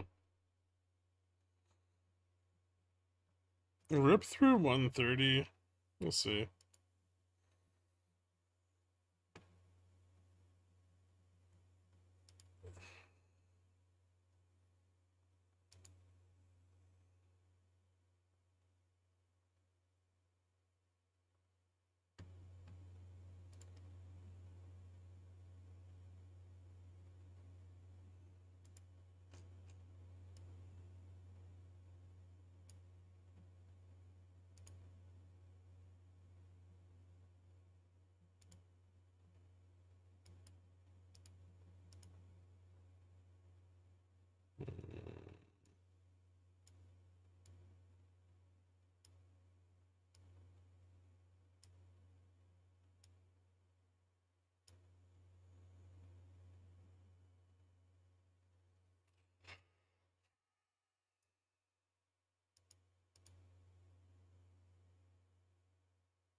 Upload rolls break 5130.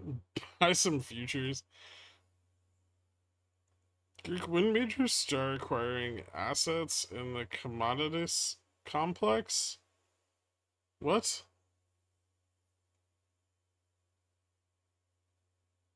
Majors? What are you talking about? Are you talking about like miners spending more capex? Ridiculous.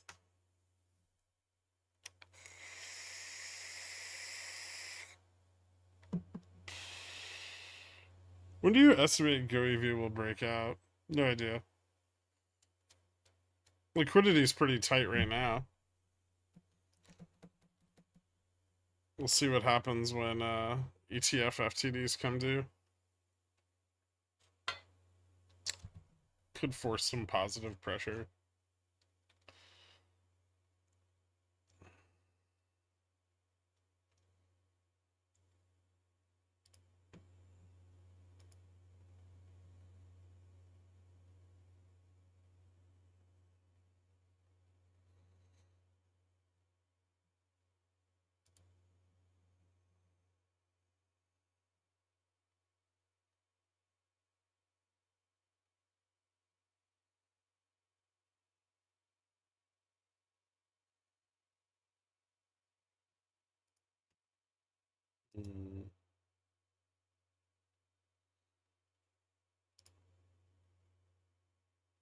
Where's the GoEV?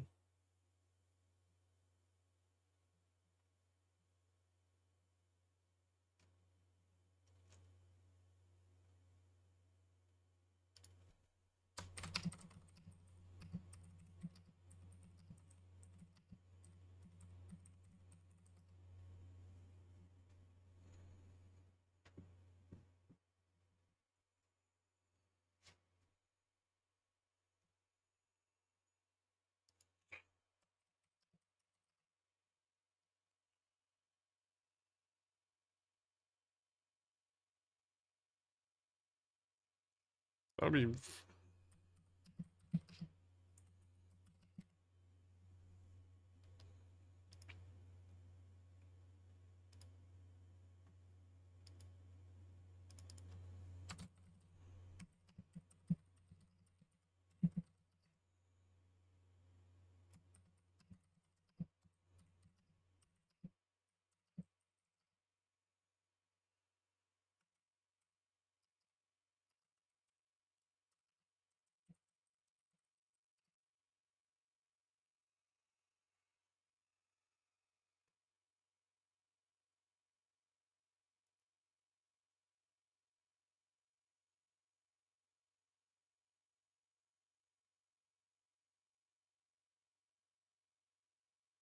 This 5120, 5110 bear calls part of the toe ring or just low risk play with 4-to-1 return on risk.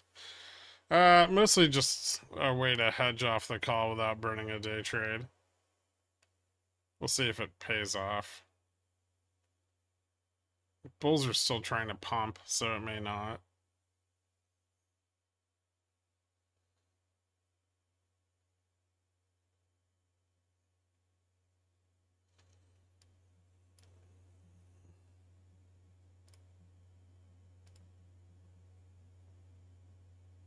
When will miners do capex? I've been waiting for 5 years. Please laugh at me. Never.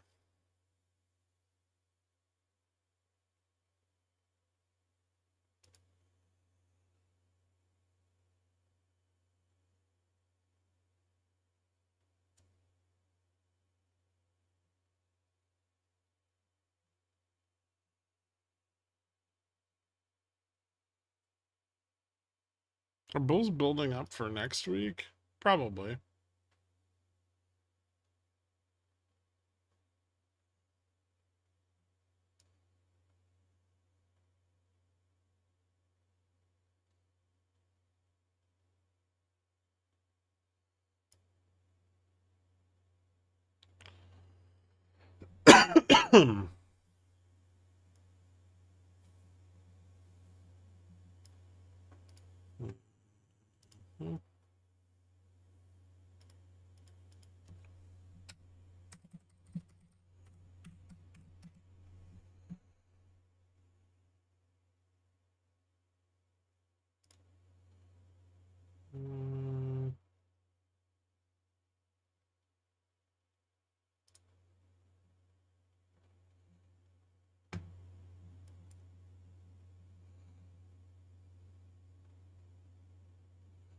Upside at 20 is still kind of weak.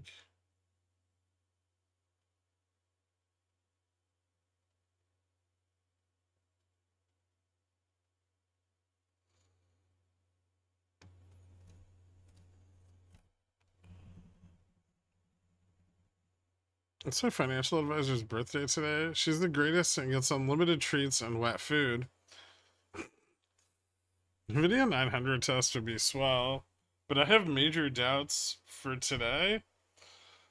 Interesting.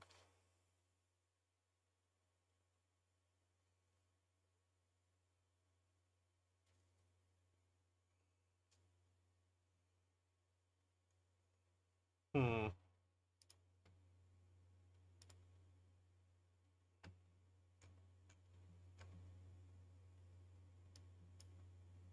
Yeah, I don't know if it can break 890. There's a big call wall there. If indexes push up, I guess a 900 test isn't impossible. And 890 will squeeze off a bit too, because there's short calls at that strike.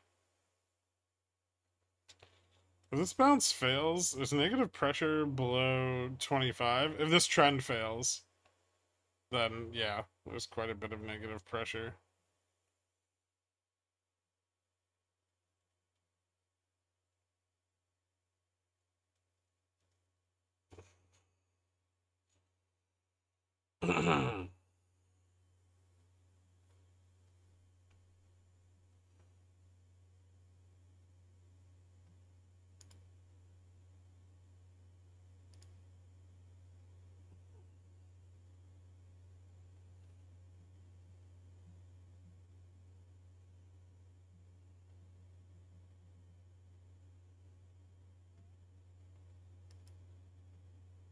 So the concern here would be profit taking on in the money calls.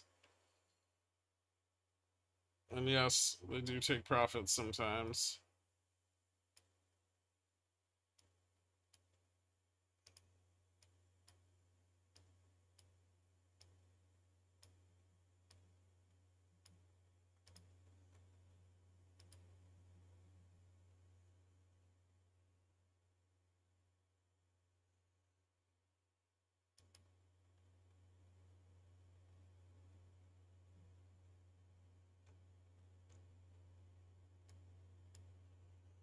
Hmm.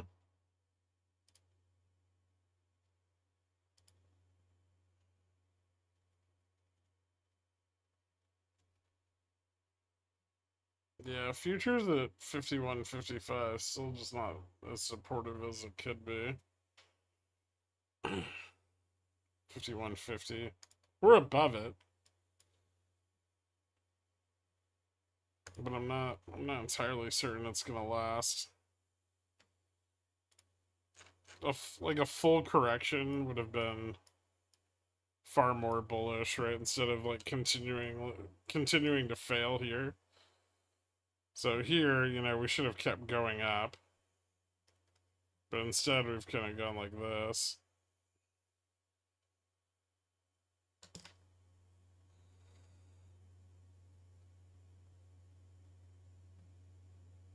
And a lot of this is call selling, like out of the money at like 40 through 50. And that's why it's getting slippery on all these attempts at a breakout, like here and here and here, because the call selling is crushing the spot, like the spot gamma, and pushing price back down.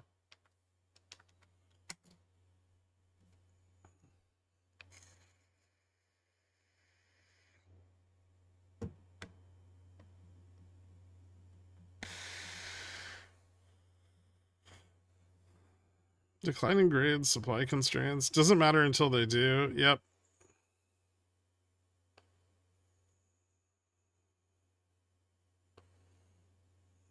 I don't care that much about the gold market. I care about its value as it pertains to currency risk, and that's about it.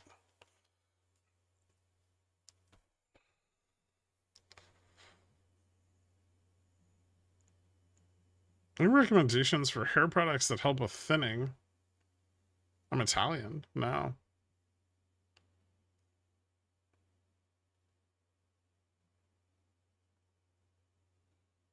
Do you have any products that cause thinning? I'd like my hair to not stand on end.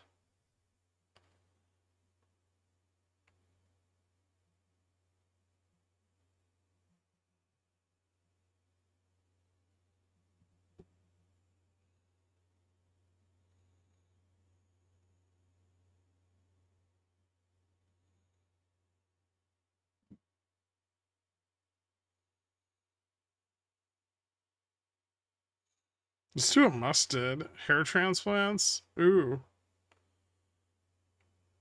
Tea supplements cause hair thinning. They also make you sterile.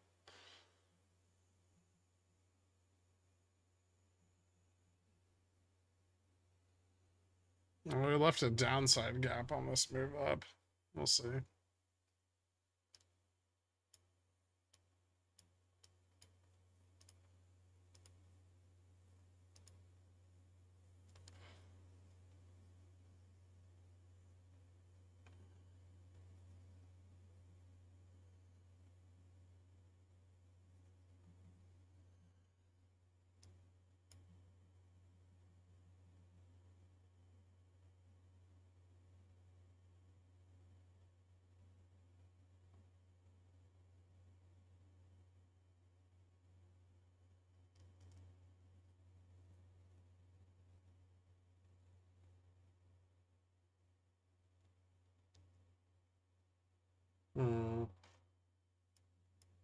CTAs are still net sellers here. This is going to be interesting over the next few days.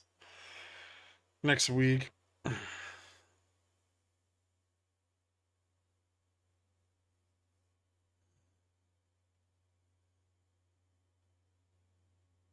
Likely we see one of those crazy bit moves and end of day. We could, yeah. It's been happening pretty consistently.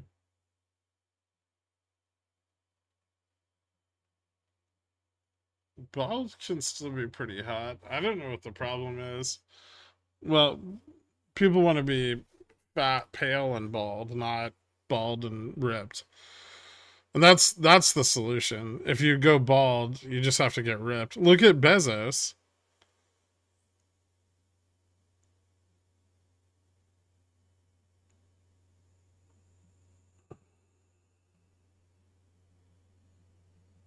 Rising unemployment being the bull case for a full year is so befuddling. Like, how do people not see the problem with that? They want the labor market to weaken so inflation drops. The problem is, once the labor market starts weakening, it's probably not going to stop weakening, and then we're just going to get a recession. They want the promise of rate cuts without any actual rate cuts.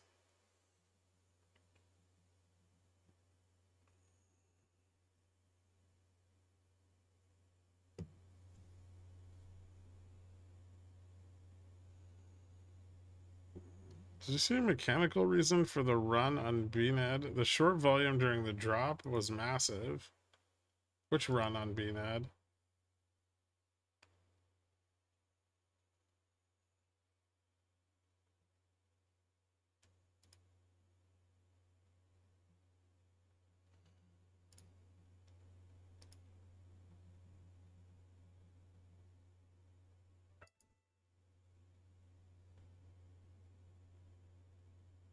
Hmm.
Hmm.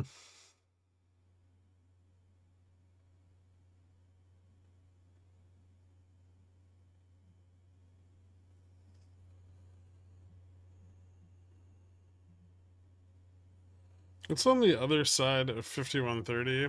5130.01.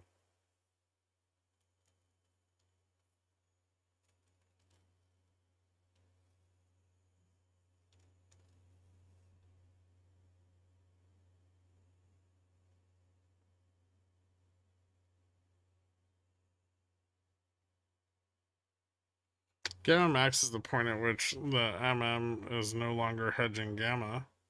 Oh, you want to know what it is on GME? It's 1170 today.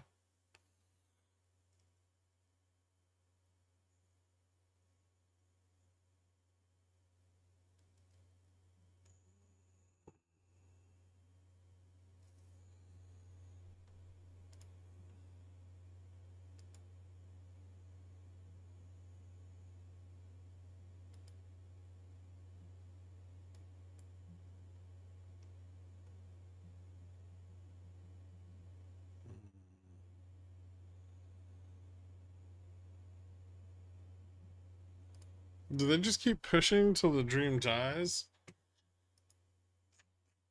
We're still, we're still like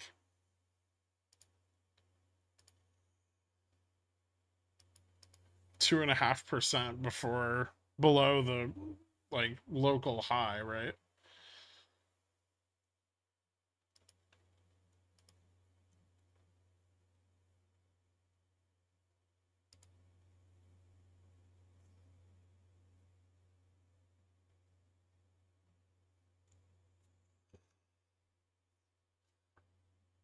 They probably keep shorting vol until the dream dies, but I mean, pushing is relative to the amount of leverage available.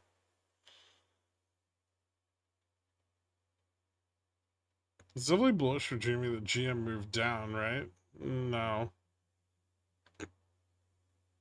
It's odd, but maybe an artifact. The options chain is super illiquid over there, so all the data has kind of been fucked up on it for months.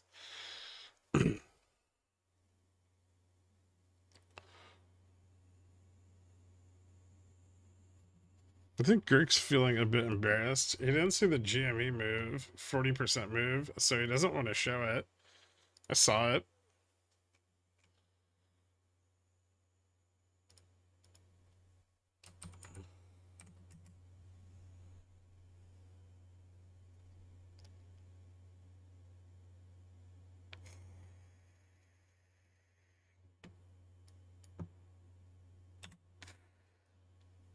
Didn't look like it was going to break Gamma Max, but it did.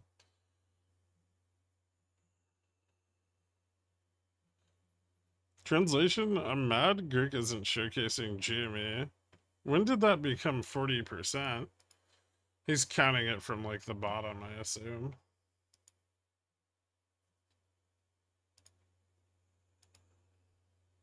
Which it's about 40% right now.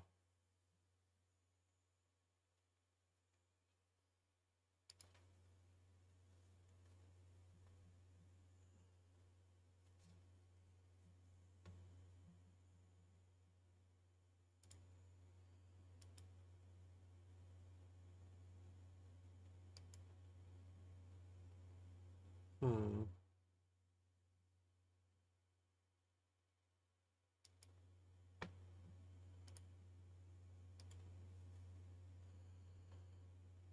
I'm just gonna break up or down.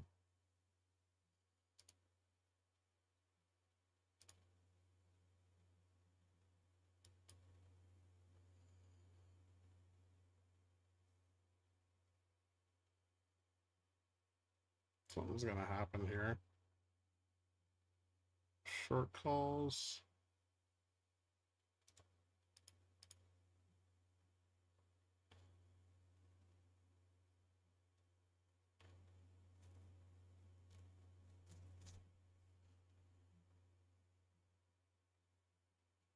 Does this implode if we lose 51.25? Like actually lose it? Yeah.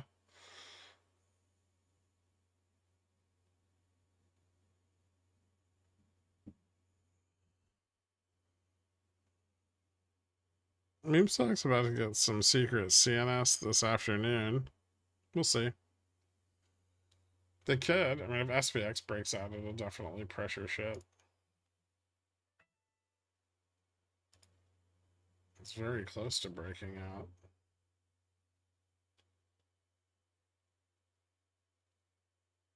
Could also fail. Yes is testing near the high for the day. Well, volumetric high.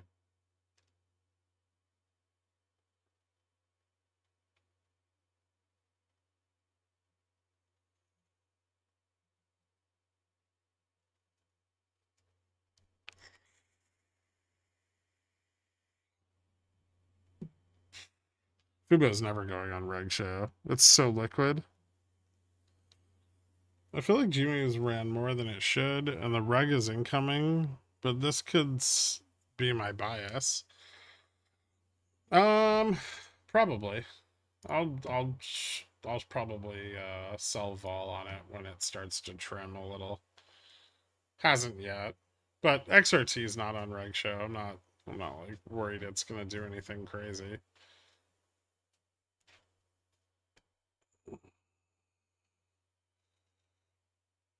It'll probably max out around. I mean, yesterday I think like the potential high was like 13.99 before IV got screwy and fucked with Gamma Max. So 14-ish for today. If Gamma Max moved up a little on some out of the money call buying, seems reasonable. That'd give you like the 15% over GM is about where we're at now.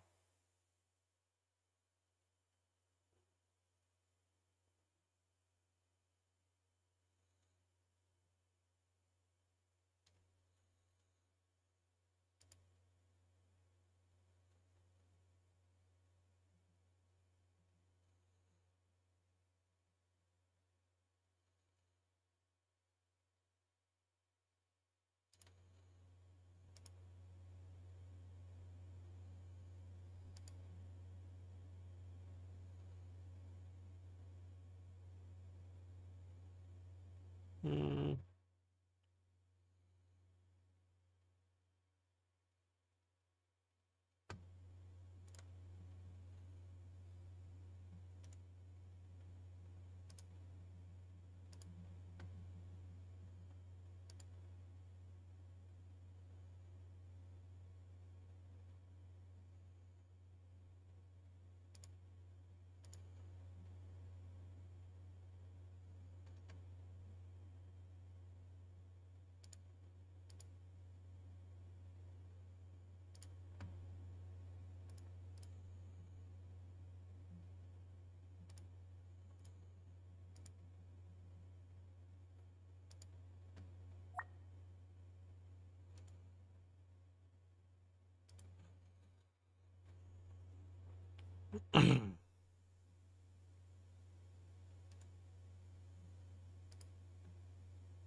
Starting to squeeze off some of the sold calls here.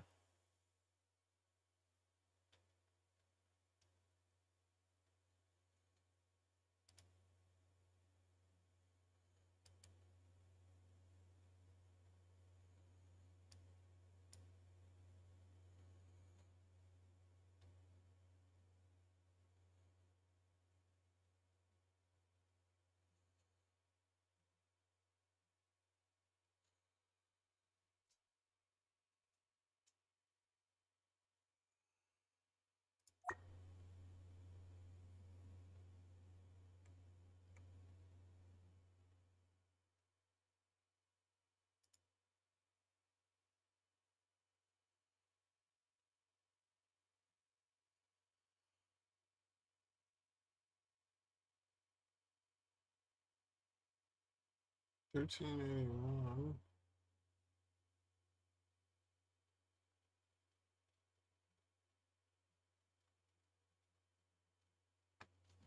Spot up, vol up. Can Tesla do it here? It still needs $2 more.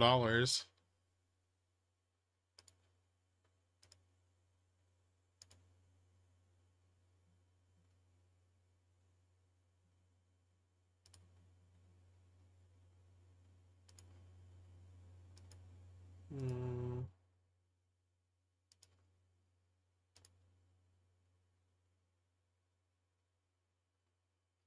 Amazon looks pretty good. Google looks pretty good too. I think we're gonna squeeze out the short calls.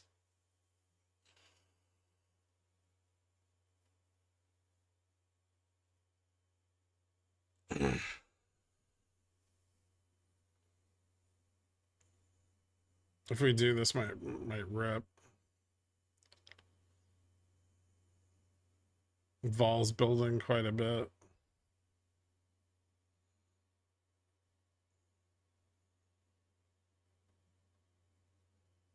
Nvidia too. Yeah, it broke 890. Stop saying such bullish things. What? It's bullish things are happening. I don't know what you want.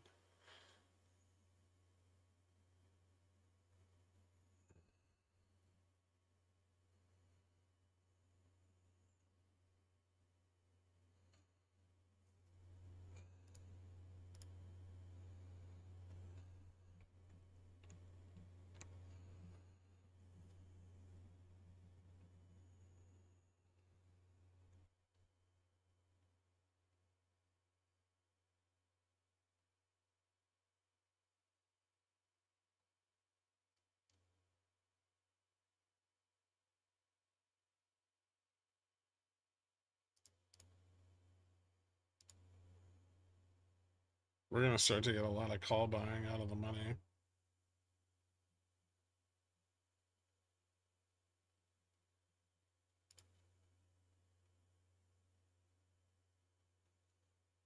Hmm.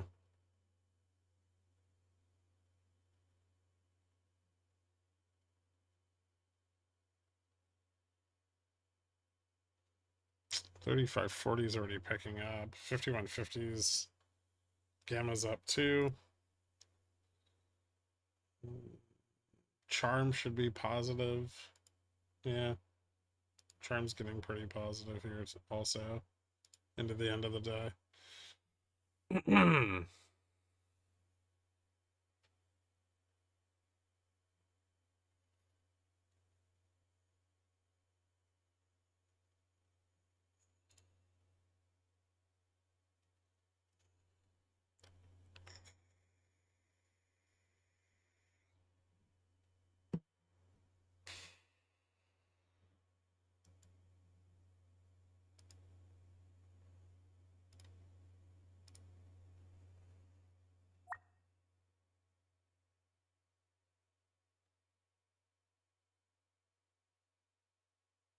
So you're saying my 3 DTE 4200s are about to print 5200s?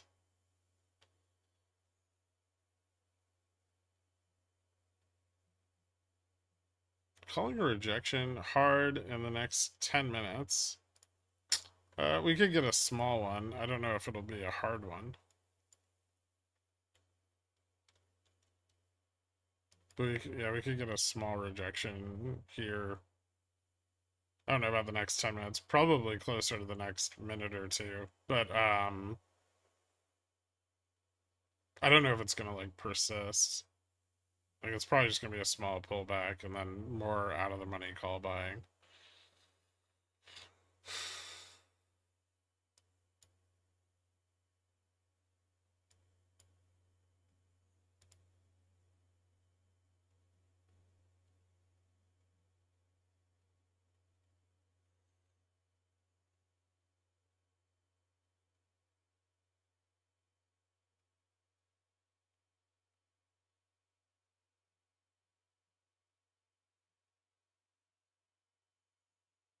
I'll tell you what else is getting hard with GME inching its way up to 15. Is it?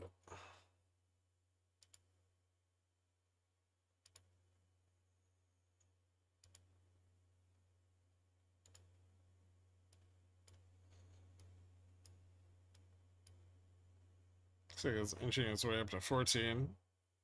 I can't wait to sell in the money spreads on it. I'm going to cut my put hedge. It's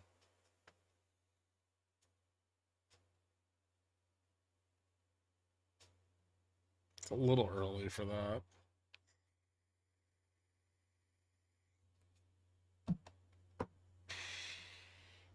Calls in the last 60 seconds, like yesterday. We'll see.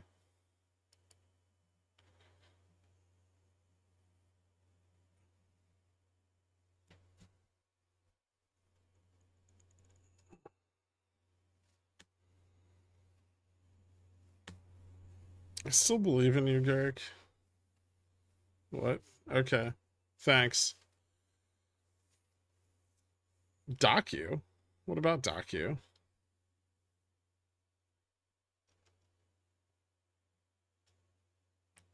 It's up like a little bit today. What's going on with the buyout on that?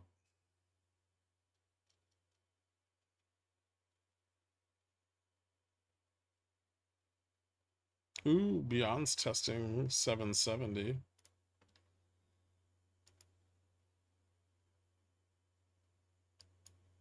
I wonder when the MM's gonna start hedging the $8 calls. Probably like 780.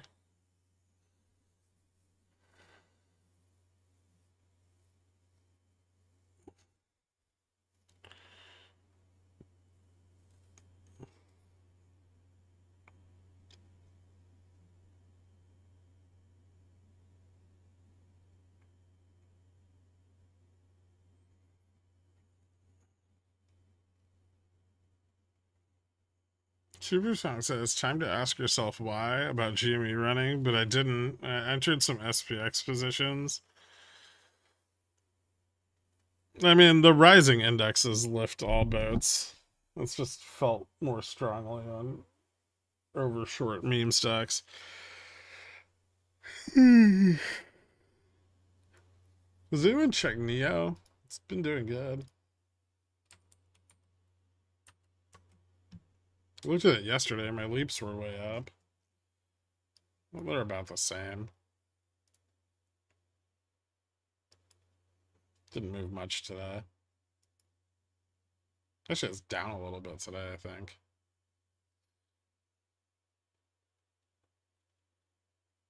I don't like the rising dollar here. Dollar's moving back up. Yields are down, but still for no obvious reason.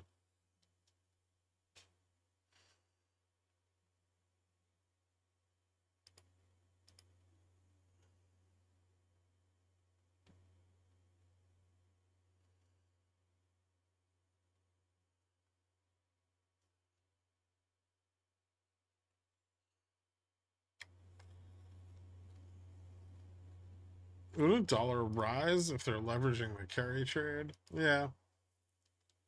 But yen's not falling against the dollar right now. Not much.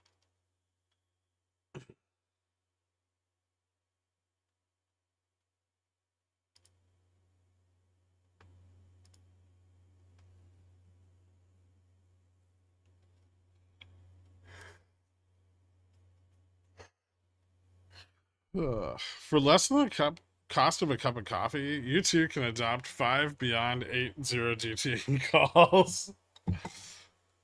The play isn't 0 DTE though. Why would you want 0 DTEs? Instead of playing a test of $8, you can just play a breakout of 10.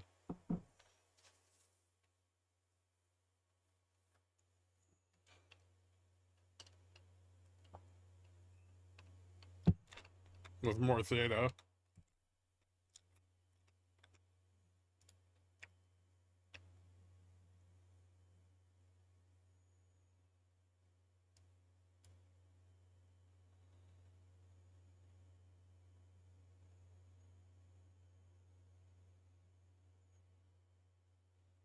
Is there strong resistance at 50? No, there's just there's not really resistance here. There's just a shitload of sold calls.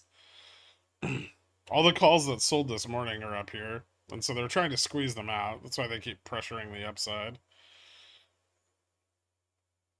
If they're successful, SPX will rip. If they fail, we'll probably fall back below 51.25, maybe.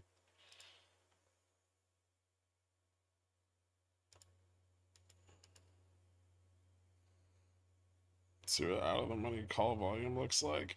Ow.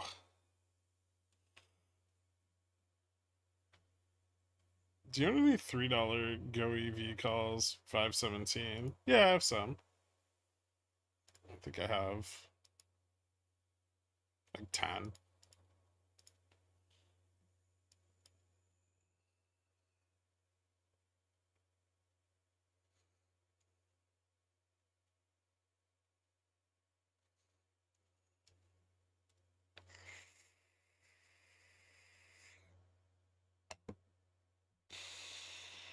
Where could we rip to? Depends on how many calls pile into it. I think we should have really ripped already.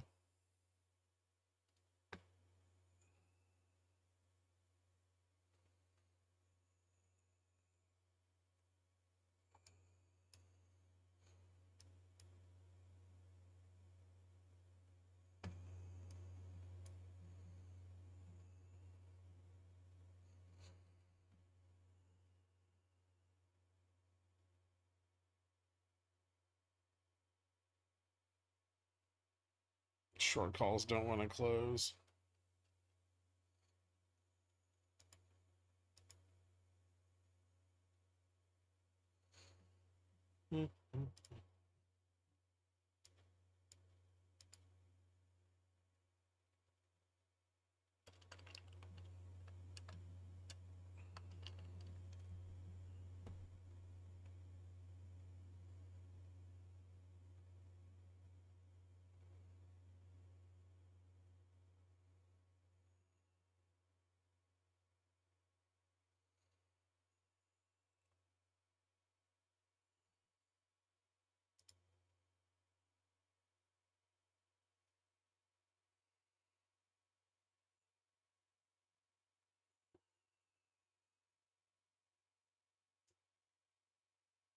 What's gonna happen to my BNED July October calls in the long run? Well, if it doesn't run before the offering,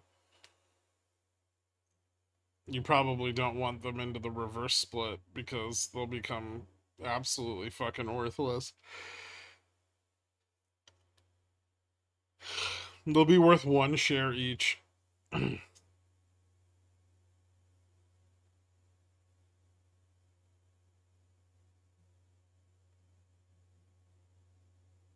Leverage on 1 share at $5.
You heard about the cheese ball man? No.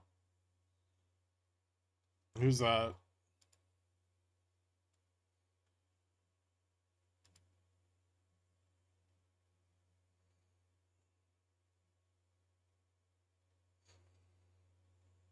This looks terrible. What do you mean?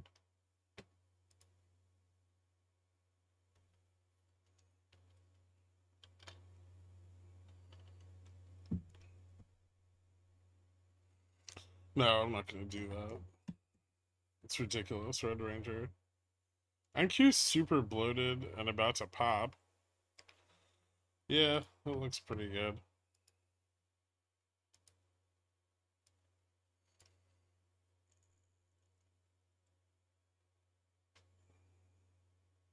If it breaks 1850,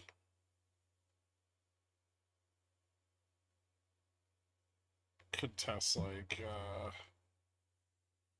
18121's kind of resistance to 18245. That'd be fucking nuts. That'd be a huge move.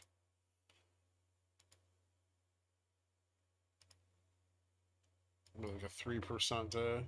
I don't know if maybe it can't go that high. But that would be a break back into the long term trend would be 70 BPS up from where it is.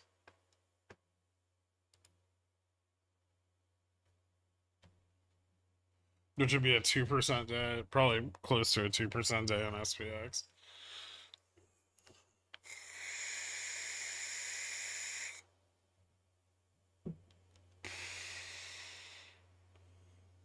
Could feel like the market feels like the market could wake up Monday and realize this data was not bullish. We're gonna do this until CPI and PPI are hot. And worse yet, this CPI and PPI report have the best chance of being cool.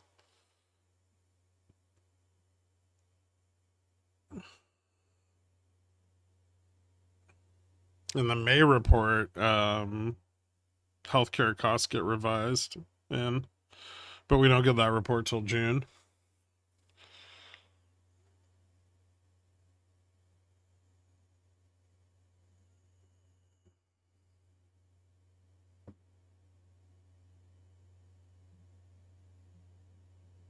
Someone in New York ate an entire jar of cheese balls in front of the public. Gross.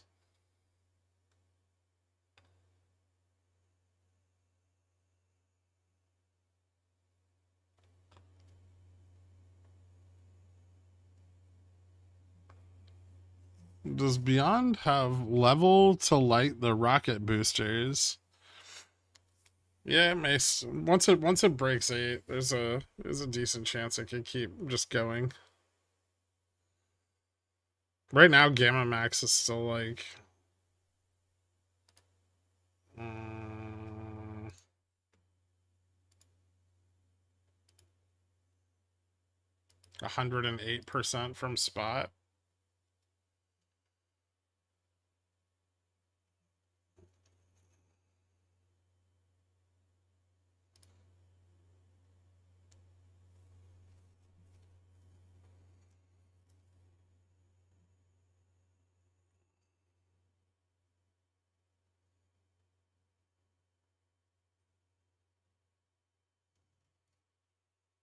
If you tell Larry, Jamie's had its fun and it's time to go home. P.S. Can you pretty please give an update on the potential upside? Well, I told you that Gamma Max that we have for today is probably not accurate, but that's because there was a lot of call buying at the end of the day yesterday. And IV was all fucked up. But I would say that if we look at Gamma Max before IV got weird,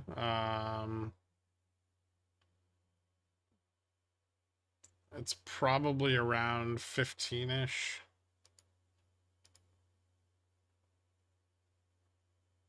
And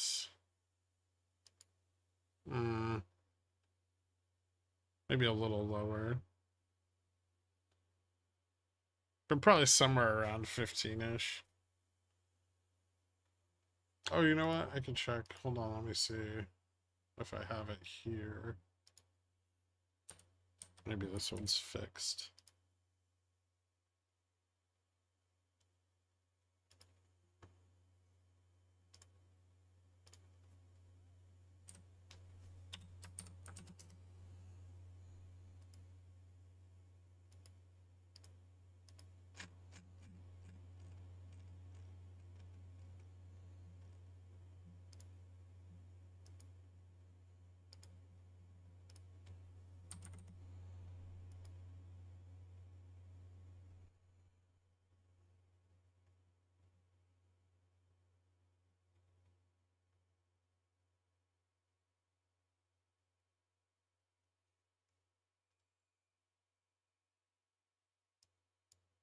Let's see.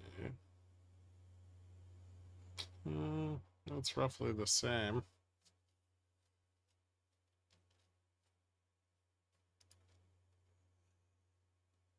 I'm still seeing Gamma Max at 1170 there, which puts it roughly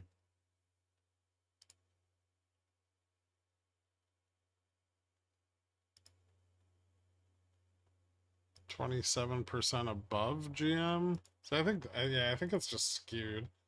GM's probably closer to 15, which is like the longer run average before it started getting wonky because of IV. And if GM's 15, that means it can run to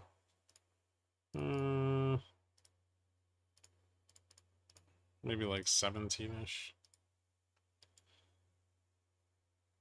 It depends. If calls keep getting bought, which they have been, Gamma Max could get pushed up. It's been a long time since that happened. I don't know if it'll get to 17 today. It could. That's a stretch.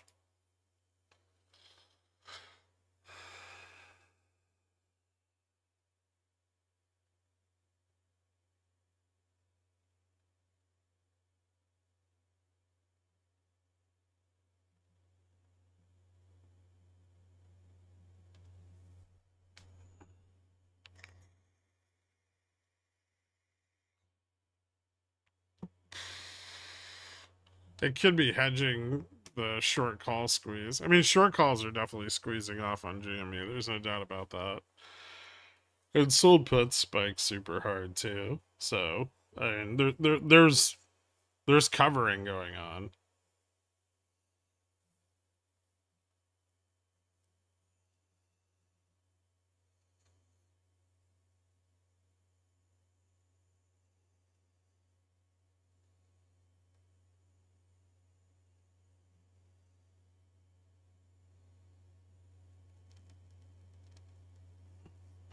Sold at 1025. Why? I think we went over this yesterday. Why the fuck would you sell GME unless it was running? The only time to sell GME is above Gamma Max.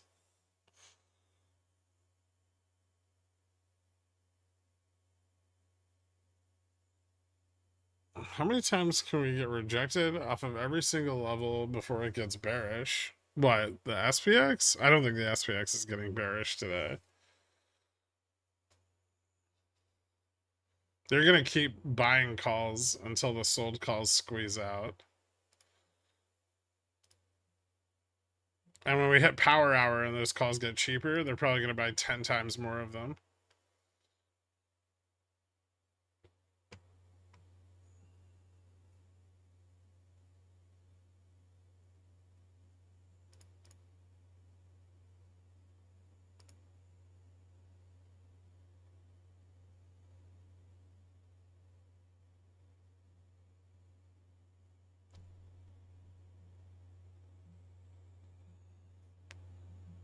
I made my final car payment. What a relief. I still owe a bunch. I'm just not paying anymore. Nice.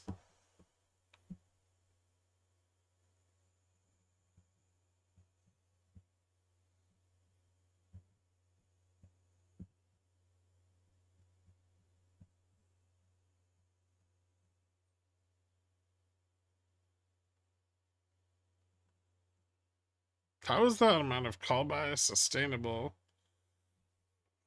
Leverage ratios are improving. Financial conditions are softening because of the low labor print. Dollar kind of moved back up a little bit, but yields are still way down today. And vol's down pretty hard.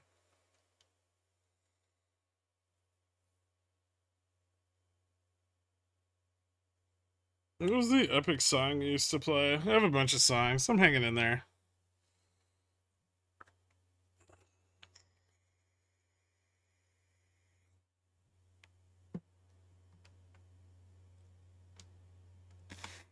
At what point does Nvidia squeeze out the 890 short calls? Probably when they go in the money. Once they start going in the money, they'll probably start squeezing off. But then there's sold calls at 900 too, so.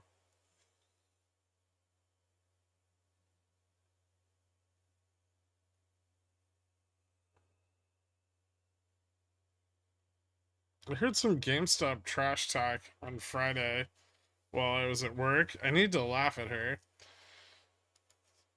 Why?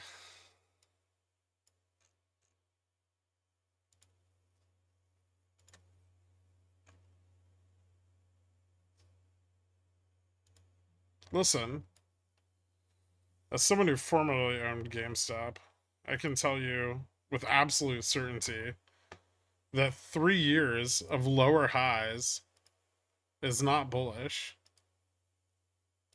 You have nothing bullish to say.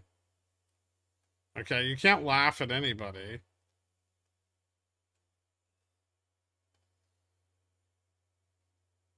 And when it gets rejected somewhere around here and goes back down, they're going to laugh at you again.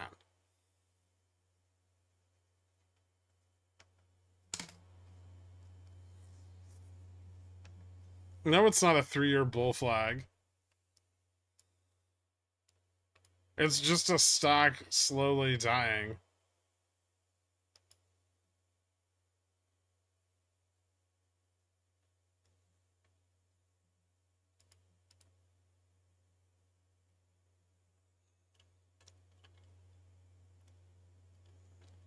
Why would I tell people to buy GME? Most people already own it.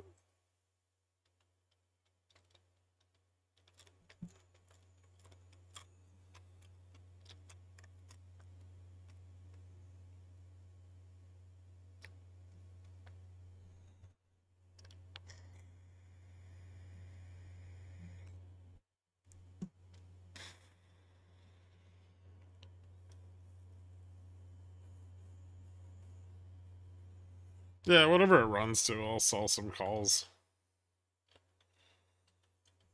Give Kenny a hand getting the volatility back down. Too early to short the GME run? Probably, yeah. It's risky until volatility starts to trim back.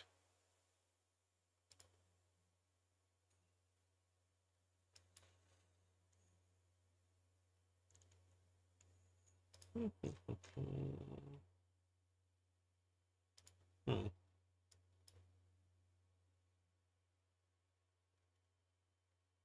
Interesting.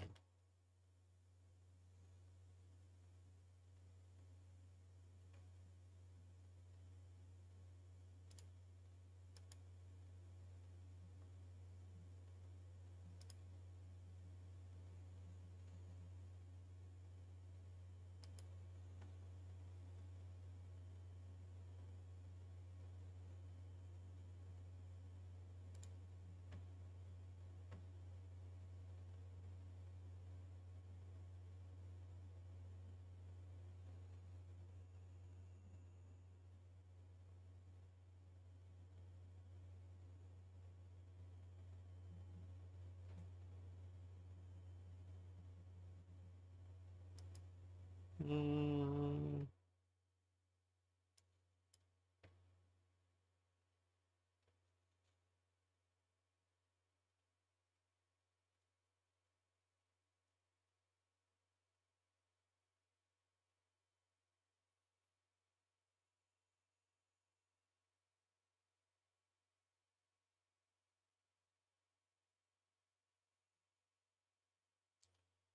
I'm now 50% beyond in my retirement. I got my cost basis down to 9. Ew.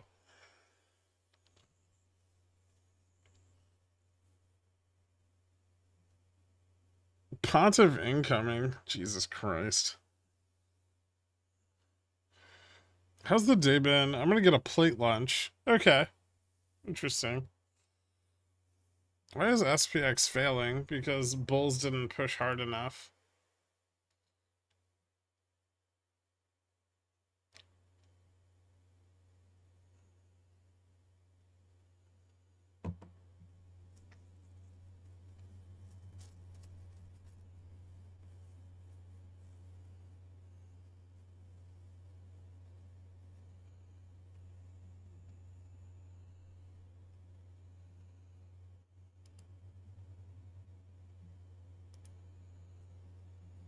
Hard enough yet. True.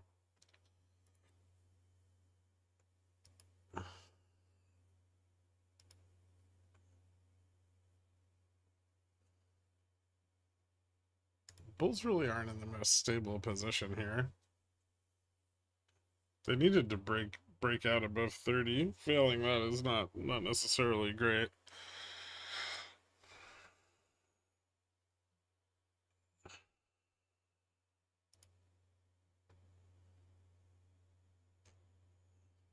NQ's still in a massive bear flag. ES kind of is too.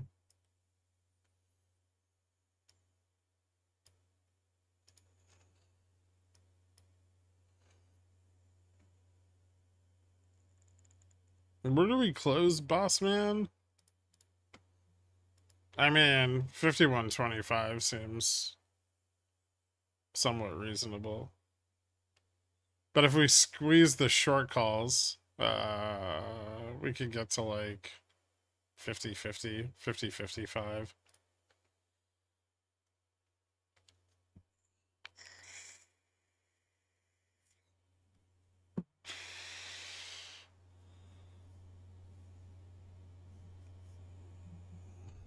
Bulls fail all the time. It just depends on the time frame you're looking at. Bulls failed 3 weeks ago. We're still 2.5% down on the index from where that happened.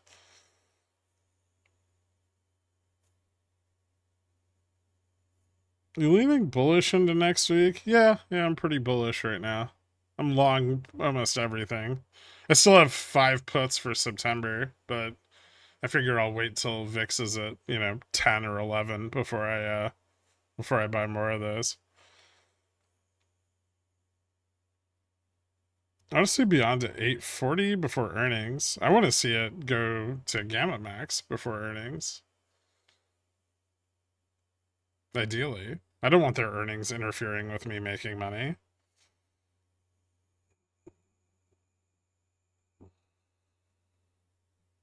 Would you sell GME CCs? If I still owned GME, I would probably sell some CCs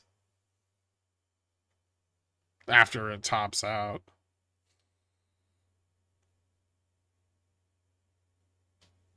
What's Gamma Max on Beyond? Today, it's at 1642? 1598. It's getting closer to spot, which is bullish as fuck.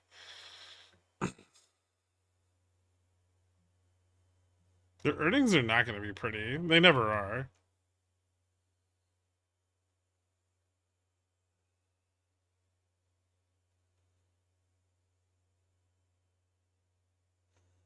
But it's not like they have a high bar. I mean, they've got to beat negative 67 cents a share.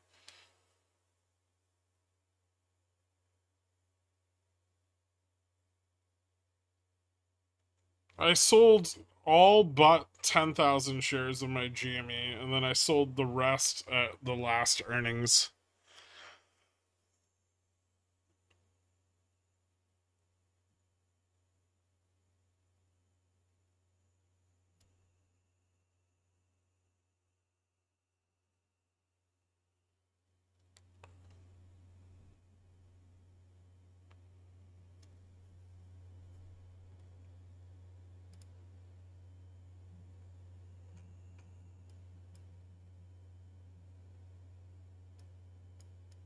No, the highest it hit was like 163,000.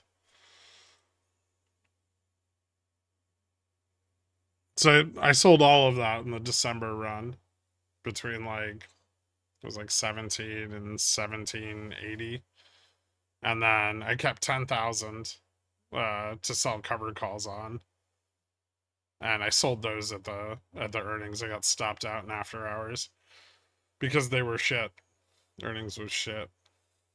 Did you forget you have 5150C 0 DTEs in your account? No. No, I did not. Those are just there in case the short calls squeeze. Which they may not do. We'll see.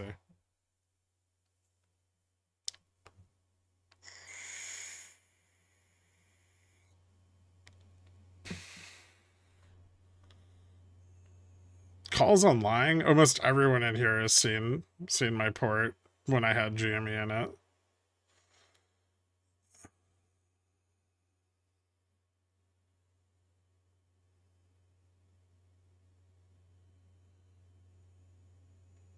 The earnings were good. No, they weren't. What rando analyst expectations? I don't read what other analysts write. How the mighty have fallen.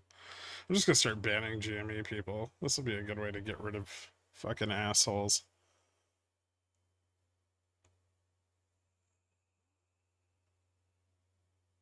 What are your thoughts on AMD over the next year or so? It's down like 30% from its high. Yeah, because they have bad forward guidance. They had they had bad forward guidance before it ran to its high. It just ran because of the AI craze.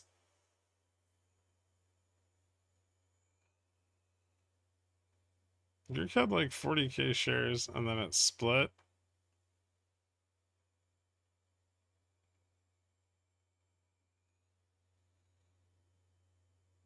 The purge? What's purging?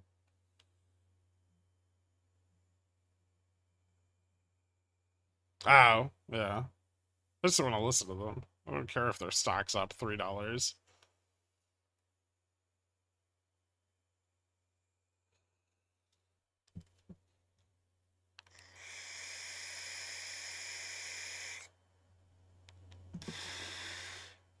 They always do this. They act like it's the end of the world every time GME moves up, and then it does the same shit over and over and over again. And then we have to spend the next 3 months listening to them go, I can't believe I didn't sell at the top.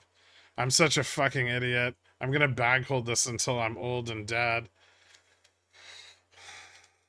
I just don't care. I'm free. I don't have to listen to it anymore.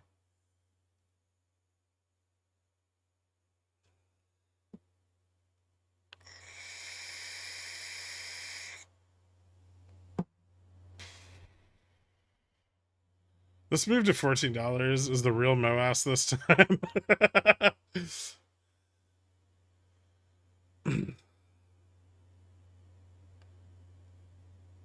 I don't think AMD's guidance was bad. I mean, they literally guided down 2 times in a row. It has nothing to do with their expectations from Nvidia.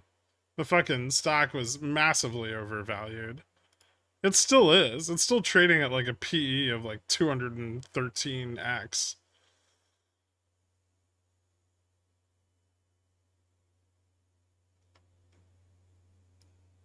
They're a good company. I like AMD. They're honest with their shareholders, which is rare. And they work hard to make the company better, but it's not worth $200 a share.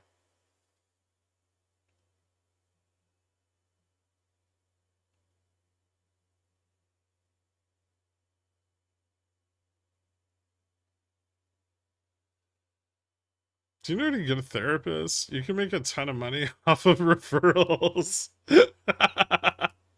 I don't. I should try to find some. Bull's waiting for cheap calls and power hour. I expect they'll try to push the sold calls out one more time.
It's a good price for AMD. I'd feel more comfortable buying it around 100. I don't think its valuation's ever gonna fall off hard enough to get back sub 100, but if it did, I would buy it. I want to buy AMD at 60 and Upstart at 10. These silly banks just have to keep doing all this vol shorting and leveraging up in the name of solvency. Those are different conditions, right? If you get a massive correction or a market crash, and then, I mean, obviously things are going to be trading well below where they should be. That is an opportunity. It's pickled noir. It was gray. I pressed the wrong button on my camera, and I don't want to take my camera down to fix it.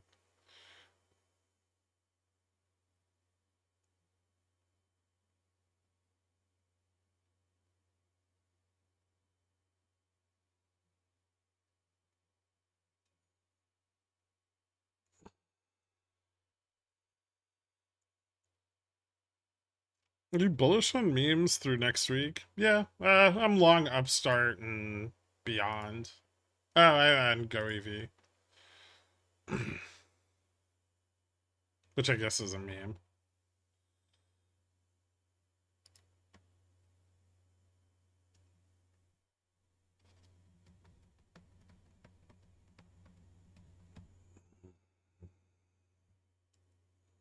When will you shut down public channels? When the bots become sophisticated enough that the little work we do put into stopping them no longer works. But I'll keep the GME channel. I just have to like probably like 2FA to get in or something like that.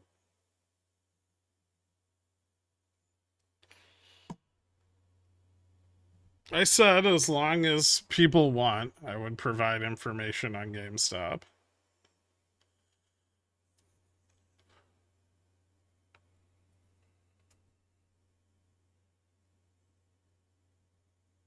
That's for recruiting too. New members. Nobody's ever joined the poor chat and been like, I can't wait to pay more for this.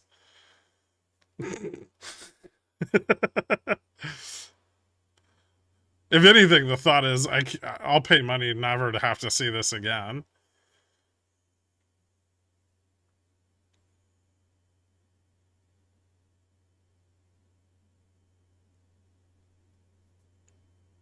Yes. For me, sub 140 AMD is okay. I'm not looking for short term gains. Then that's a really terrible price.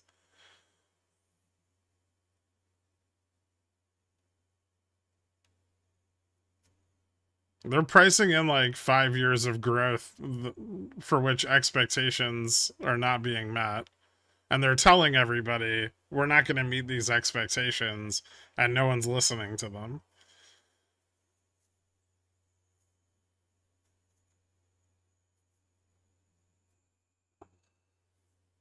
Did you say it's time for GME MOASS? No.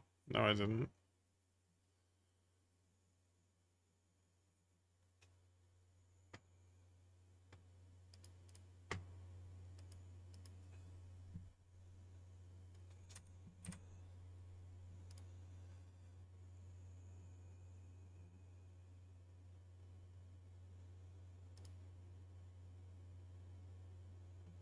I'd buy AMD under 100 again for a long hold. Pickle jar, let's buy and hold AMD at 140. Different risk tolerances.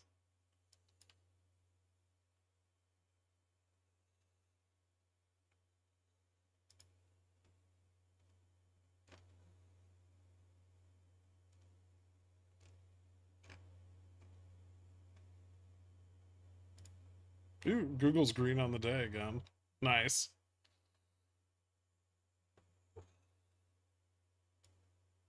Ooh.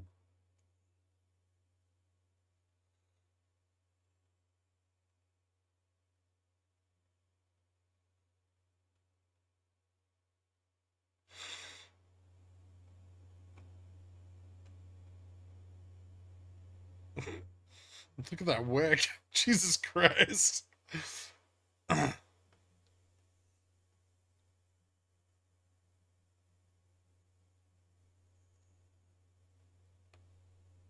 Can confirm, I pay more not to read the free chat. Thanks for the content. I hope you're doing well. No problem, deep fried pickle. I am. Thank you. Which tech stock are you most bullish on heading into next week? Hmm.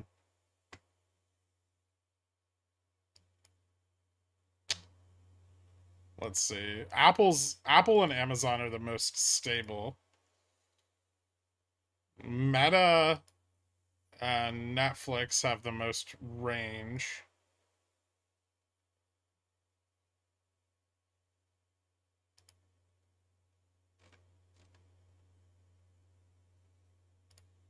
Nvidia and Tesla are both very close to breakouts. And I think Microsoft could reverse pretty hard.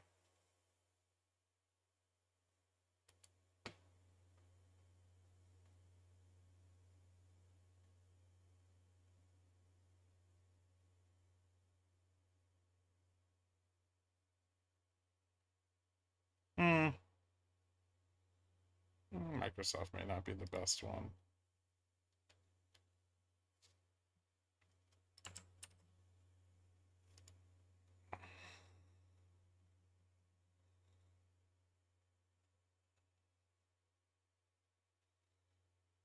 Jesus Christ, TradingView. 12 gigs of RAM? Really?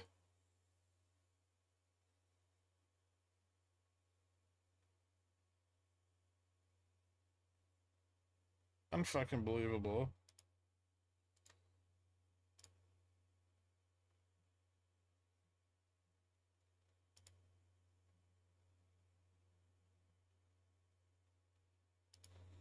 Alright, bulls are buying the fuck out of the dip again.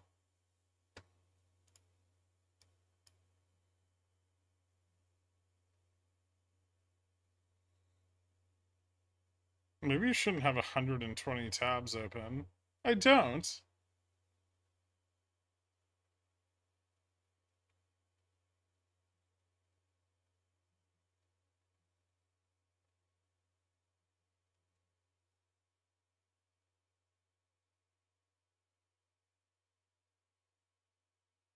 At 44.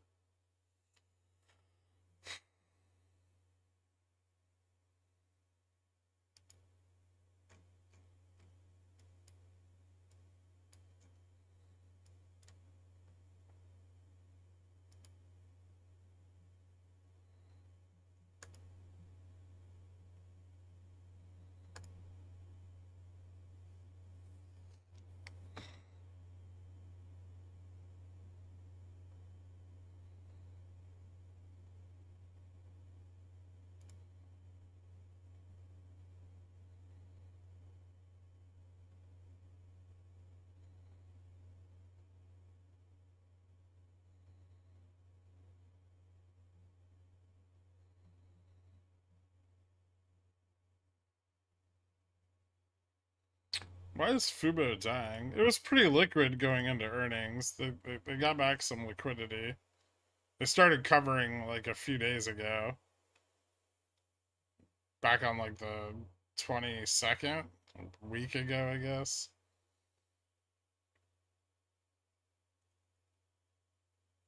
So now they're just stuffing their earnings as hard as they can.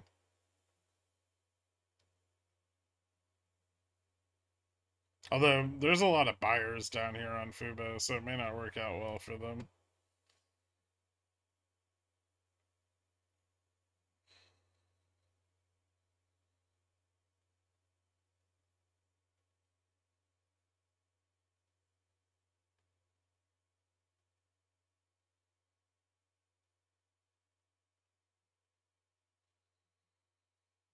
How much RAM do you have installed? 12 is a bit, but not on. I think I have 64.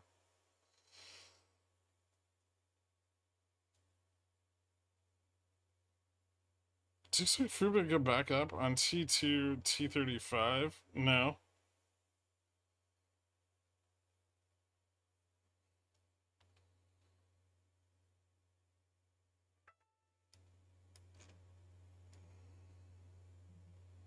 Ooh, big dumpies. Where the fuck is vol dropping as the market sells off? What is this crazy shit? Because why not? Were they selling like in the money long dated calls or something?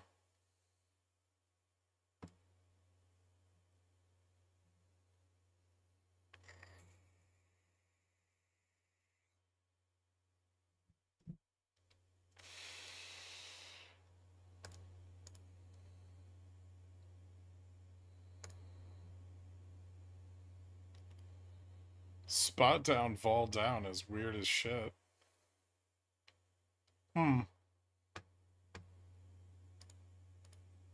Still below 5,200. No CTAs to pick up the bags yet.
CMS time. It's a trap.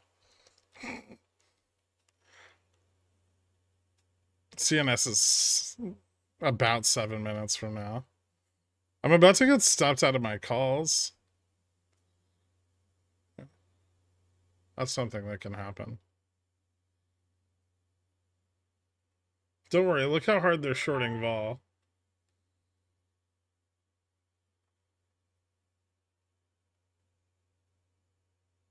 Best ribs in New York City? Oh, barbecue here sucks.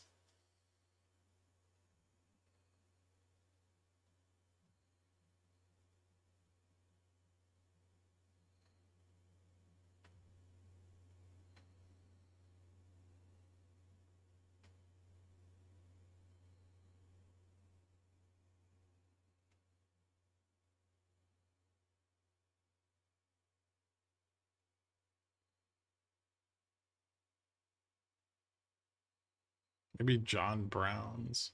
I haven't been there in a long time, though.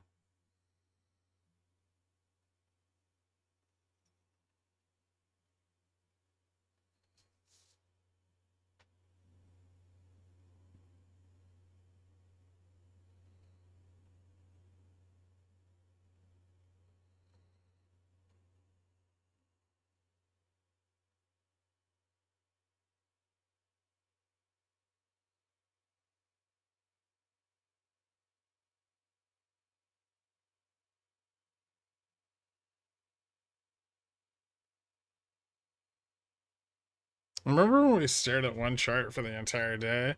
What the fuck was that, man? I mean, I just had other brokerages open.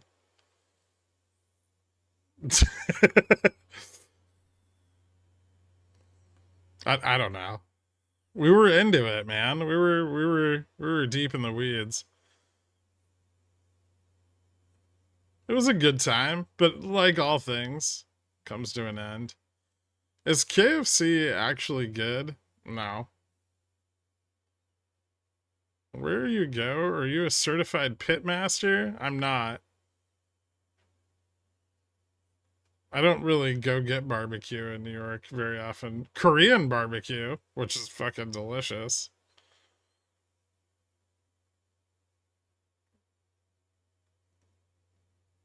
Sometimes I'll head to an izakaya and have some Japanese barbecue.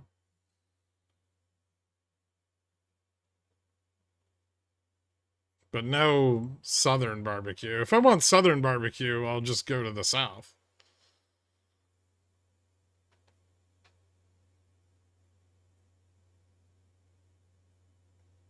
I'm just glad I'm still here and didn't bail to go lick my wounds. Which wounds? You had wounds?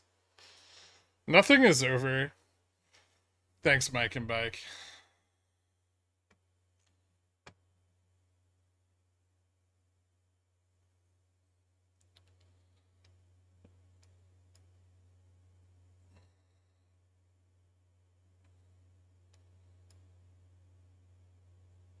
Is this it? Is this where we squeeze the short calls and VIX goes to $11?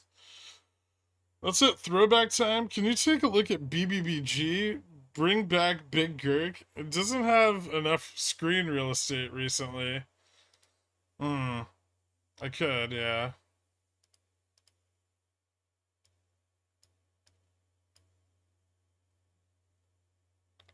There you go.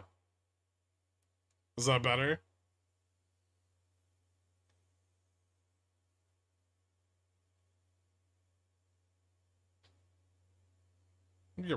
I'll just make myself really small. We can get it all done in one day. Now yell at us.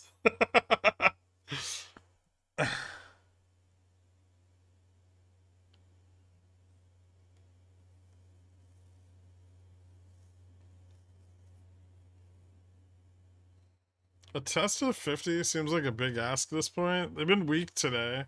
Where do they need to get this to squeeze the short calls? Above 35? 35.40?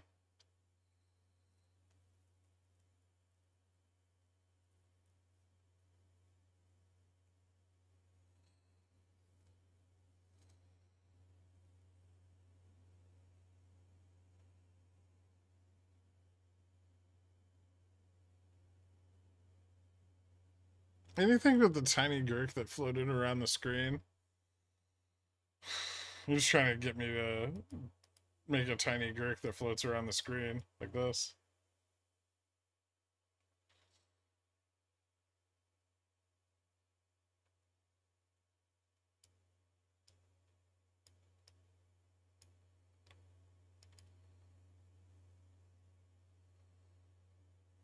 No, we're not doing full screen Gherk.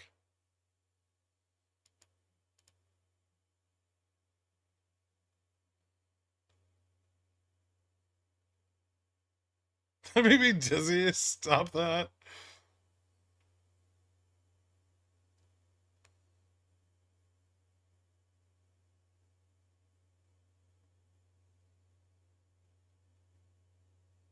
Welcome back for your flight. Thank you, Nick. Can you turn your tiny floating head into the tip of the epic pen when you draw? That would be awesome. And if I could do that, that would be the whole stream.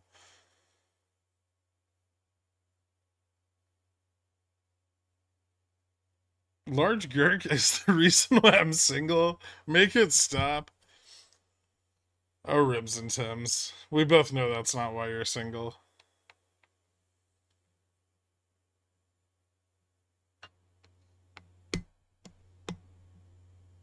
I had to do retail therapy to make myself feel better. That the three...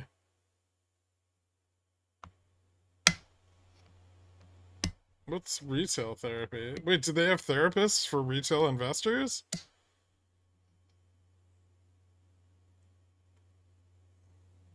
See, you know, just when you think the world's going to shit, it gets a little better.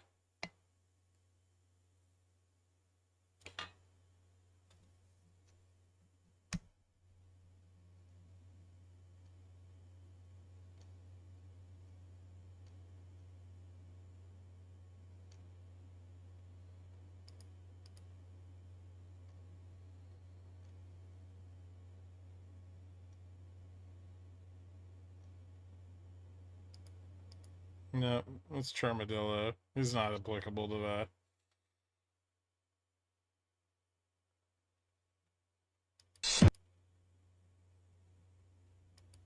Oh, there it is.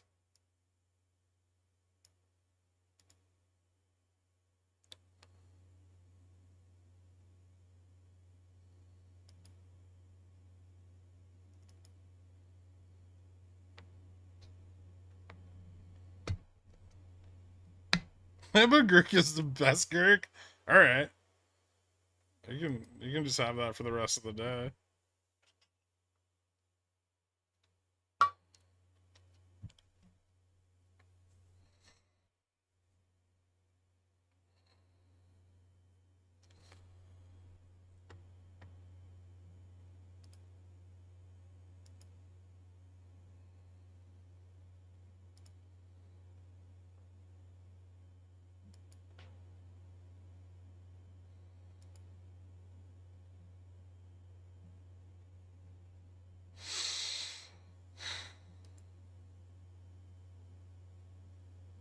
Is this a farewell show? No, no. I'm gonna be back on Monday.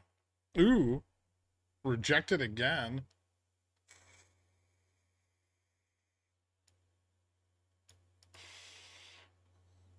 I don't know what the fuck is happening here, but it's weird. I can't tell if bulls are trying to pump this or they just suck at their jobs.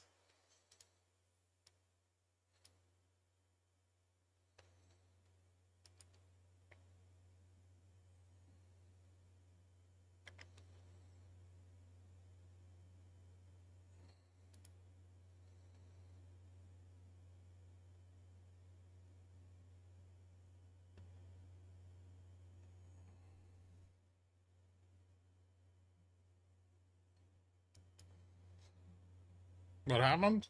You said CPI PPI can be cooler for this month. I did. I did say that.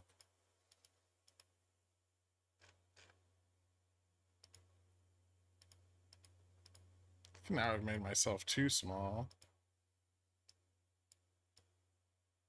Is that the normal size? Or is it like this? Hmm. Sure. I'll just keep it like that.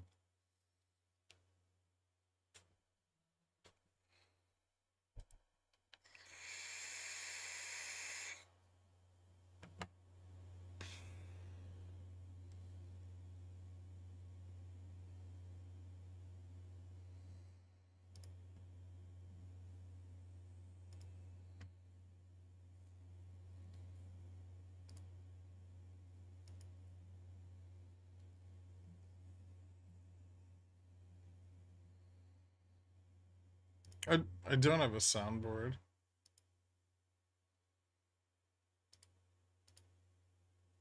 Or wait, I do.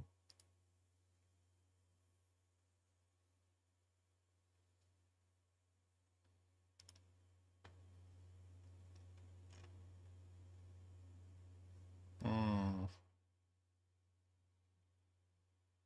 Maybe I don't.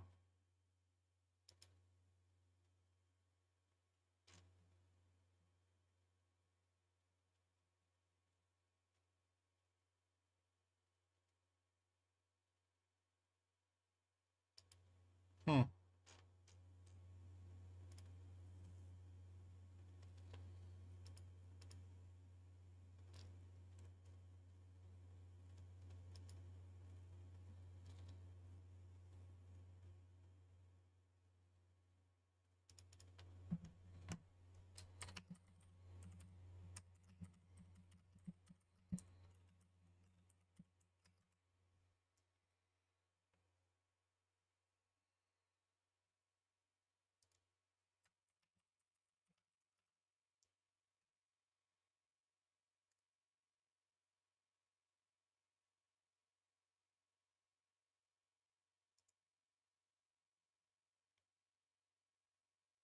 Is Jimmy about to halt into close?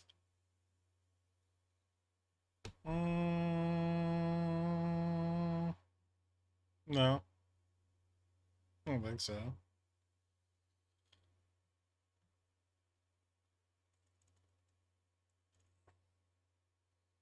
It's still got some more room to run, at least based on the tips. It's got like Yeah, a little bit more.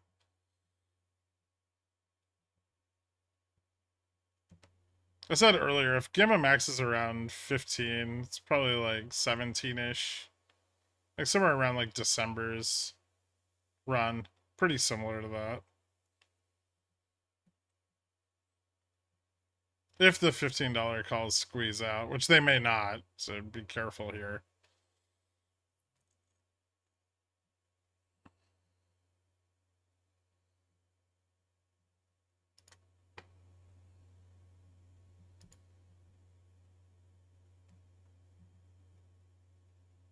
Hmm.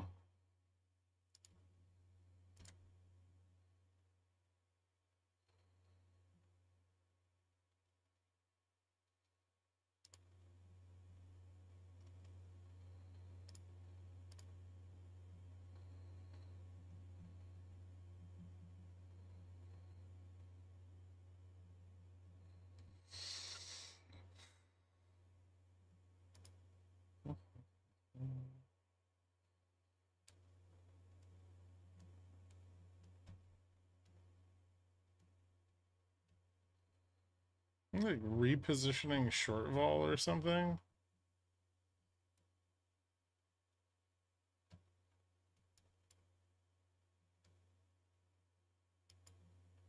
Whoa.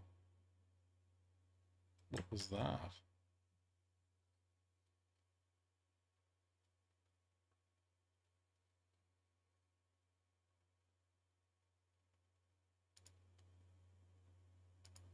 Oh, okay.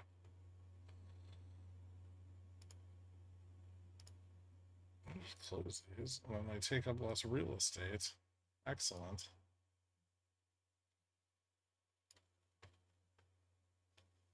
Ah, look at bigger charts.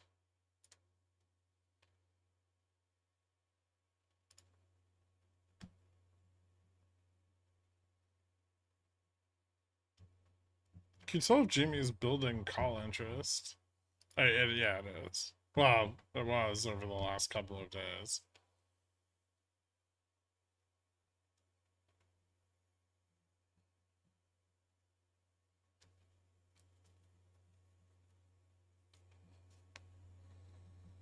Who just bought the $1,017 GME calls expiring today? I don't know.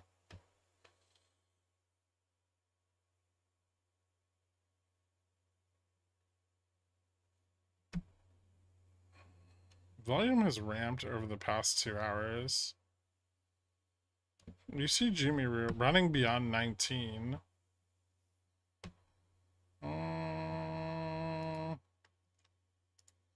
That seems unlikely.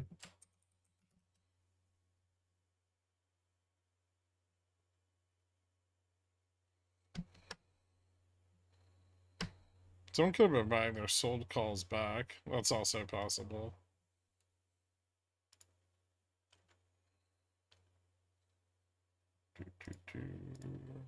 Tomorrow's expiration. Gamma kind of tops out at 15.16. Pretty low the rest of the way. Or that's next Friday. Or OPEC, sorry. Today. Wait, why isn't it showing me today?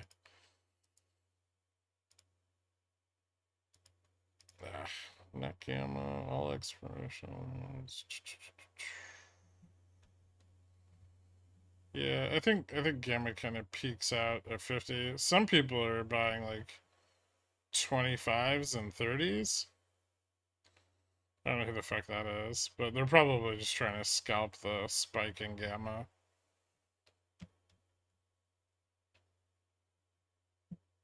Because there's nothing in between there. This is why we can't get gamma max, because the fucking curve is all fucked up.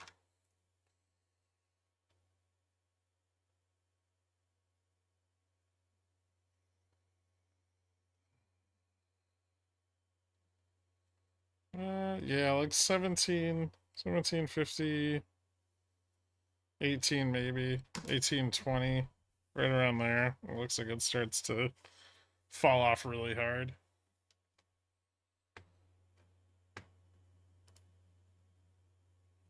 But if the 15 calls don't squeeze out, they won't be able to move up that high. Did they sell 0 GT 5125, 5130p? Maybe. Index behavior is really weird today. Are bulls failing here? Seems like it.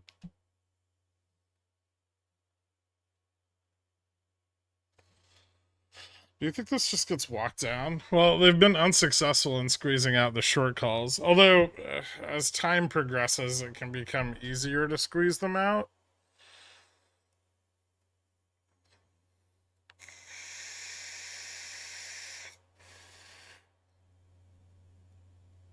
Today was boring as fuck. It was okay.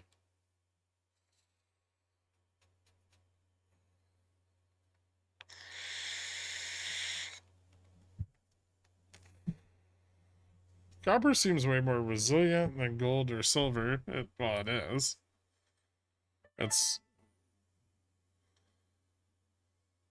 not prone to all the same weird shit.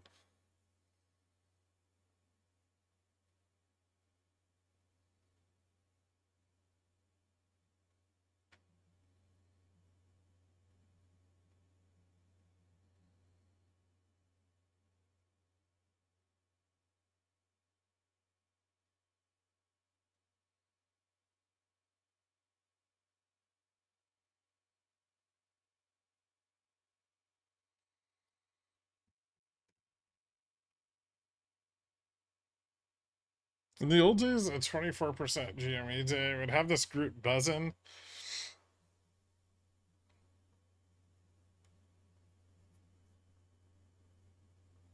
More people on GME back then. 3 million volume past 15 minutes, jamming at 250 to 3. What is this? Who the fuck is James?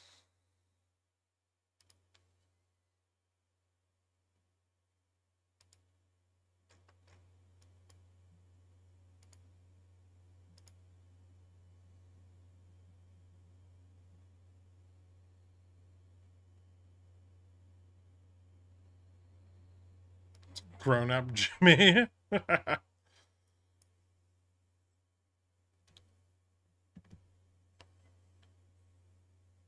could already predict repeatedly in chat on Monday people looking for revised gamma and delta on GME. I could predict Wednesday it'll fall and people will be whining about how they didn't fucking sell covered calls, or they're still holding their bags, or why isn't it mooning? Why won't it keep going up?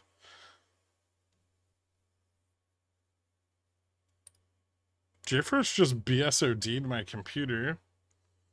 Stop using these fucking acronyms with me, Doric.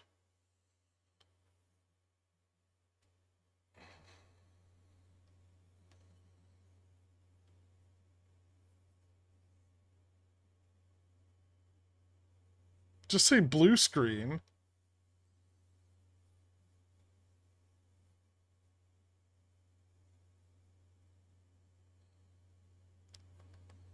Why is GME going up? Short calls are squeezing.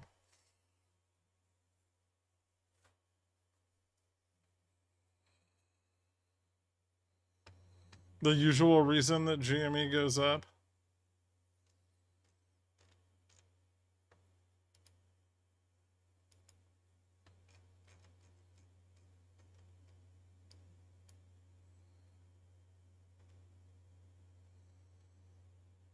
It's more volume than I got in March, less than I got in December.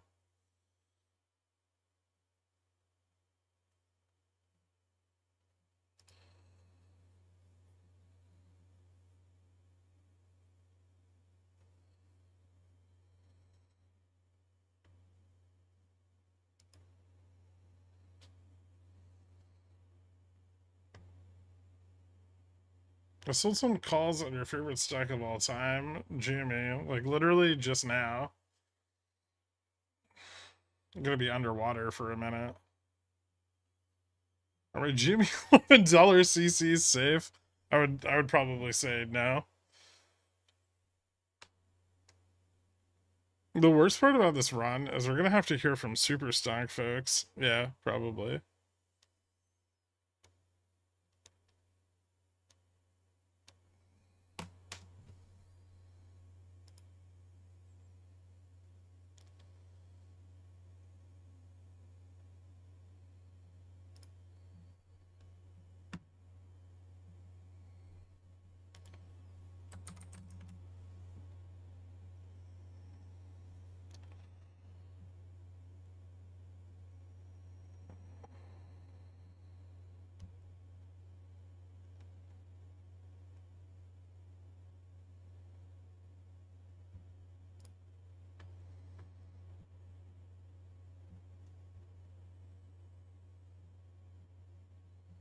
Do you think Jimmy will go up or drop next week?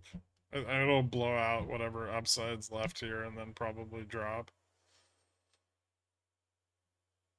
It's not 200 million volume, but it's more than usual. Yeah.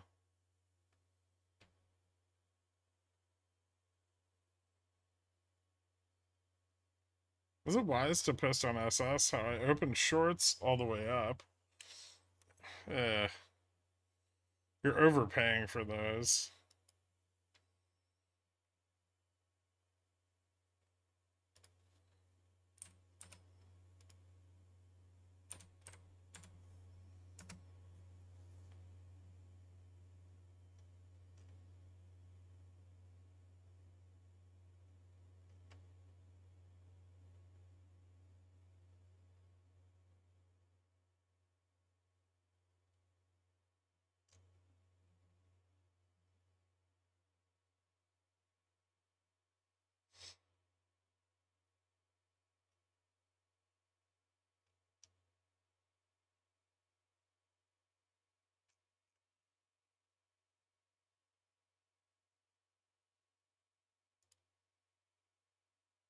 Hmm.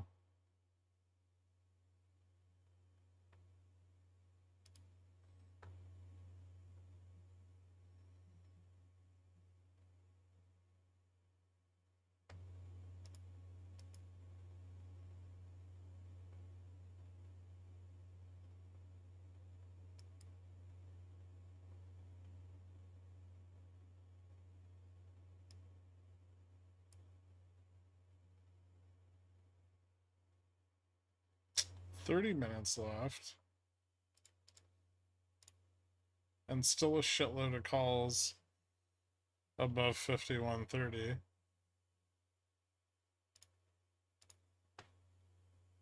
Interesting.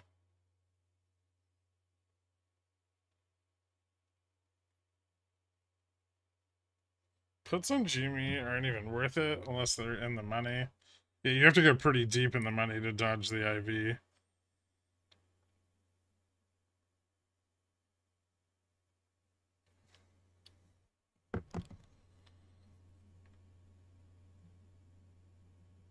IV and Gme calls today are 500%. It's because there's 0 DTE and we're 30 minutes before expiry.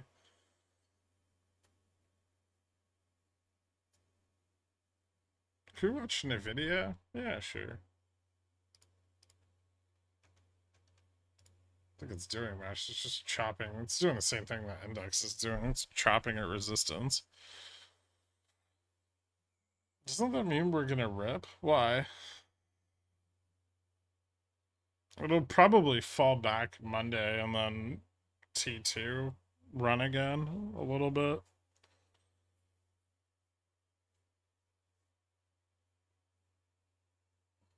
If nobody exercises the in the money calls, the dump all that hedge next week.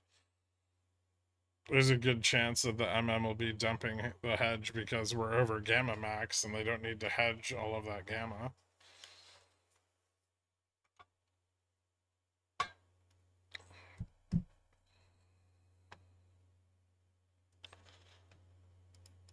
Just short strangled to death. That's what's happening here, and I don't appreciate it. Worse yet, they're only crushing implied vol, and realized vol is rising.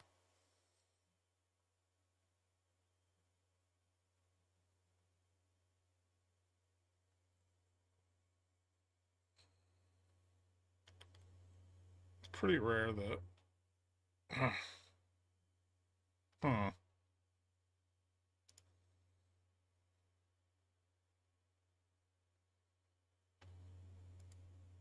Interesting.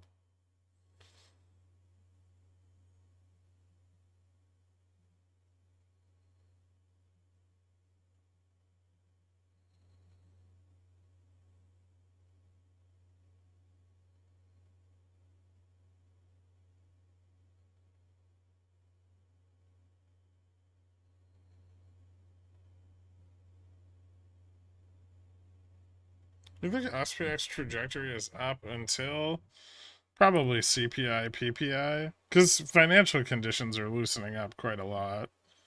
We've still got a ways to go, though. I think the biggest problem is we don't have a lot of short calls to squeeze out.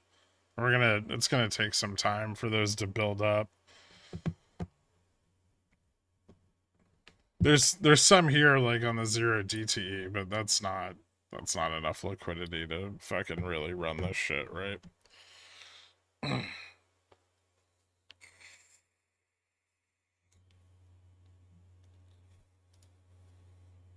can't remember the last time GME ran on a Friday. December?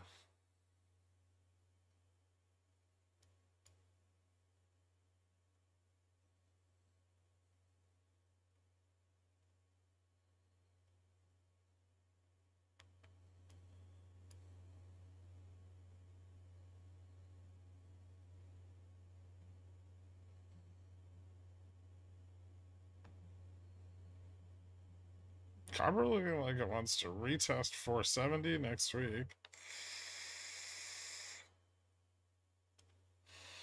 It's going up. China's been stockpiling it too.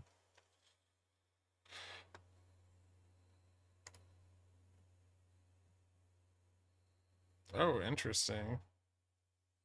If we lose 51.25, Charm's going to be pretty awful into the end of the day.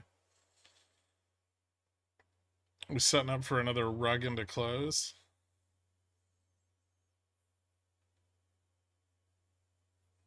Vol's getting weird.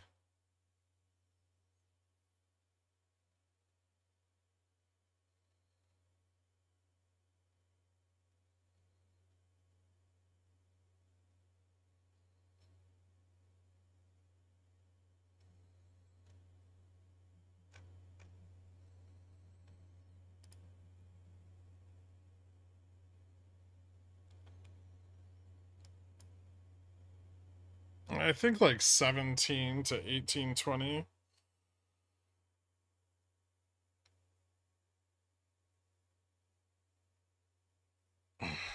Haven't been able to follow the market lately since starting at Microsoft. Congrats. One of my buddies hit me up about the GME run.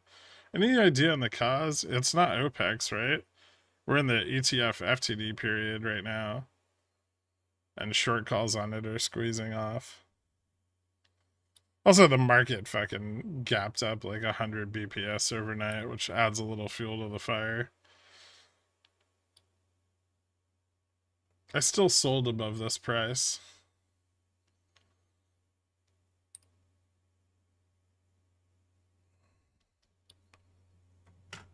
Hit me up when you make 8 figures off of it.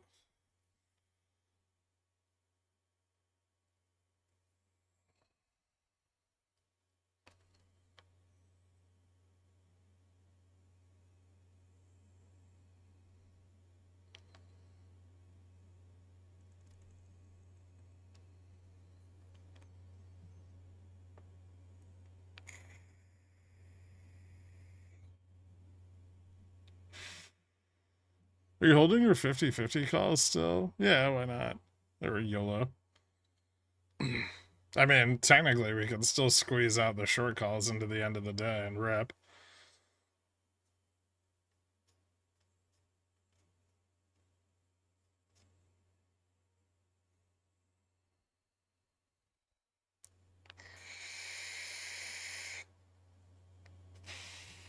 What do you think I get off of streaming every day?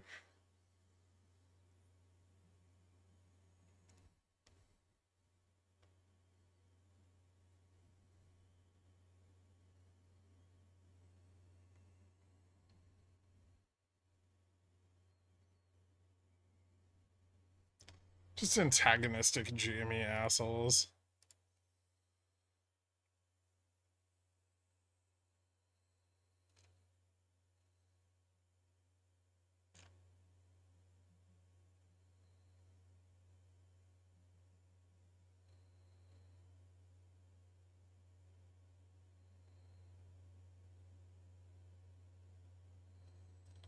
Can we put up a chart that actually moves, please? That'd be cool.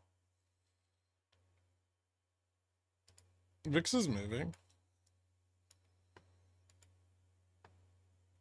SPX has moved up more than GME has in 2 years.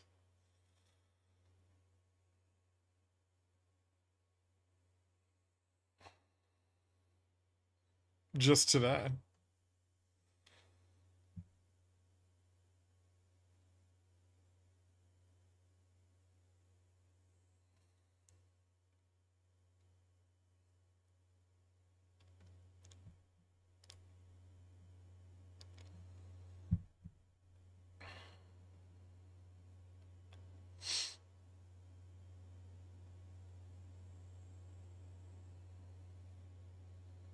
GME has moved up more in two. Has moved. GME has moved more than GME has in 2 years today. No, it hasn't.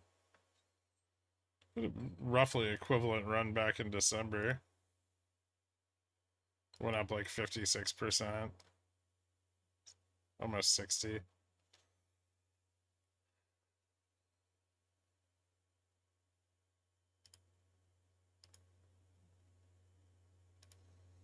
And then there was defer packs. That went up about 50%.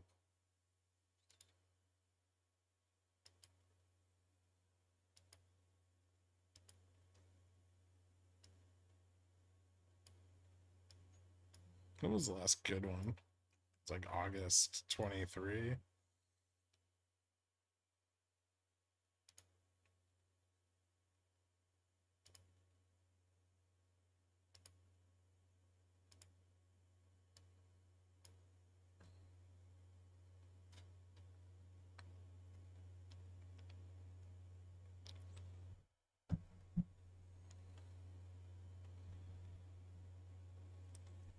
I sold GME between 1720 and 1780.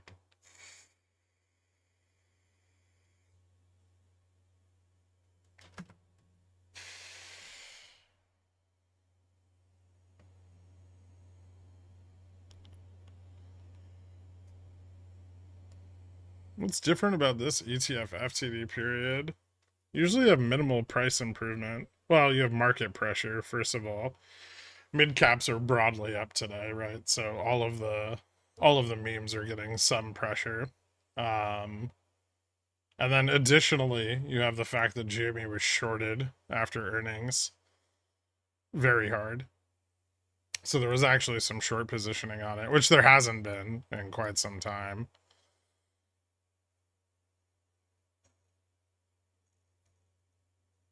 No, no, no, no. The CC's dried up like the middle of last year because there wasn't enough liquidity to sell that many options on the chain.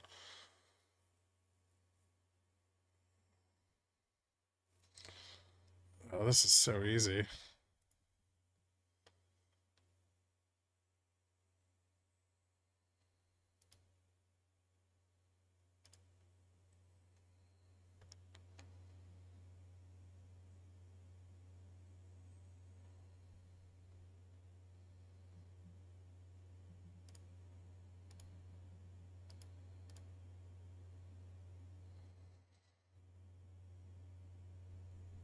I finally sold the last of my Jimmy shares. I was holding since buying them pre-squeeze at 40 pre-split. Feels good, man. Nice, dude. I made $1,000 on costs. It feels like 2020 again. Does that thing still have fucking options?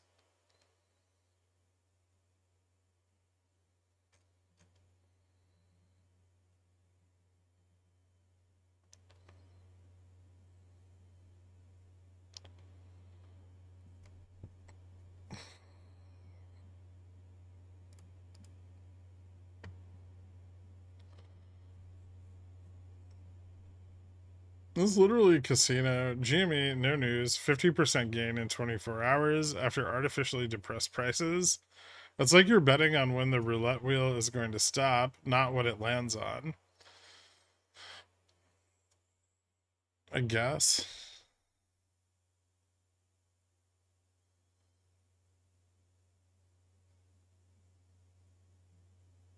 Cost never had options. I think it did at one point. Oh no, it didn't. That's right. That's why it was always so fucked up.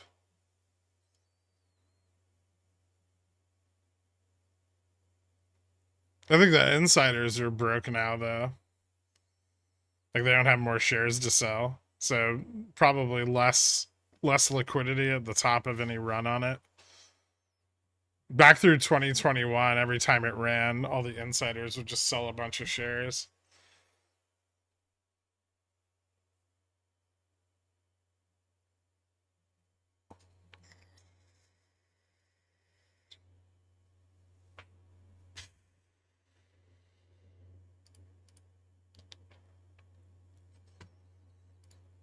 Here comes the rug. Did it test 1720?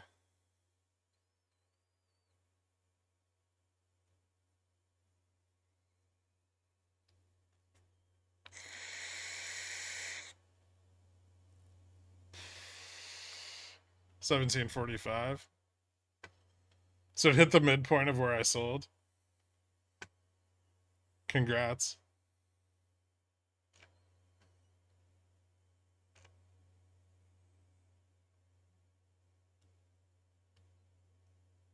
Insiders selling the top is a true sign of a healthy company with sustainable cash flows from operations.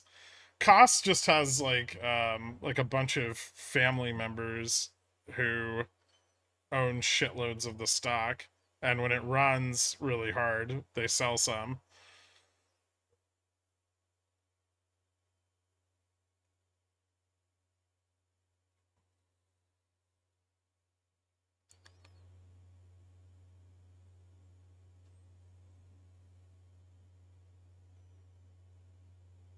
Wall Street Bets is down. It's okay. Everyone will start dumping their zero DTEs.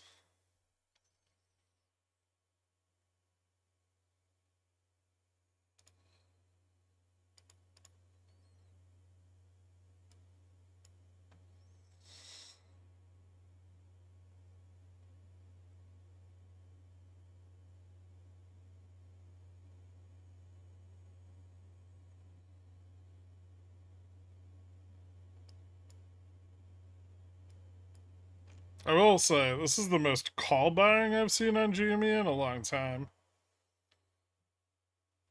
Maybe Super Stonks finally wising up.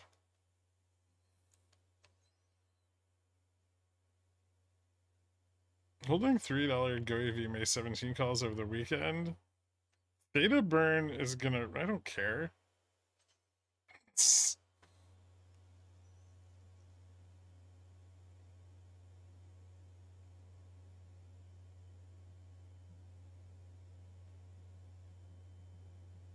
Is that why you're watching the 5150? No, I just forgot I had it on the chart. Here, this can be Google.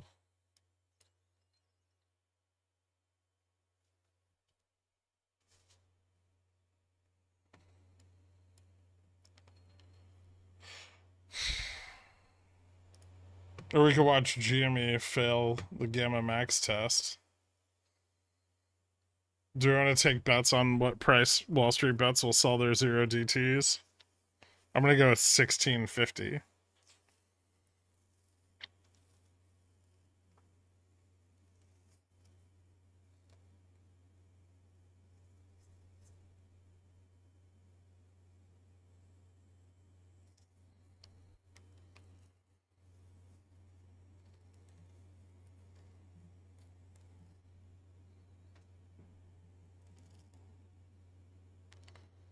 DeSantis bans lab grown meat in Florida.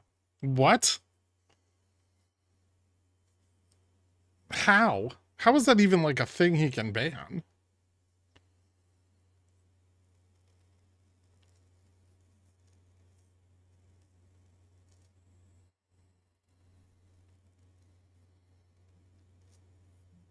Is someone tracking the unusual whale on GME that over the past 2 weeks there were large block orders of calls came in? Maybe someone was trying to squeeze the options chain or just hedge the pullback of their short vol. No, I don't have shares of GME anymore. Long gone. Sold back in December.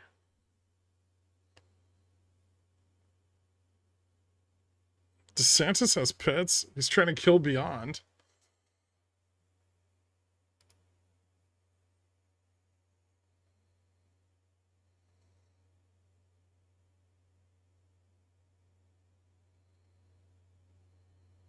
I wonder how many FTDs will be due to this GME volume. Probably not a ton.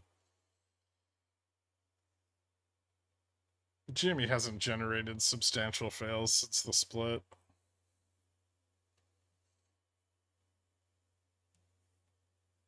No, you don't understand. This is bullish for Beyond? Wait, how? Because it gets talked about in the news? Activists are gonna buy it. Because the Dems are gonna Turk and Gerbs and pump Beyond to make to make our jobs and pump Beyond to make a political statement. You know what? That's probably pretty accurate. Beyond going for an $8 close. That'd be cool. Why the fuck am I watching the video? I already sold my calls.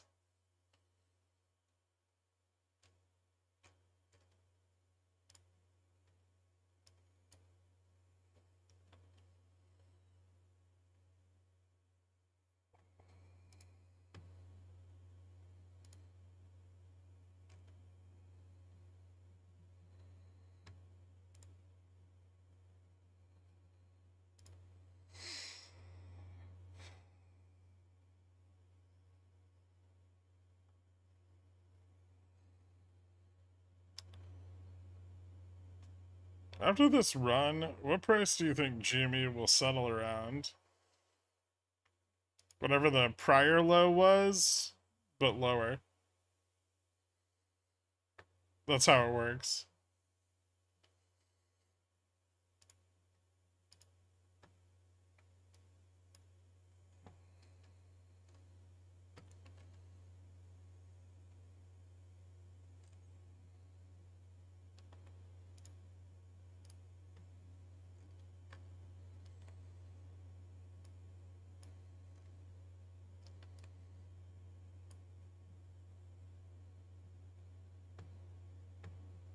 Over 8? What is? Oh shit, Beyond's rocketing. Nice.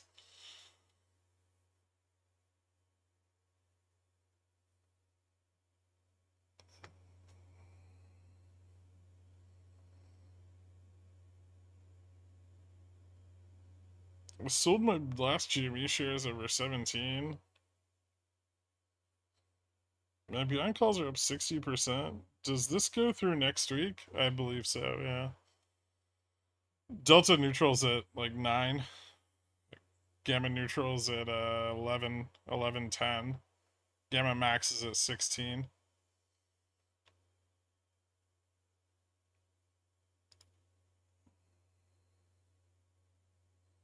Cost to borrow is rising. It's on Reg Show. It's got all the stuff. DeSantis just banned their products in Florida.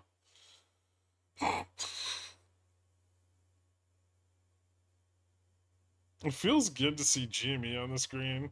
You guys want to watch it? I don't care.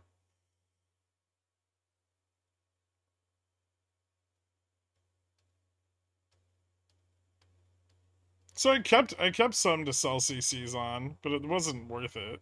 I wasn't gonna fucking hold them after Cohen fucked up the last earnings. He's trying to turn the shareholders' money into his own personal piggy bank for his terrible investments.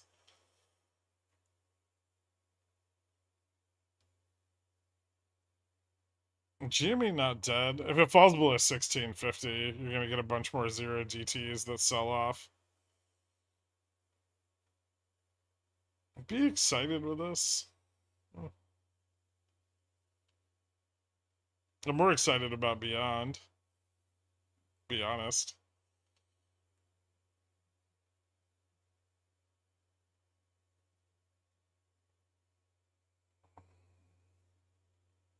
He's banning lab grown meat? Oh, that's not as much fun.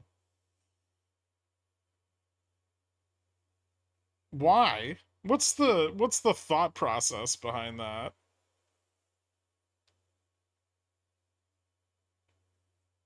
Was it just like shit? They're not gonna vote for me next year unless I do some crazy stuff. Or 2 years from now?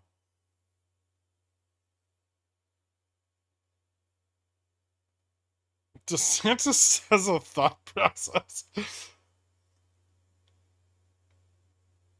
Agricultural lobbyists? What the fuck are they worried about? Lab grown meat's so far from actual production, it's not even funny. They're just trying to nip it in the bud.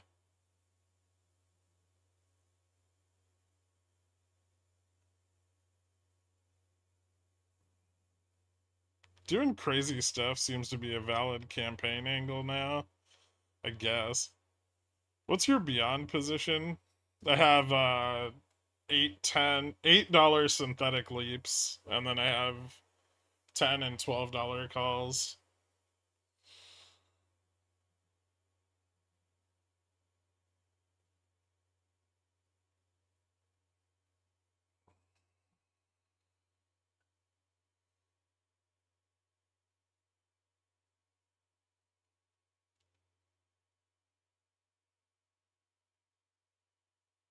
No, the only answer that makes sense is beef lobbyists, but it still just seems like a ridiculous waste of time. Big meat has a lot of power. Why do they have power in Florida? I've never seen a fucking cow in that state.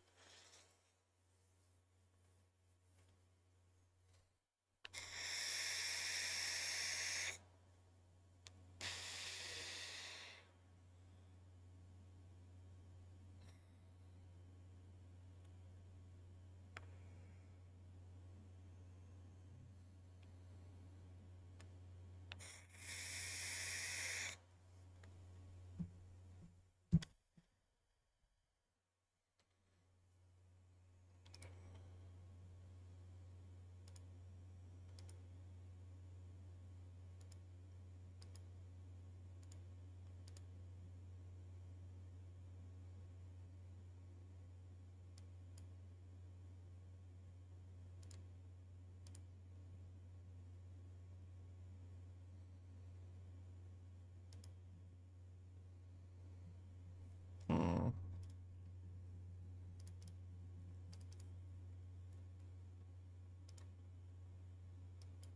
Oh, fuck you, WeBull.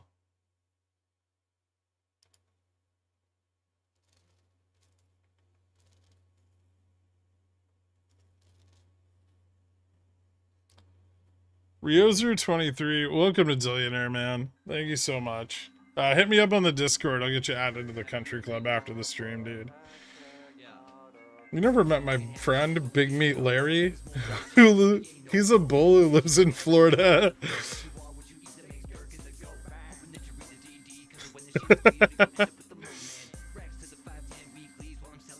Interweb says Florida has the 12th largest cow herd in the US. Where? Those are manatees. Why are you gray? I turned the fucking wrong thing on my... It's not... Somebody already... It's not a signal of meme stocks running when I turn myself gray. Okay. I just turned the camera on wrong. What's up, orange guy? Population of the villages doesn't count. Sea cow erasure stream? Sad. Tup 20%? Wait, really? Is Tup gonna fucking rip? Hmm.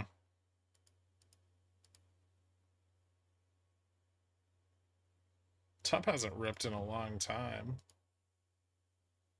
They're not out of business yet.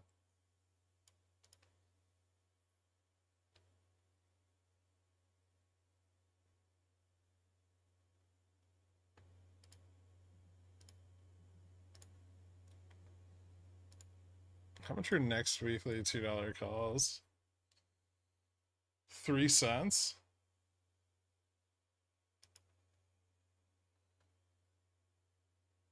Another 12 cents.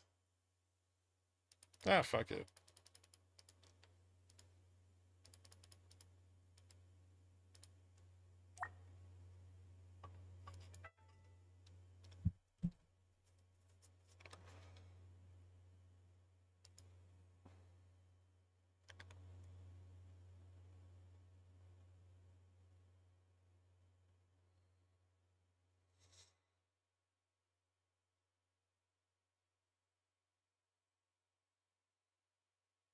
DMs in 2 minutes for tops. Nice.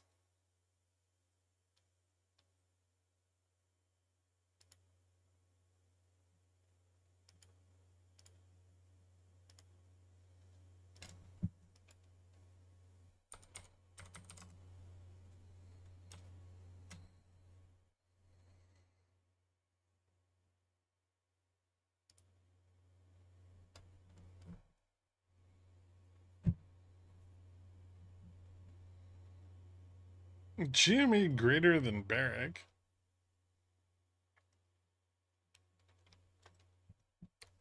Those aren't really comparable. Very different sectors. Also, Barrick was awesome. You just didn't sell when it went up.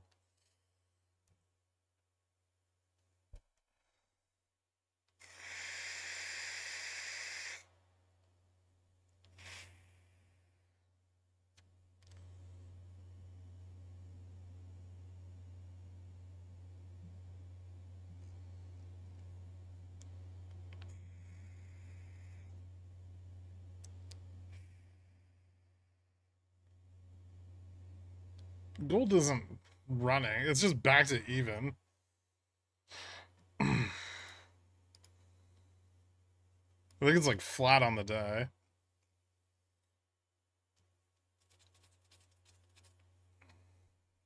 Let me know when it gets above 2364 again. I wish Beyond would have done this when I had 6K in options. It's doing it now.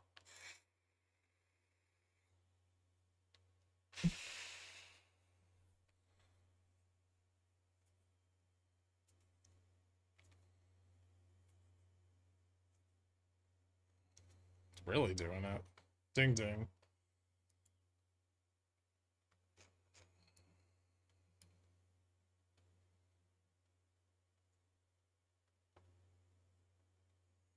It is indeed doing it now. Yeah. All right, we can cover GME, I guess. We'll start with that. So GME, I think Gamma Max is around $15 somewhere. So that gives GME a range. Like roughly 15% above that. It's hard to figure out where Gamma Max is right now. Where's 15%? Like right there. So yeah, that's about where the run ended. Looks like there was some decent covering. Not as much as we got historically. The volume was a little lower than some of the other runs, but this may continue into the first part of next week.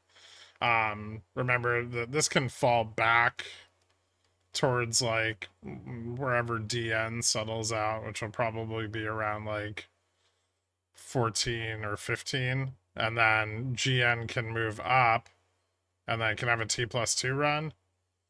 I would say that there's enough volume on this run today. Let's see what the daily volume is. Daily volume's about 34 million. December was 60 million. Yeah, it could have another peak. See in December on T2, the morning of T2, second peak, right? This might be enough volume for one.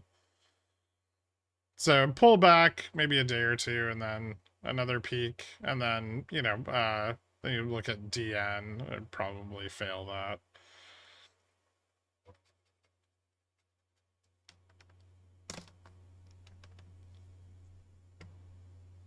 Hopefully Ivy is not as fucked up tonight. We get a little bit better bead on where Gamma Max is.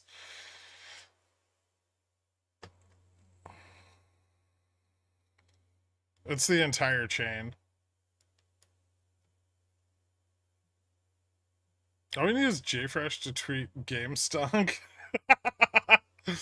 Anyway, so yeah, it's probably got enough of a run that it can get a second high. It may get a higher high on the second run.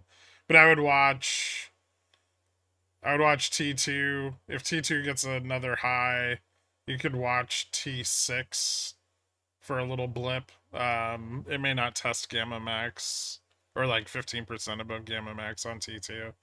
And then this will also depend on how much of this was supported by weeklies. So I would look at the expiring OI today and see how much is falling off of the chain, because most of that delta is not going to get exercised, right? And so a decent portion of that delta is going to fall off Monday going into market open, and that can lead to an additional pullback. Upstart moved up a little bit today. It's not really running yet, right? Like it's starting to get covered. The tips are just crossing over here, but it's not getting blown out yet. So this we may see more action next week. Fubo had pretty good earnings today. They beat on both EPS and revenues. Surprises to the upside on both. Still doing really well for a $1.30 stock. But covering over the last few days provided a little bit of liquidity, and they shorted that against the move up in IWM, which actually wasn't very strong. Remember, IWM hasn't really caught up with like NQ and ES, not by a long shot. Top moved up oddly about 17% today. This actually looks like it's starting to squeeze off. Um, if we see that kind of green line move back below that yellow line, that's very bullish. Um, and it's doing it really rapidly on fairly high volume. So it hasn't had a good run in quite some time, and they haven't gone out of business yet. So this one could be interesting, or like a scalp next week. The only problem I have with top is it generally runs the most in pre-market. It's pretty rare that it runs super hard in the intraday. So that might be something to watch out for if you don't have exposure. Beyond shot up today. It's probably going to come back down a little bit in after hours. I imagine most of the memes will, but it's starting to get some covering. Still on reg show. I'm not sure how many days so far. Hold on, let me look. Uh,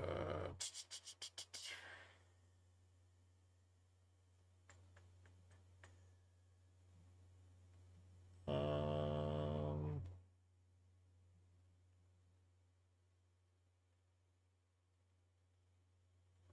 so Beyond's on 5 days now, I believe.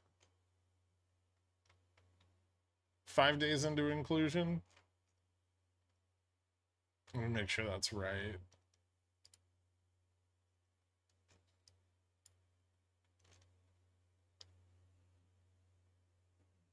Yeah, looks like 5. So 6 tonight if it's still on reg show. So Monday it'll be its 6th day on reg show. Still not into the forced covering period. It looks like they're trying to get all the covering done before they hit that part. We'll see if they do. Mind covering GoEV? Yeah, I'll do that too. GoEV's still just trading flat. Tips are contracting, but I don't see any significant pressure on it. So we're getting some covering, but price is still very suppressed by the sold calls at 3 and 350. If it starts to break through $3, 350, then it can move. But we're not there yet. So maybe next week with more ETF fails, we'll see how much all of this shorting through. This is on the daily too. So hold on, I'll pull this up on the 4 hour so you can see the after hours a little bit. But there's quite a bit of shorting coming out of the reverse split. So when that reverses, we'll see what the effect is, right? But $3 and $3 are the really important levels here, or 3 and 350 are the really important levels here. These are almost entirely short calls. Borrow rate's been going up. IV's stayed very high. So yeah, I mean 30 some odd days on reg show at this point. Yeah, 32 as of Monday.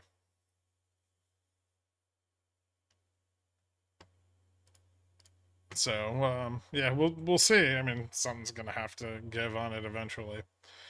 I do have leaps on this as well as short dated. So if nothing comes of the ETF FTDs, my exposure is mostly very far dated because it could be quite a long time until this moves up.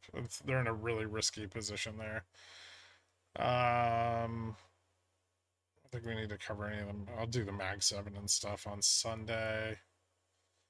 Broke out above the expected move, but failed to really gain any ground above 51.30. The short calls that were sold this morning managed to hold throughout the day. They didn't get squeezed off, which is unusual, right? Usually when we get these breakouts, we get a lot of short call selling into the initial breakout, and then we usually squeeze them in the back half of the day. And I don't know if this is just an effect of leverage being kind of trimmed and the recent haircuts, or this just isn't that bullish of a breakout. I know some of the data this morning came in really good on the non-farm side, but the ISM data was very bad, right? We have contraction in services, which is the main driver of our GDP growth. And then we have reduced employment in services, but service prices are way the fuck up.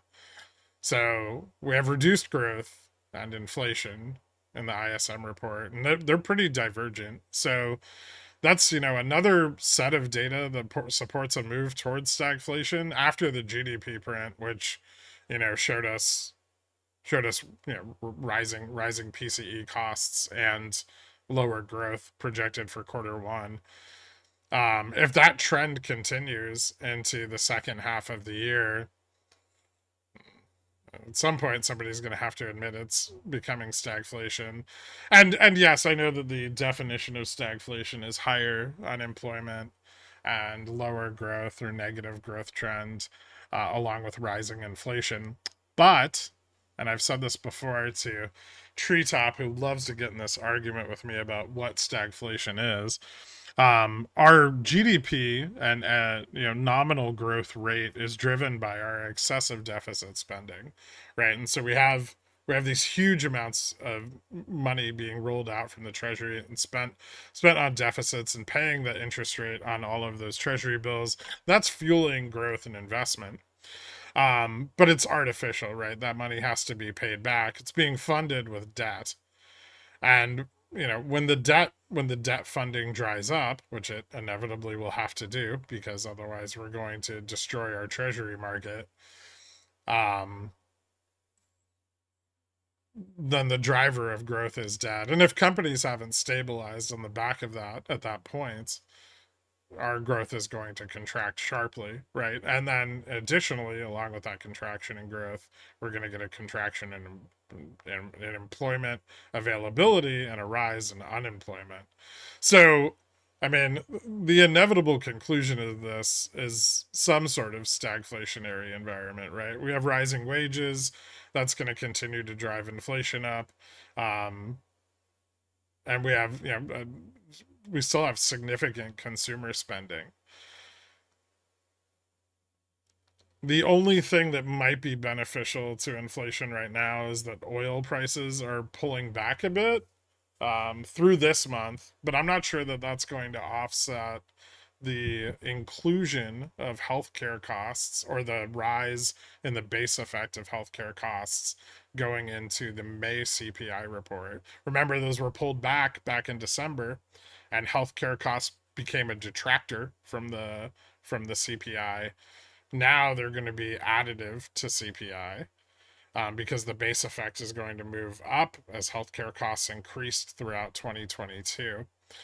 So yeah, not a great economic outlook, and I don't think the ISM data really supported a positive economic outlook. And I think we're seeing that in the back half of the day with the dollar crawling back to 105, yields kind of moving back up a little bit. There's not enough certainty yet. And without soft inflation reports, we may not get that certainty from the bond market that allows financial conditions to ease more dramatically, like we had back in February, March, right? Financial conditions were just loose as fuck from the time the Fed pivoted pretty much through when we peaked in March. And if we don't get back to that level, we'll never get back to that level of leverage. And without that level of leverage, we can't sustain the upside in the indexes. Yeah, no problem. Later, Dork. Have a good one, man. I'll see you tonight.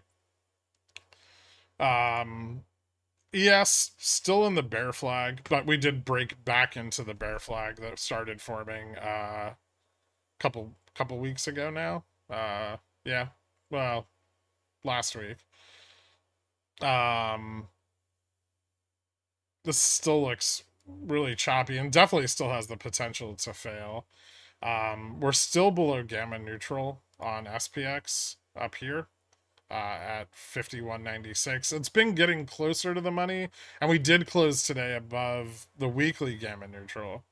However, that may not be sufficient, right? The gamma neutral on the monthly is far more important, and it tells us that they're not buying a lot of out of the money calls on the OPEX expirations, right? And that means that big money, not just traders, big money is not bullish, right? Big money, they buy the AM contract and they buy them in large size, and we're not getting that. CTAs don't return back to a positive buy until we break 5200. So CTAs are still a net seller in all conditions. Be wary is all I'm saying. Like, don't just buy 5200s and be like, that's it, we're going all the way back up again. This scenario is not the same. And I said this the last time we bounced, and I want to say it again because I know how people get, and it's still a little bearish, a little choppy. I am bullish over the next 2 weeks simply because financial conditions have eased a little bit, and we don't have any data to really contract them until we get the inflation reports just before OPEX. I see 3 holes in that chart. I don't know. I don't know what you're talking about. Anyway, broad commodities up 42 points today. Doing a little bit better. Gold recovered some of its losses today into the end of the day. I think oil did not. Copper up 163 basis points. That's been rising pretty rapidly. A lot of this being brought on by the improvement in Chinese indices, and a little bit more faith in their forward growth projections. As you can see, China's kind of pulling out of its dip. So this may be on its way to recovery, or at least a little stronger conviction in its recovery. That'll have an inflationary effect on commodities and the future speculation of commodities, and probably drive commodity prices far higher. We haven't really seen it in coal or steel yet, but we're starting to see it in copper. We may start to see it a little bit more in precious metals. And then, it'll start to spread out to, iron ore and steel and coal. Those will be later beneficiaries, but um, the recovery looks pretty good so far. Dollar declined earlier today, bounced back. Yields bounced back with it a little bit, and then kind of trailed off into the end of the day. Closed a little higher than the low, but not much. Um, I think the 10 years now at 4.5, which is back where we were. Oh, around April 12th. So not too big of a change yet. Definitely not back to the levels we were at when we were still running up in late March, mid March. We were far lower on the 10-year yield at that point. So still quite a ways for that to drop. If it continues to drop, though, remember that's going to ease those conditions. Core 3 month and 1 month turned around a bit today, and I think we saw this pretty broadly across the indexes. All of the meme stocks are running. Obviously, dispersions getting its legs under it and getting back on the table. This will come alongside the easing financial conditions. Um, Forward yield on volatility now back at -7%, whereas we were positive last week, and the yield curve's inverting a bit more. So we're getting some spread there. That's allowing people to back off of the carry trade a bit, aided by Japan's recent intervention. We should see the yen rise moderately. I don't think it's going to rise a lot, but that's also going to soften financial conditions a bit. Move, I don't think is printed yet for today, but I would imagine bond vol is down. Skew, we probably saw some tail risk pullback on the big bounce, but maybe not much. The last few bounces really haven't seen tail risk interest pull back very much, and people taking a little less risk with that short vol than they were previously, or at least more market participants are interested in hedging that.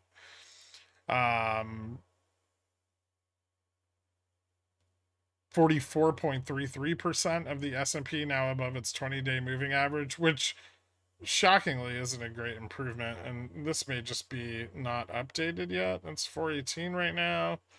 I feel like it should be, but it might not be.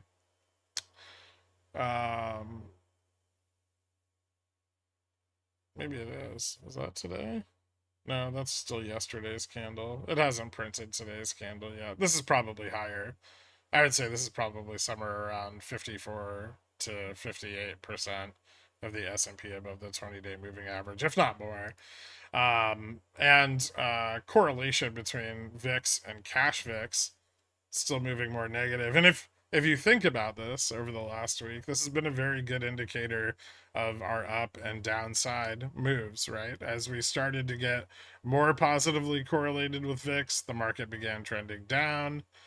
As soon as this reversed and we started becoming less correlated, the market started trending up. That's a pretty obvious indicator, and it's been fairly precise. I mean, it was definitely leading, at least in the case of the last like 4 or 5 days, where we've had the dislocation and correlation increasing. Right, we have more negative correlation, and that has now resulted over the last few days in larger upside moves.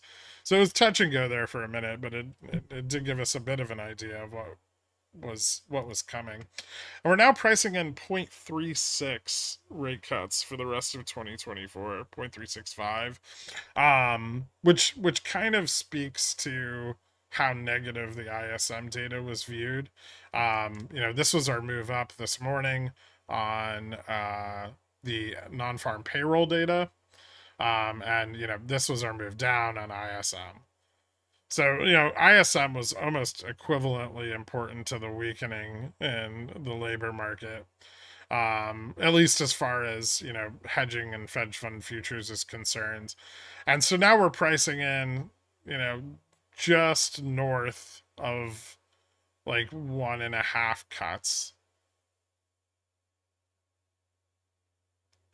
Yeah, are we even at 1.5? Close. We're about 1.5 cuts for 2024. So the bond market faith and the Fed cutting rates, or 2 rate cuts, which you'll probably hear a lot of the bulls say after today, is they're not synced up. Like, the bond market doesn't believe that that's happening. Not until they get inflation prints that are lower.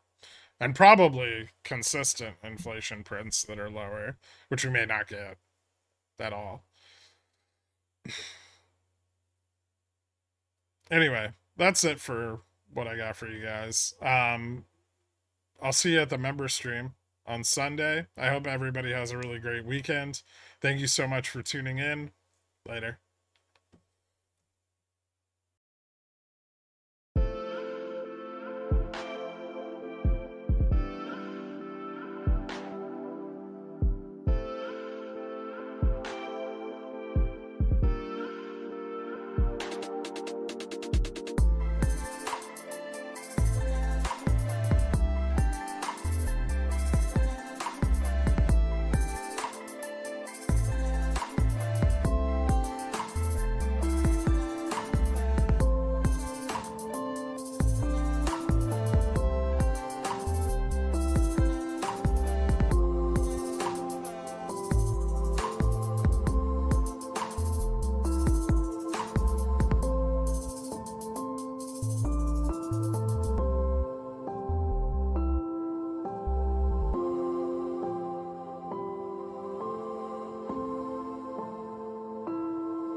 Kenny's Mayonnaise is a proud sponsor of Pickle Financial, so when you get a hankering for some creamy, delicious mayo after a long night of snorting, sweating, and pacing, grab some Kenny's.